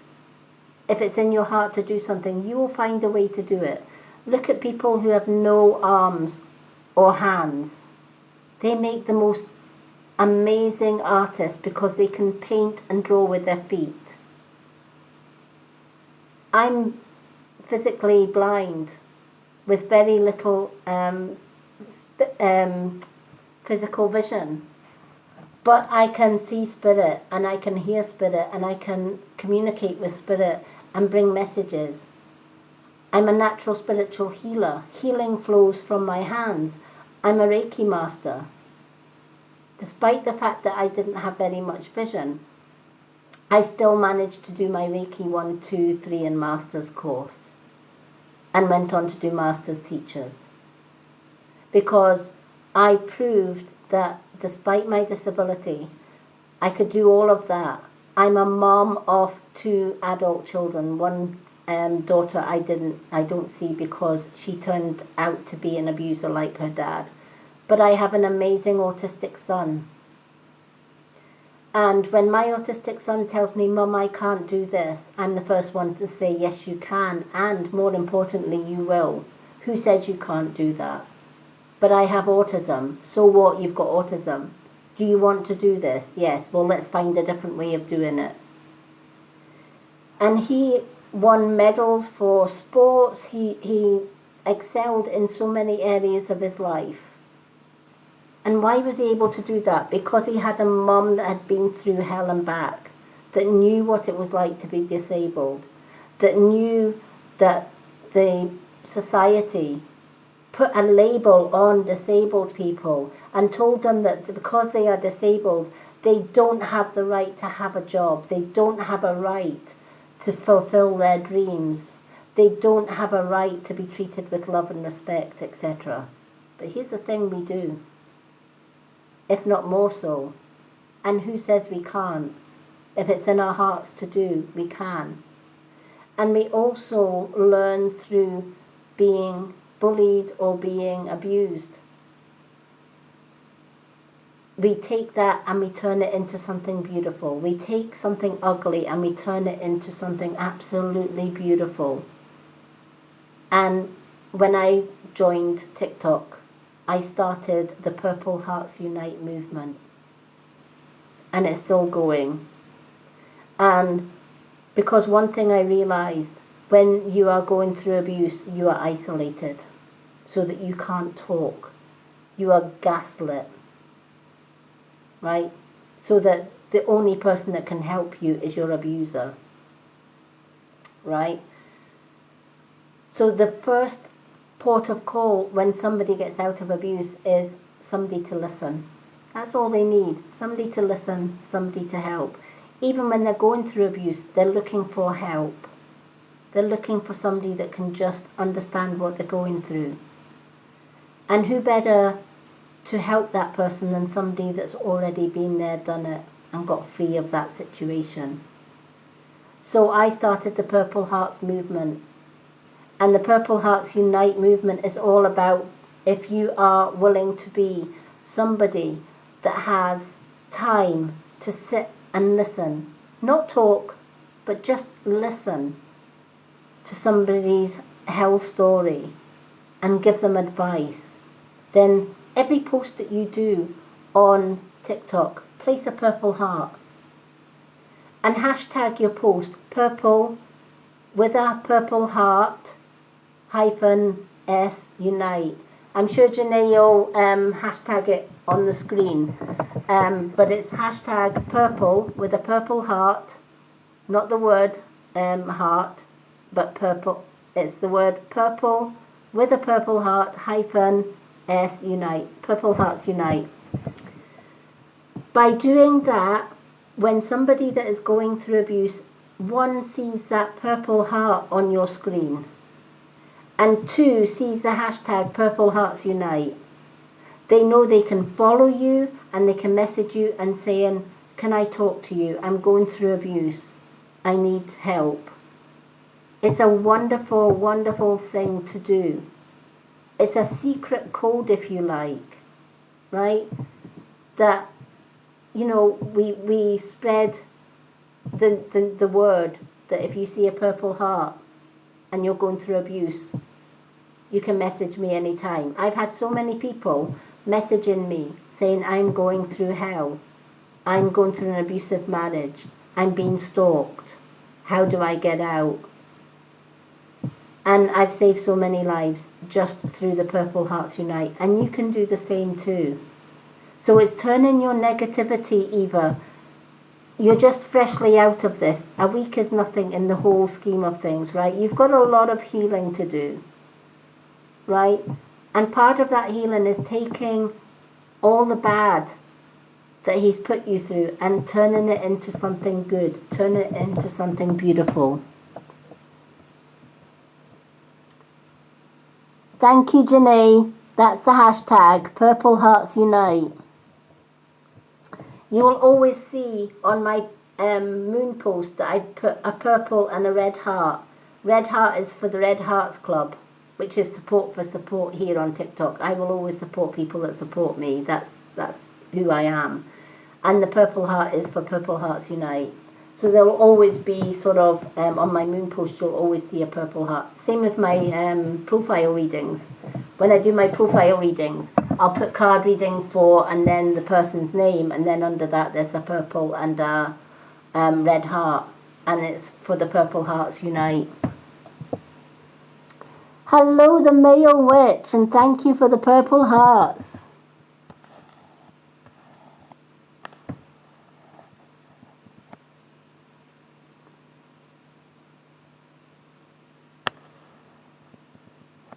Yeah, my daughter was the same. She was abused by her dad. My ex was an ex-child abuser as well as a wife abuser. And when I was at work a few years ago, many years ago, my daughter was only 13. She's now an adult. But he abused her when I was at work. And sadly, rather than heal from that abuse, she became a child abuser and she abused my grandchildren. And then they tried to use my grandchildren against me. And basically when I left my ex, they tried blackmail by saying, well, if you leave, you'll never see your grandchildren again. I left anyway. And then I did get to see my grandkids for about 5 years. And my ex got to the grandkids' dad. And the kids were stopped from seeing me last year. I saw my oldest granddaughter, she's now 18. I saw her in the summer. Haven't seen her since, so I think her mum's tried to keep her away. But that's up to her. She's old enough now to decide whether she wants to see her gran or not. The other two, one has learning difficulties and the other one is still too young to be able to leave their mum and dad and come and find me. But being a psychic medium, before they got banned from seeing me, I was able to sit all three of my grandkids down and say to them, very soon your parents are going to stop you from seeing me. And they're going to tell you a whole pack of lies. That Gran no longer wants to see you, that Gran doesn't love you, that Gran hates you, all of this. And it's not true. They're going to stop me from seeing you. And it happened.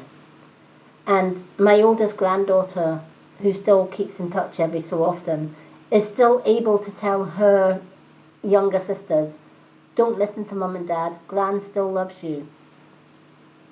Just that mum and dad doesn't want you to see them. And I know that if they are, when they are older, they will have the memories, the happy memories that they shared with me and my partner, and those memories will bring them back. So I didn't allow them to blackmail me, right? That was a tactic. How can we keep her in the abuse? We can threaten to take her grandchildren away from her. It didn't work. Sometimes you have to make sacrifices to free yourself from narcissistic abuse. But those sacrifices are worth it in the end, because karma will get the abusers in the end. And the people that we lose when we walk away from abuse, they will find a way back. A love between a grandmother and her grandchildren will always remain with the grandchildren till they're old enough to walk. And when they walk, they'll come and find me and they'll learn the truth. And the ones that will lose them are their own parents. Thank you so much. Hello, Scott, and welcome. Okay, Sahar, you have got 2 cards.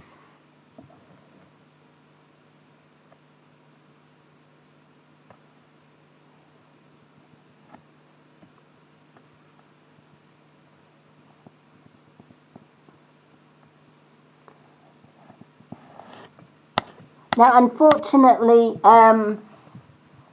Spirit can't tell us what people are saying behind our back, all right?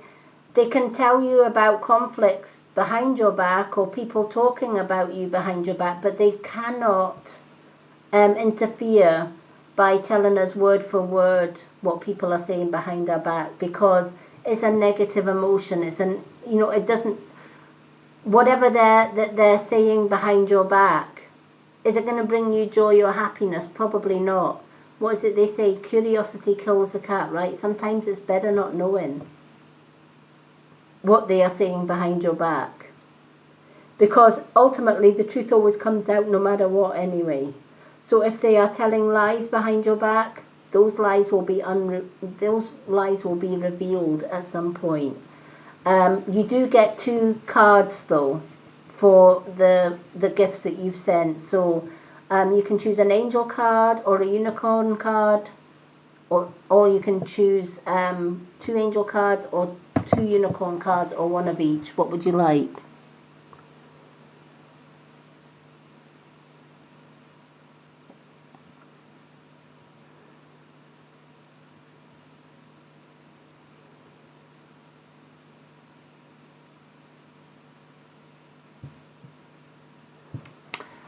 Again, Spirit can't tell us. They can tell us if somebody, they can tell us in a card reading if somebody's going to come into our lives. They can't tell us who or what they're going to look like, or whether they're going to be happy, because at any given moment,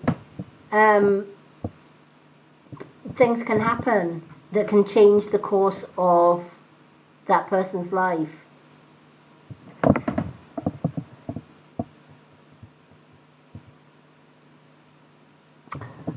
The angels give guidance, and The unicorn cards are more spiritually based. They tell you where you are on your spiritual journey and how to move on spiritually. They give you the magic unicorns are more spiritual, whereas the angels will give you advice.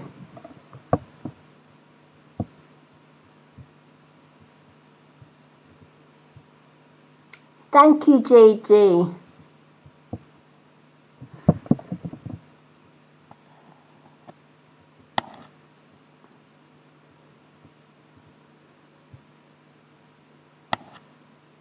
Okay, let's go with 2 angels for you. Let's go with the 2 angel cards. I've done many cards in my lifetime as a reader, and when it comes to relationships, I know that Spirit will not tell us what the person looks like. They'll never ever tell us what the person is thinking or saying.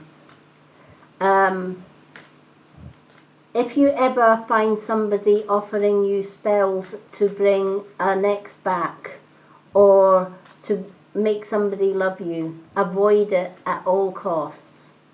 Such spells carry bad karma because it goes against universal law. And that universal law is that we cannot go against somebody's free will.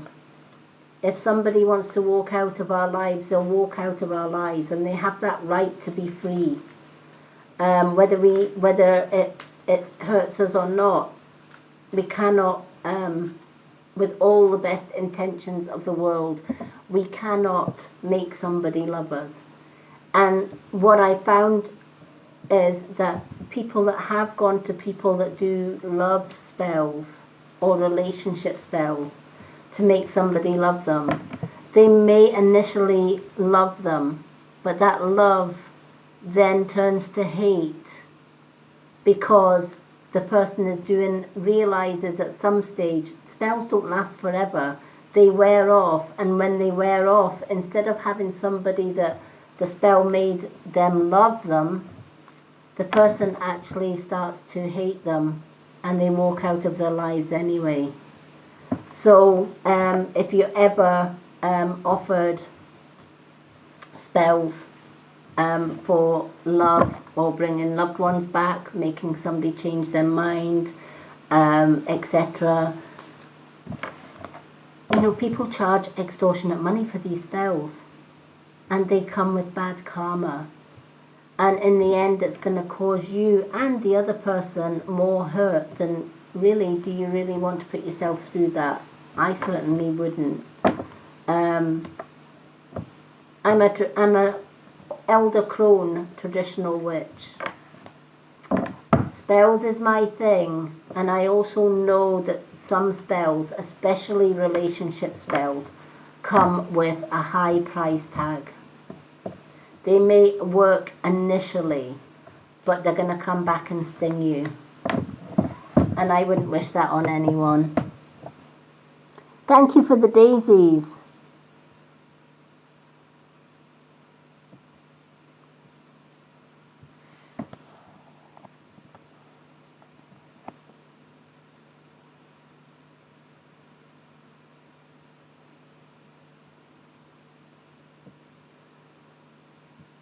Yep, you can't do that.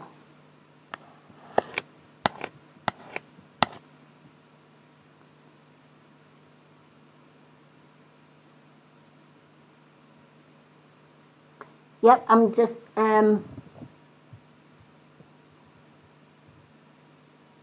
all right.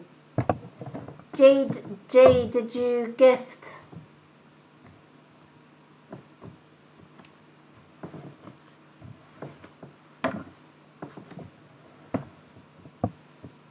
Hello, Jodie, and welcome. Okay, let's do the 2 angel cards for Sahar. But yeah, when we are judged for what we do in life, if we do good, we get good back 3 times. That's universal karma. If we do bad deeds, or if we hurt another human being, that will come back threefold. Just like on earth we have good people and we have bad people, when we go into spirit, there are many realms in spirit realms. There are the light realms, but there are the dark realms as well. And believe you me, if you've done wrong in your lifetime, when you go into the spirit realms, be prepared to go into the dark realms for a while. It's not a really nice place. As an elder crone, I have visited many spiritual realms through astral travel, etc. I've seen the light realms and I've seen the dark realms, and I would not wish the dark realms on anyone. So yes, karma can hit us on earth life, but it can also be waiting for us in the afterlife as well. But even spiritual law, spirit guides, our angels, they cannot go against somebody's free will. So I've had many questions in the past. Can you tell me if somebody will come back to me? You know, can you tell me what somebody says? Spirit can't do that, because it's going against that person's free will. That person has a right to keep their life and what they're saying and what they're doing in their life that is separate from your life. They have the right to keep that private and confidential, and spirit are not allowed to tell us what. I mean, that would be like me saying, can you tell me if my ex is happy, or can you tell me if my ex still loves me, or what he's thinking? No, they can't. My ex is an ex. He's not in my life. It's not going to serve my purpose.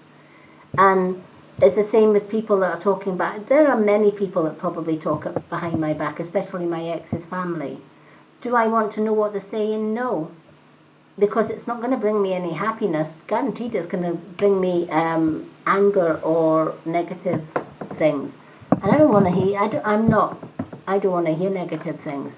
My life is full of positive. I don't allow negative things into my life.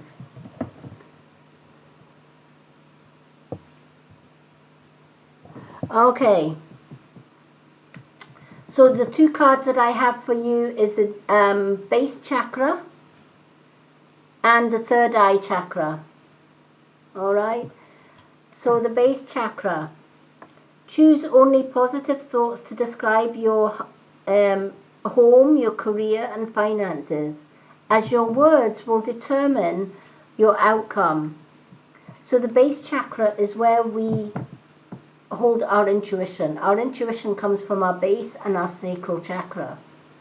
So, you know, let your intuition guide you to what is right and what is wrong, and do what is right for you and other people around you, and cut out negativity.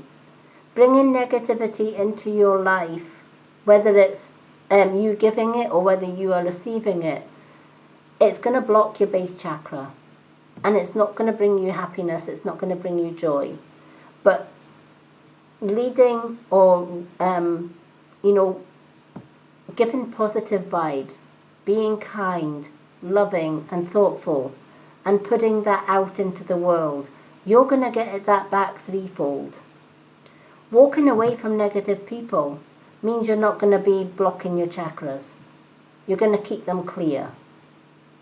Because, you know, somebody hurting you and you hurting them back, two rights never ever make two wrongs never ever make a right. Right? And it doesn't make you the better person if you're going to fight back, because that's what the other person wants. But if you wish them well, and you say, I forgive your wrongs, but I'm not putting up with your wrongs, and I'm not putting up with your negativity, and I walk free, that makes you the better person. You walk away with good karma, and they need to await the bad karma that's coming their way.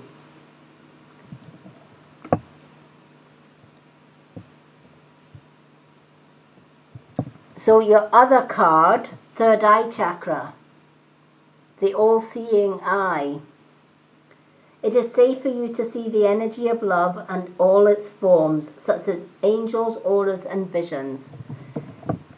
Keeping your chakras clear, especially your third eye, means that you can see through life's illusions. Living the most spiritual life that you can means your chakras are going to be clear. You're going to be able to connect with your angels, your spirit guides, etc., and they're going to help you along life's way. The third eye and the crown are the most communicative chakras that you need to be able to keep clear to work psychically. And if you ever feel that you've got a blockage in your third eye or your crown chakra, use your middle left finger, which is your power fingers. Place your middle left finger on your third eye, your right middle finger on your crown, and gently tap, butterfly taps. That clears your third eye and your crown chakra. Do this before you go to sleep at night. You're going to be able to have vivid dreams. Take those dreams, write them in a journal as soon as you wake up. Those dreams carry powerful messages. And after you've cleared your chakras, any questions that you have for your spirit guides, ask them before you go to sleep. They'll answer you through your dreams. Writing your dreams down means you get the answers to your own questions through spirit. But only if you keep those two chakras clear. Using your power fingers, which is the middle finger on each hand. Left hand always goes to the crown, right hand, middle finger always, the third eye, right hand, middle finger always goes to the crown. So left to the third eye, right to the crown, and just gently butterfly taps. You might feel tingling, you might feel that you're starting to relax a little bit. And then you end up having a better night's sleep and better dreams.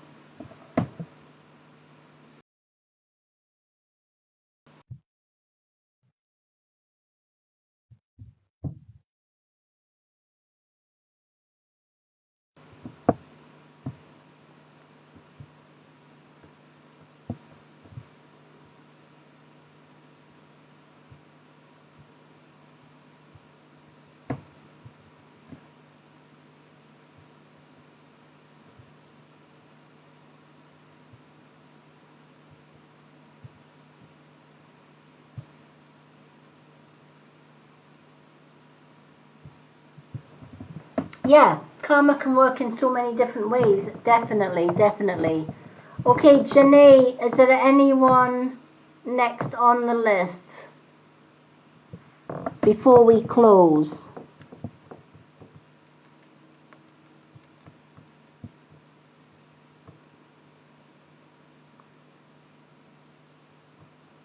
Unfortunately, Nikki, Spirit won't give us any information on pregnancies, etc.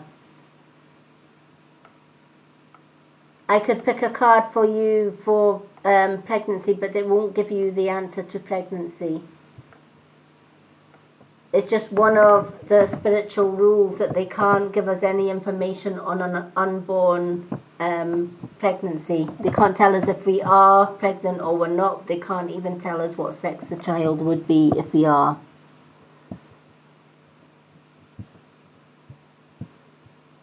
Thank you so much, Sahara. I wish you all the love and blessings as well, and much happiness and joy in your life.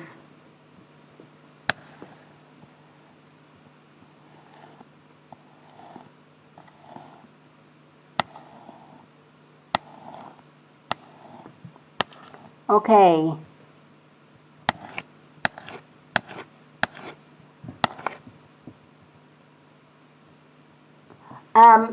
The hand, your middle finger on each hand is your power fingers, right? So this finger here on your left is your power finger. Right is also your power finger. Okay? Left goes to your third eye. right goes to your crown chakra, and you gently tap. Before you go to bed at night, just gently tap. And anyone can do that. Yep, try it before bedtime.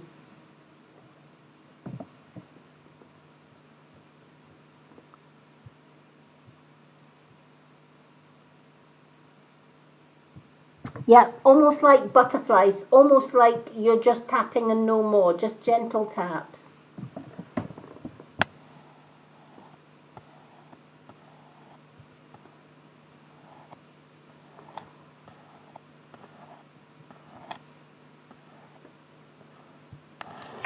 Okay.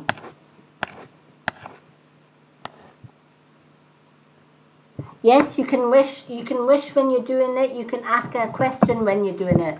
Often if I'm wanting an answer from spirit about something, I will use this tapping, and as I'm tapping, and I will, say, for example, give me guidance that I need for the next day. So I would be tapping my crown and my third eye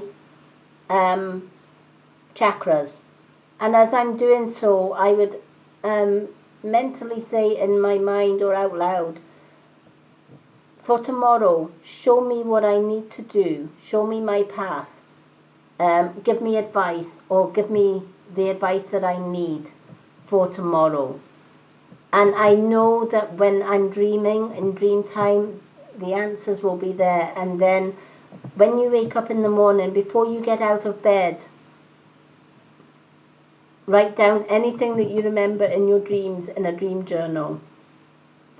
Don't wait till you get up and put the kettle on and make a coffee, because if you do that, your dreams are gone. The human brain goes into daytime mode and it forgets a lot of your dreams. You need to write down those dreams in your dream journal as soon as you wake up every morning. And then read back your dream journal once or twice a week, and you'll find that it has wonderful messages for you. So I hope that helps. Okay, folks, it is getting late. The readings list is closed for tonight. I'm back on Thursday evening for some free readings. So join me at 9:30 p.m. UK time or 3:30 p.m. CST time on Thursday night for some free spiritual card readings. If you are a subscriber, join me tomorrow night for a subscriber-only event. It will be live here on TikTok, but if you're not a subscriber, you won't get to see the live, because it will only be screened to subscribers. So you need to be one of my subscribers to join that event tomorrow. We will be doing some crystal scrying, so I will have my crystal dowsing, I will have my dowsing board and my crystal dowser, and I will be doing some dowsing readings for everyone in that chat tomorrow. So that is subscriber only event tomorrow night. We have them every Wednesday. Thursday is free readings night. Friday, we're going to do an open dowser reading session. So it's not cards, it's just using the crystal dowser for yes, no, or maybe answers. Saturday is gift-only readings and subscriber readings. And Sunday is going to be our spiritual development class for subscribers only. So again, Sunday night is a private class just for subscribers. Thank you, Janae.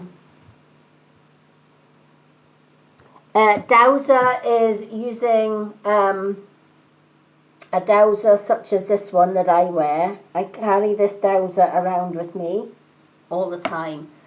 It's basically a crystal on a chain or a cord.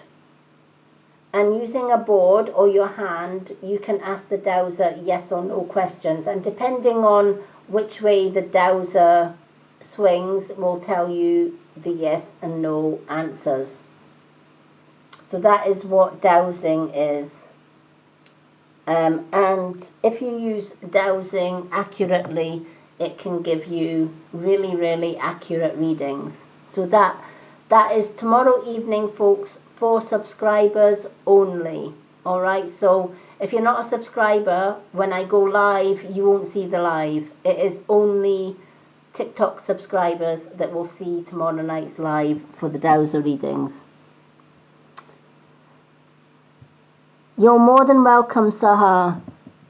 Okay, folks, I'm going to wish everyone love and bright blessings. Thank you to everyone who has joined me tonight. You have all been amazing. Janae, thank you, girl. You have been amazing as always. I know Lucy will watch this back on the replay. All my live readings are shared on my Lady Moonlight YouTube channel.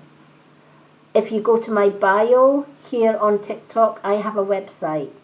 All my social media links and groups, etc., and my YouTube pages are on my website. Everything you want to know about myself is on my website. So if you go, or if you scroll left and go to my profile, there's a website link. Click on that link. Scroll left when you get to the website, and it has all my social media links.